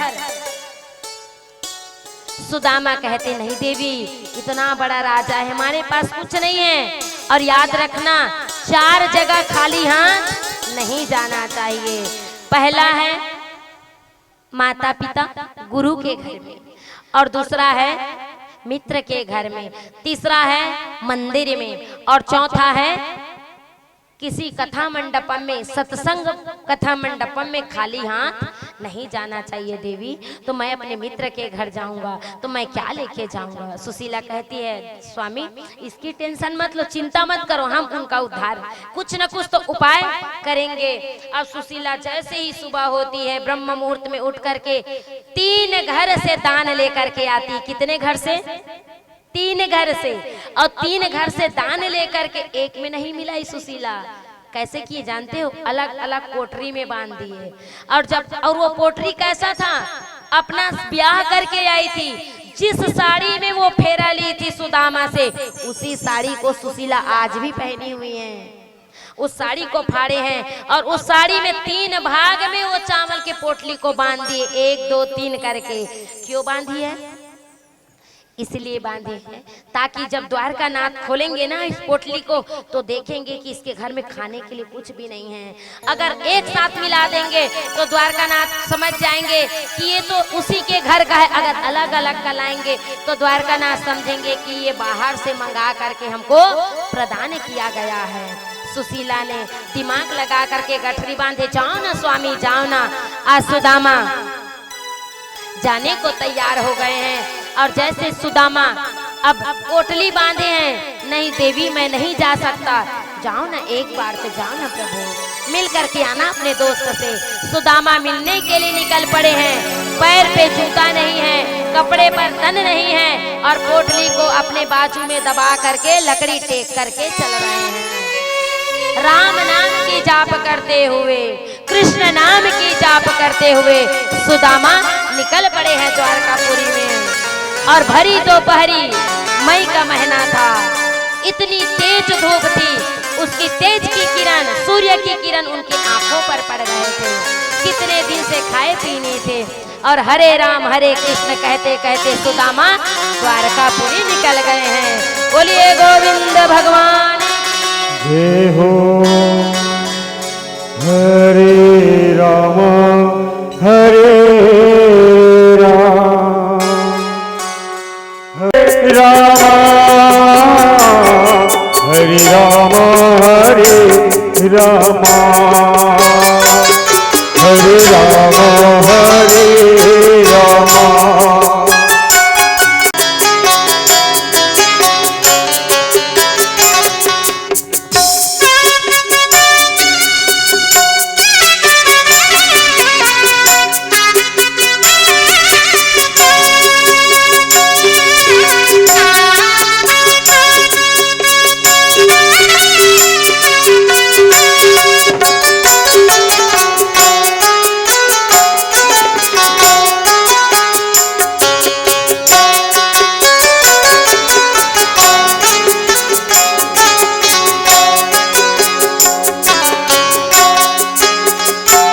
हरे कृष्ण हरे कृष्ण हरे कृष्ण हरे हरे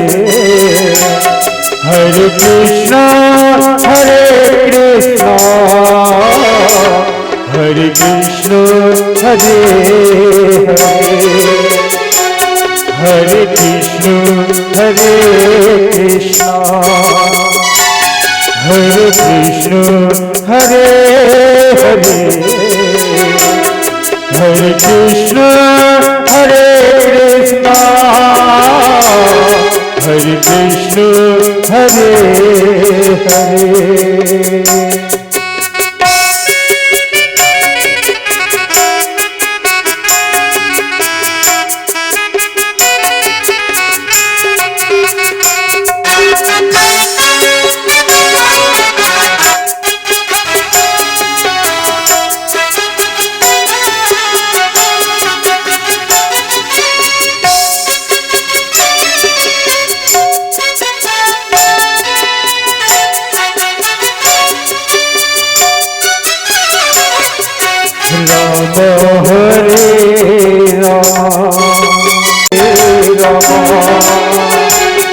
राम राम हरे राम राम राम हरे हरे हरे कृष्ण कृष्ण कृष्ण हरे हरे। के मेरे सुदामा जी महाराज को गोदी में उठा करके द्वारका नगरी में बैठा देते हैं, नदी के किनारे में बैठा देते हैं। और जैसे ही नदी के घाट में बिठाते हैं, दूसरा दिन सुदामा जी को होश आती है। तो होश आए चहल पहल में कि क्या चहल पहल आ रहा है, देखो कितनी दूरी चल करके बेहोश हो गए भरी दोपहरी में। तो मेरे द्वारकानाथ ने सुदामा जी को गोदी में उठा करके नदी पार करवा दिए। और जैसे नदी पार करवाएं तो सुदामा जी को होश आया, थोड़ा सा शांत रहोगे, आपस में बातें नहीं करेंगे, बस कुछ क्षण और है, फिर इंतजार की घड़ी खत्म है, फिर आरती भी होगी, सबको घर भी जाना है। कल तो तुमन कहा थे का जल्दी खत्म कर दी महाराज जी, हाँ जल्दी कथल सिरा दी, जल्दी की के है नहीं। तो आज महू सोचो कि 9 बजे रात तक बैठबो की, कौन कौन बैठो 9 बजे रात तक, सही बैठो ये दादा। चलो फिर ठीक है, कोई बात नहीं, भक्ति होनी चाहिए, भक्ति। एक बार हमारे द्वारकानाथ और रुक्मणी मैया के लिए जोरदार ताली बजाएंगे। बोलिए द्वारकानाथ भगवान की, रुक्मणी मैया की जय हो। ये कोई आप सोच रहे होंगे कि शोभित साहू जी के पुत्र और पुत्र वधू है ना, अभी इस कथा मंडपम में साक्षात द्वारका नाथ स्वरूप में यहाँ विराजमान है। और रुक्मणी मैया के स्वरूप में हमने कहा था कि जानो मत मानो, मानने का विषय है परमात्मा। अगर आप जान जाओगे ना तो जो सिलपट्टा टमाटर के चटनी पीसतो ना, चिरपेटी टमाटर, तो लोढ़ा में भी भोले बाबा को मान सकते हैं। इसलिए परमात्मा मानने का विषय है, जानने का नहीं है। ये कोई ऐसे वैसे मनुष्य नहीं है, यहाँ पर साक्षात मेरे गोविंद भगवान की उनके स्वरूपों का गुणनिवाद हो रहा है। हमको भी पता चलना चाहिए हमारा जो गोविंद भगवान है वो कैसा है, सांवरिया सेठ है।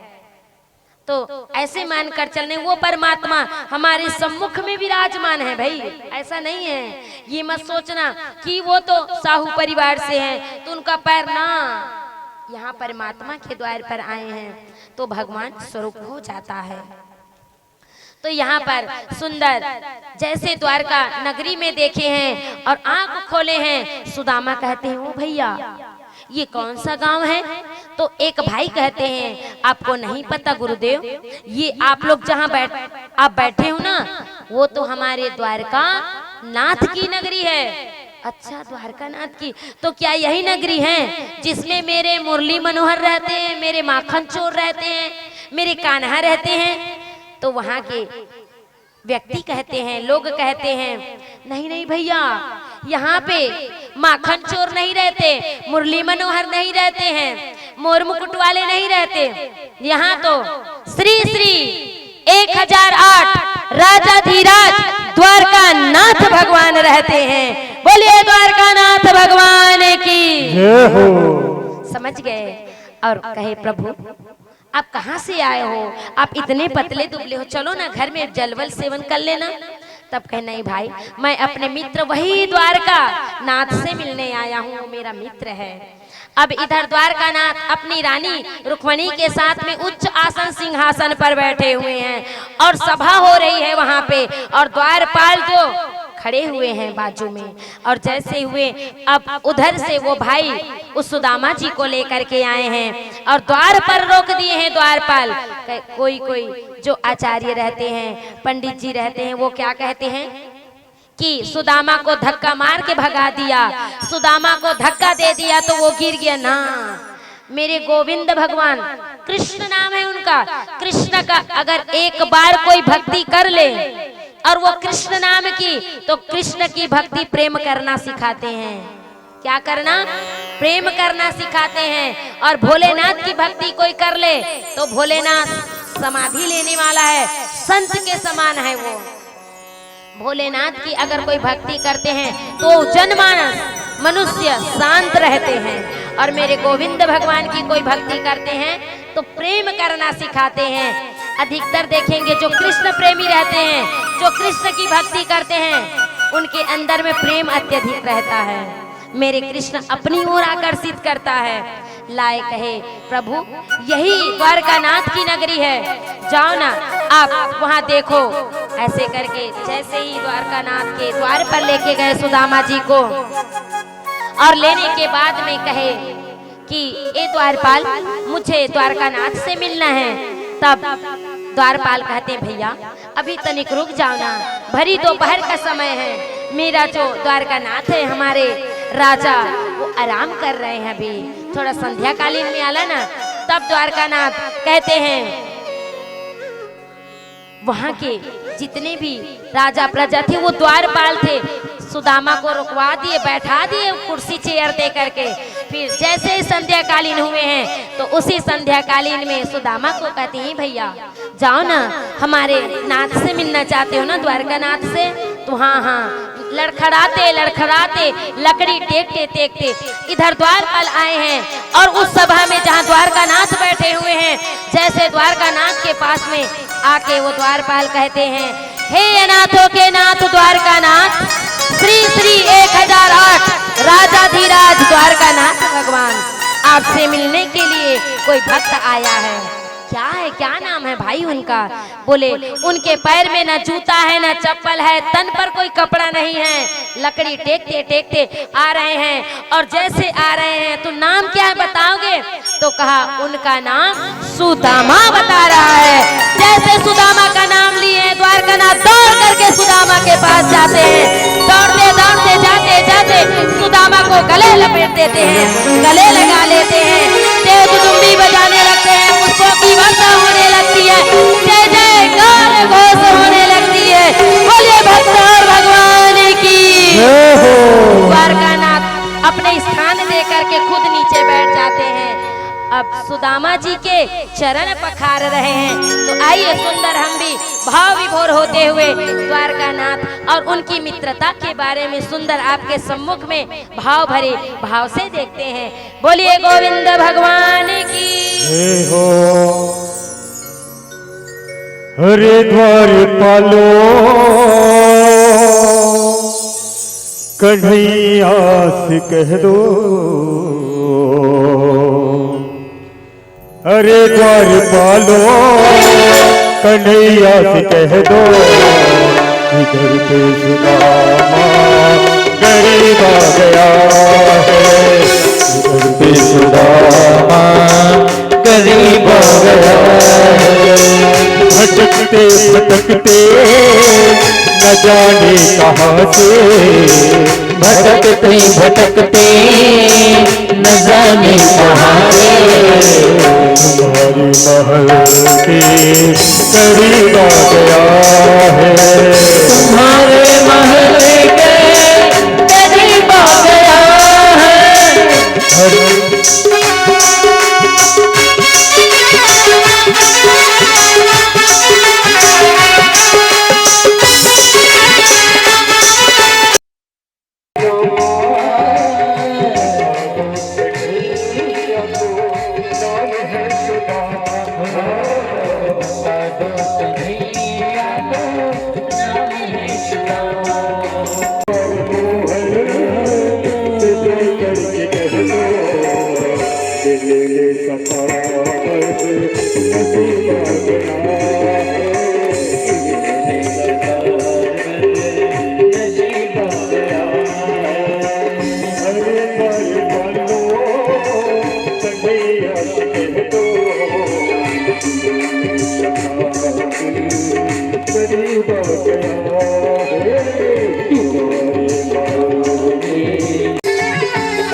सुदामा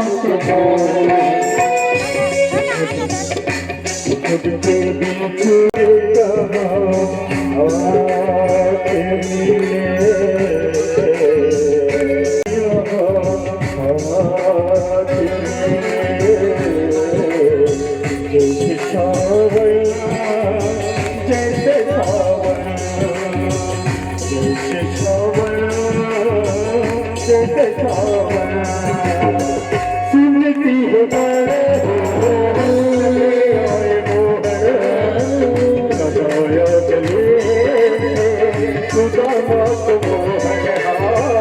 लगाया गले से सुदामा रुक्मणी को बड़ा ही रुक्मणी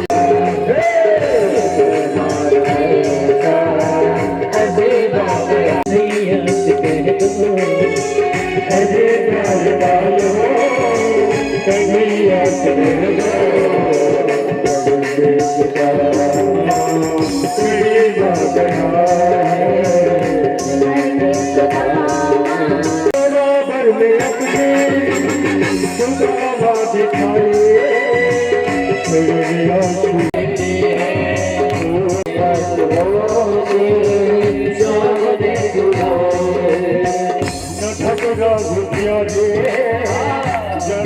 सुदामा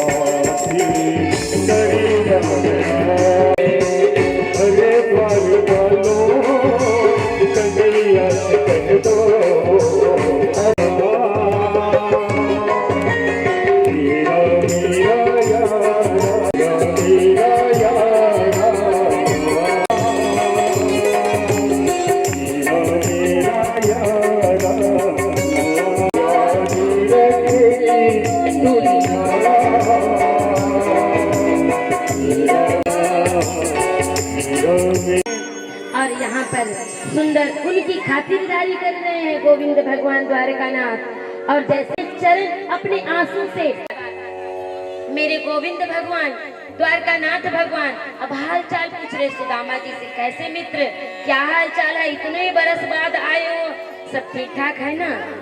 ठीक है, आप कैसे हो, हमारी भाभी जी कहाँ हैं? तब कहे सब मिलवाएंगे, काहे टेंशन लेते हो, पहले खाना पीना भोजन पानी तो कर लो, नहा धो लो, स्नान ध्यान कर लो। स्नान करके भोग को उनको अर्पण करवा रहे हैं। सुदामा जी शर्मा शर्मा के भोजन कर रहे हैं और द्वारकानाथ की वस्त्र पहन करके आज मन ही मन विचार कर रहे हैं।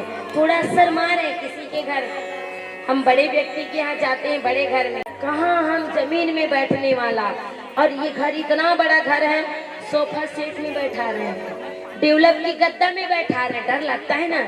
अब वहाँ बैठ करके मेरे गोविंद द्वारकानाथ पूछ रहे हाल चाल, मन देवता है हमारे, मित्र है हमारे, ऐसे करके जैसे ही बोले हैं रुक्मणी मैया प्रणाम किए हैं सुदामा महाराज के। उसके बाद सत्यभामा आती है, जामवंती आती है, तो सुदामा हाँ इसमें से कौन मेरे भाभी हैं? तो बोले सुदामा जी ये तो सब आपके भाभी हैं, ये तो अभी आशीर्वाद देने के लिए कोई ब्राह्मण देवता जब आपके घर में जाते तो आशीर्वाद देते हैं ना, तथास्तु आशीर्वाद सुख रहो मस्त रहो कहते हैं ना। सुदामा जी तीन के लिए तो दोनों हाथ कर दिए, कहते हैं हे मेरे मित्र चावल ला के अगर दे दो और देखेंगे कच्चा पदार्थ तो क्या समझेंगे, ये तो काजू किसमिस हीरा मोती मसाला है। और मेरा जो बताना भाई क्या दिए भाभी ने मेरे लिए? भाभी खाली हाथ आपको मना ही कर रहे थे, ना ना कुछ नहीं भेजे, ना ना ना। द्वारकानाथ का दिखाओ दिखाओ क्या, फिर से झूठ बोल रहे हो। आपको पता है कि जब हम गुरुकुल में थे तो हमारी गुरु माँ ने हमको चना दिए थे खाने के लिए, लेकिन हमारे भाग्य का चना भी आपने खा लिए, तभी तो आप इतने वर्ष तक के गरीबी बिताए हैं, फिर भी अभी भी याद नहीं आ रहा है आपको? याद कर आप लोग को बता दो, कभी भी किसी का हक नहीं छीनना चाहिए। वो आज नहीं, चाहे भाई का हो, चाहे बेटा का हो, चाहे बेटी का हो, चाहे नात रिश्ता का हो। कोई कोई होते हैं अरे वो तो अनपढ़ है, वो कहेंगे तो वो नहीं जानेंगे, लेकिन मेरे परमात्मा का त्रिनेत्र है। याद रखिएगा, आप लोग कातल बोर्ड में तो नेटवर्किंग नहीं है, लेकिन मेरे गोविंद भगवान के द्वार पर हमेशा नेटवर्क रहता है। उनकी त्रिनेत्र है, उनकी सब नेटवर्किंग सब फैल खा सकती है। जियो का नेटवर्क फैल खा सकता है, एयरटेल का नेटवर्क फैल। उतने में ही सुदामा जी नहीं भाई कुछ नहीं, ऐसे साइड हो रहे ना, और दबा के रखे पोटली को, 3 मुट्ठी चावल को, और जैसे दबाए तो कृष्ण कन्हैया कहते हैं मेरे द्वारकानाथ, ये सुदामा जी, ये मित्र देखो तो चुंडी का कीड़ा चटक गए, कथे कीड़ा चटक गए, तो वो कीड़े को ऐसे झड़ा रहे थे, तो इधर नहीं भाई ये वाला में है। तो जैसे सुदामा ने छीन लिए मुट्ठी में, और उस पोटली को छीन करके खोलने लगा, और खोल करके पहले मुट्ठी खोलते हैं, और खोलने के बाद एक मुट्ठी खाने के लिए प्रयास करते हैं, फिर खा लेते हैं। जैसे एक मुट्ठी खाते, तुम ताली बजाओ ना, हसुनत बड़ा ध्यान से हैं। द्वारकानाथ एक मुट्ठी खाएं, फिर दूसरा मुट्ठी खाते हैं, एक मुट्ठी में एक लोग, 2 मुट्ठी में दूसरा लोग, और तीसरा मुट्ठी जैसे खाने रुक्मणी मैया रोक लेती, नहीं नहीं ना, ये क्या कर रहे हो, गड़बड़ मत करो, अगर तीनों लोग दे दोगे ना तो बहुत गड़बड़ हो जाएगा।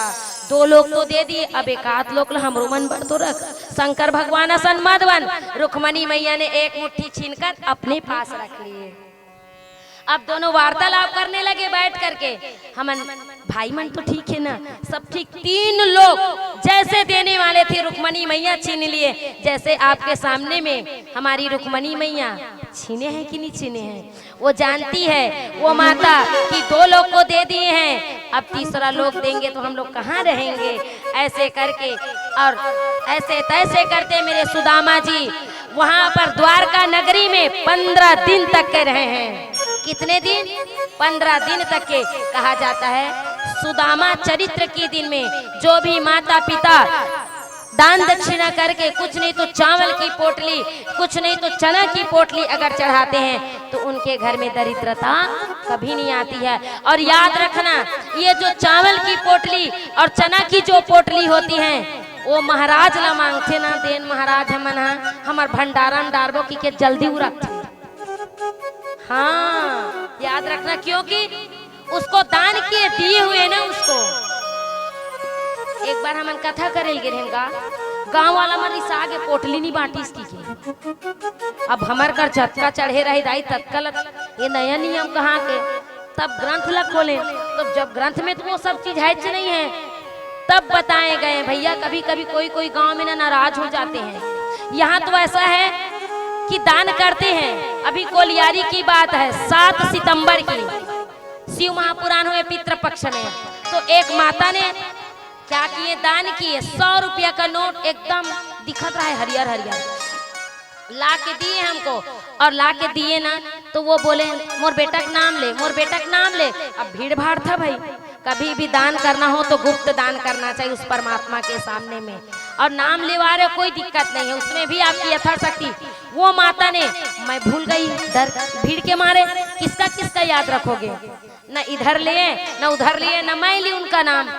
दूसरा दिन जैसे भीड़ थे, भीड़ से उठी वो माता, सत्य घटना है भैया, जैसे दंदन दंदन अपन सिल लढ़ा के दिते खोल दी, ऐसे कर दी, और खोले आके मंच में तेमो 100 रुपया का नाम काबर नीलेश कथे, कब के दाई के हो काली मैं 100 रुपया दे रहे हूँ, अनाउंसमेंट काबर नहीं करे कथे, मैं भुला गए हूँ भाई। ते नीलेश ना 100 रुपया मोर बेटा के नाम से दे की के, काली तोर मजा चखाहू कथे, दे दाई बेटा 100 रुपया ला की हमें दे दादा, तोर पाँव पर दाई मिला गे तोर 100 रुपया है। ऐसे ऐसे भक्त रहते हैं, जब तक नाम नहीं लो ना प्राण ले देंगे, उतरने नहीं देते हैं। ऐसे विचित्र विचित्र घटनाएं हमारे साथ में घटती है, लेकिन क्या करें, चलो भैया लौटाएं उसके 100 रुपया, लेते के जैसे काकरो हाथ ले नहीं छूटे, नहीं ऐसने हमरो हाथ ले नहीं छूटे। बोलिए गोविंद भगवान की जय हो। हाथों ना अब्बड़ काहे छत्तीसगढ़ी में कथेगा, हाँ उसने ना तो आज सुंदर 15 दिन तक के रहे, अब जाने को तैयार हुए हैं। द्वारकानाथ से कहते हैं सुदामा जी अब मैं घर जाऊंगा प्रभु, मुझे आदेश दो। तो मेरे बाल मुकुंद गोविंद भगवान ना सुदामा जी को कपड़ा पहना थे, कपड़ा तक ला निकाल दी, देते घर जाता थे हमार कपड़ा ला दे। सुदामा जी कहे बड़ा विचित्र मोर स्वामी, पहनाए रही से तब निकाल रही भाई, और ये माला हीरा मोती सोना चांदी का पहना रही, वो निकाल के मांग रही। यहाँ का मित्र है मोर, 2-4 पैसा देके विदा कर, मन में आ गया अब वो धीरे धीरे धीरे धीरे करके जाने लगे, अपनी घर की ओर प्रस्थान करने लगे। और जैसे प्रस्थान करे 15 दिन तक के स्थान पे रहे हैं, याद रखिए। और जैसे ही मेरे सुदामा जी घर को चले गए, अपने अपने निज स्थान को निवास किए हैं। इधर द्वारकानाथ भी अपने द्वारकापुरी में चले गए और इधर ताली बजा जाओ। द्वारकानाथ भगवान ला जल्दी पड़े और नी छोड़ो कहा थे, रुक्मणी मैया छोड़ दी। आओ भाई ले देखे तो आई रही थी, का करी। तो वहां पे अब जैसे ही सुदामा जी अपने गांव को पहुंचे, तो जब गांव में पहुंचे ना, इतना लाइट, इतना सजा ध्वजा था। विश्वकर्मा को बुला करके द्वारकानाथ ने पूरे कातल बोर्ड को क्या कर दिए, चकाचक सीमेंट के घर बना दिए, एकदम छत के घर बना दिए। बना भैया सरकार देवत इंदिरा आवास तभी बना हो, वो द्वारकानाथ की कृपा है जो बनाए थे, है ना। वो द्वारकानाथ से कम है का, हमार सरकार है। हमार सरकार कौन है? तुम्हार बाबा कौन है? हैं? हैं? नहीं जानो, मत जानो, महू नहीं जानो। नरेंद्र मोदी जी है, उनकी कृपा से है। तो वहां पर जैसे गांव में देखे लाइट जल रही, मैं गलत जगह आ गया क्या? सुदामा जी सोचने लगे। तब सुशीला सुंदर वस्त्र धारण करके पूरा परिवर्तन हो गया, 2 लोग दिए और उस लोग को अपने निज स्थान को, द्वारका नगरी को छोड़ करके मेरे द्वारकानाथ क्रिया किए हैं। और सुदामा में जैसे ही सुदामा अपने गांव गए हैं, तो सुदामा नगर को सुदामापुरी में परिवर्तित कर देता है। अब उधर सुशीला की जो साथी थी, सहेली थी, वो कहे हमारे स्वामी आ गए हैं द्वारका नगरी से। जैसे सुशीला निकलती है, आओ ना स्वामी अंदर। तब सुशीला को देख करके सुदामा कहते, जान पहचान लग रहे हैं, लेकिन मेरी पत्नी नहीं है। मेरी पत्नी तो फटे पुराना साड़ी पहनी थी और ये तो सुंदर सुसज्जित सुशीला सुंदर दिख रही है। नहीं नहीं, ये मेरी पत्नी नहीं हो सकती। तो सुशीला कहती, स्वामी मैं ही आपकी पत्नी हूँ। आप देखो ना हमारा घर, जब द्वारकानाथ के घर गए, द्वारकापुरी में गए, तो उसी दिन से हमारे घर को रंग महल बना दिया है। ऐसी उनकी लीला अपरंपार है। और वो भक्ति करने लगे, एक साथ उनको इतना मान सम्मान, पद प्रतिष्ठा, धन दौलत, यहाँ तक कि सुदामा के नाम से वो गांव का नाम भी सुदामापुरी पड़ गया। फिर भी वो अपने जीवन में घमंड नहीं लाया, अहंकार नहीं लाया और उस परमात्मा को नहीं भूले हैं। तो आप लोगों से आग्रह है कि कभी भी कितनों भी धन दौलत आ जाए, कितनों भी मान आ जाए, प्रतिष्ठा आ जाए, उस परमात्मा को कभी नहीं भूलना है, क्योंकि हम उनकी संतान हैं। आज की जो कथा है सुदामा चरित्र तक की कथा थी।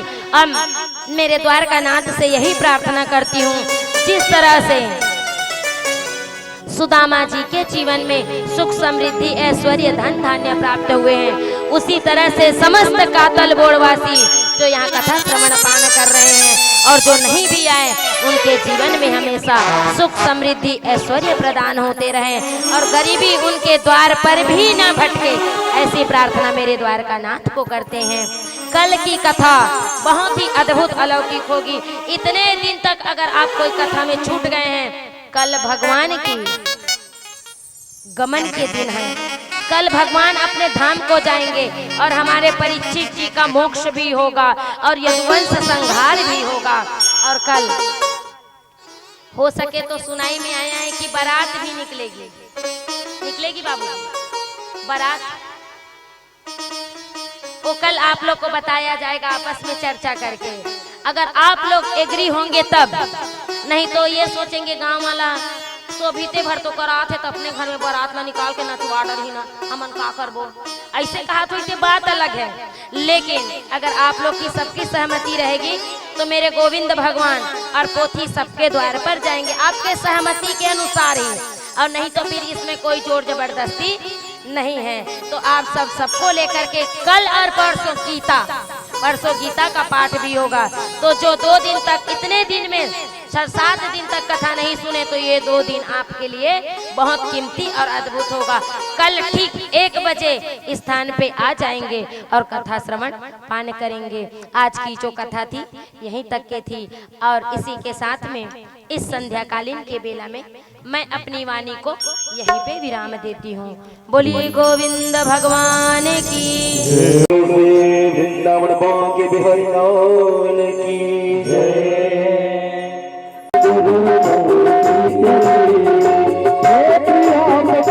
बलि बलि जाओ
त्रैलोक्ये देवीरापं श्री चरणकमलभ्यो भोदीपं धूपं नमो नमः।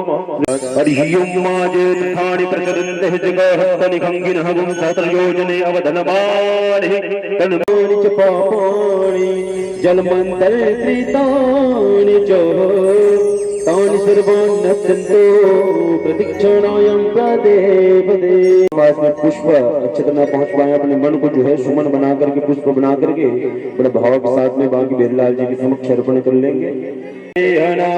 महिमानः सचन्द्र पूर्वे साध्याः सन्ति देवाः कृष्णाय वासुदेवाय हरिः परमात्मने प्रणतः क्लेशनाशाय गोविंदाय नमो नमः। मुझ में कुछ नहीं सब कुछ है सो तोर तेरा तुझको सौंपता प्रभु जी क्या लगे है मोर क्या लगे है मोर।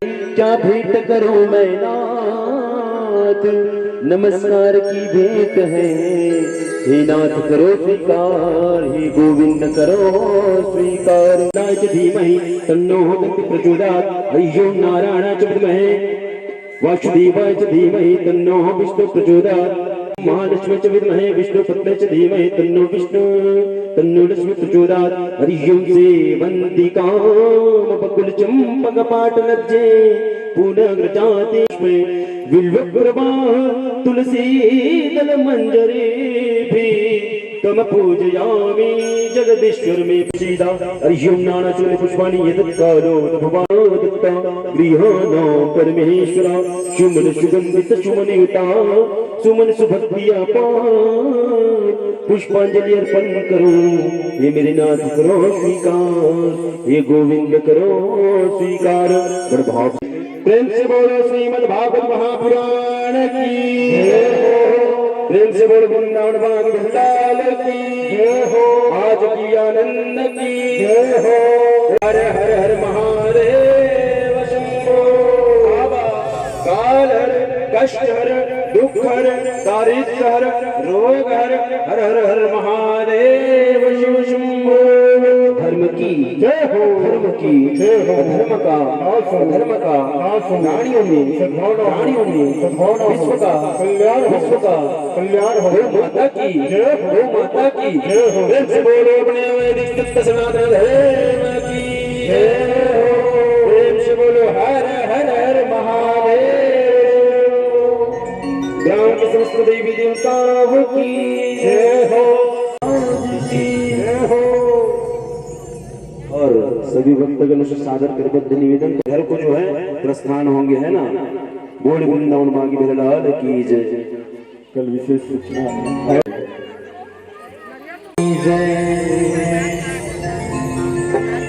जगमग जगमग हो।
सबसे बड़ा तेरा नाम ऊंची मेजवानी माता जोता वाली गिरी बना दे मेरे नाम नाम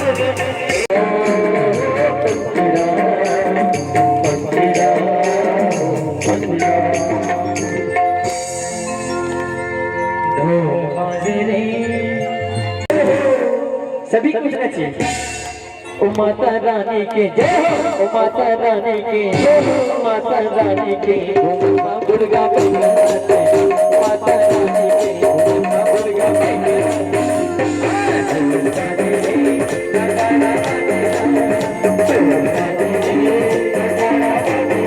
माता रानी के माता रानी के माता रानी के मां दुर्गा मैया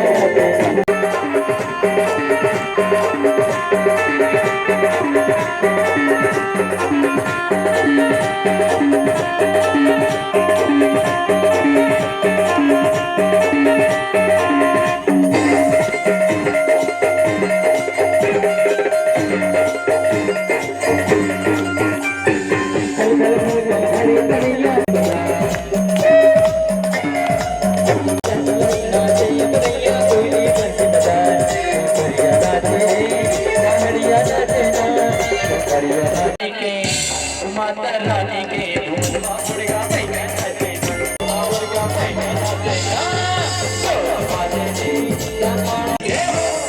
रानी के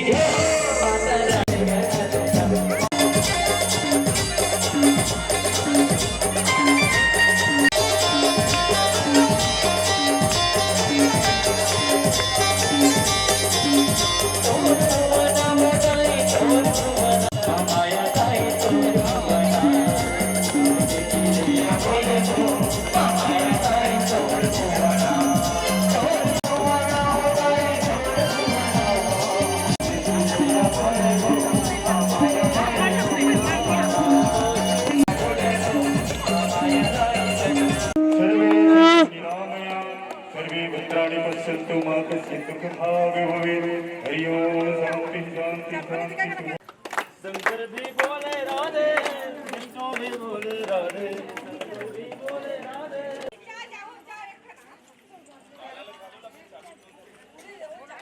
स्वस्तिनो बृहस्पतिर्दधातुः हरिः श्रीकामधेमुषमुद्दीनानां सर्वेषां जीवनं परं पावनग्रहे तुष्ट वैष्णवसमर्पितं महाश्री भगवती दिव्ये नमो नमः श्री चरणकमलेभ्यो नमो नमः।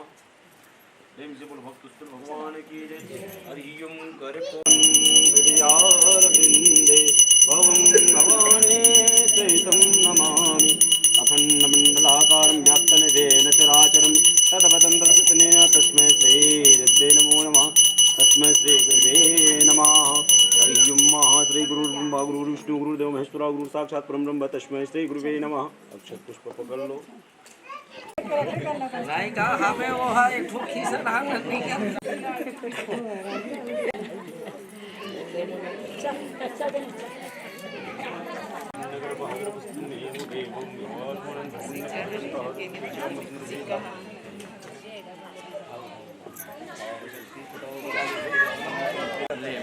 कैसे हो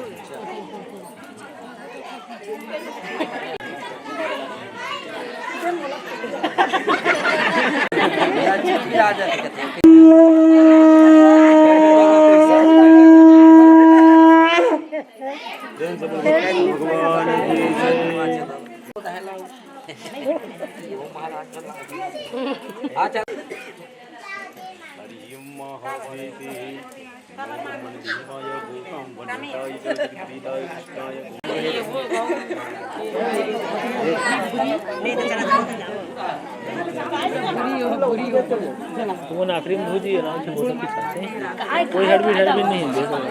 अच्छा कोई का लेन घुचो न जाते जाओ कैमरा का एक किस कन करते थे खाली भरवत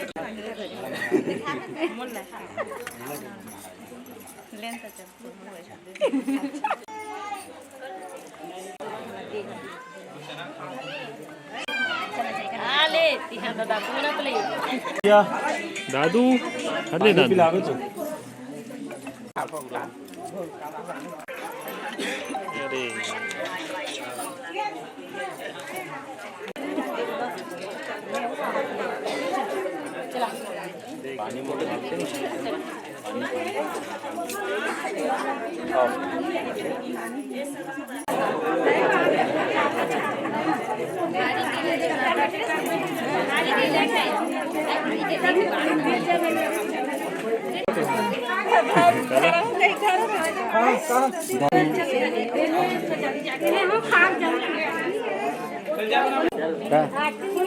विकेट लगे इसका सपना पैसा फटका दिया पैसा लगा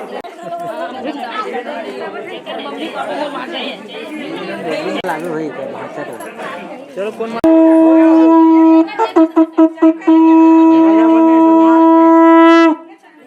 दोनों हाथ में पड़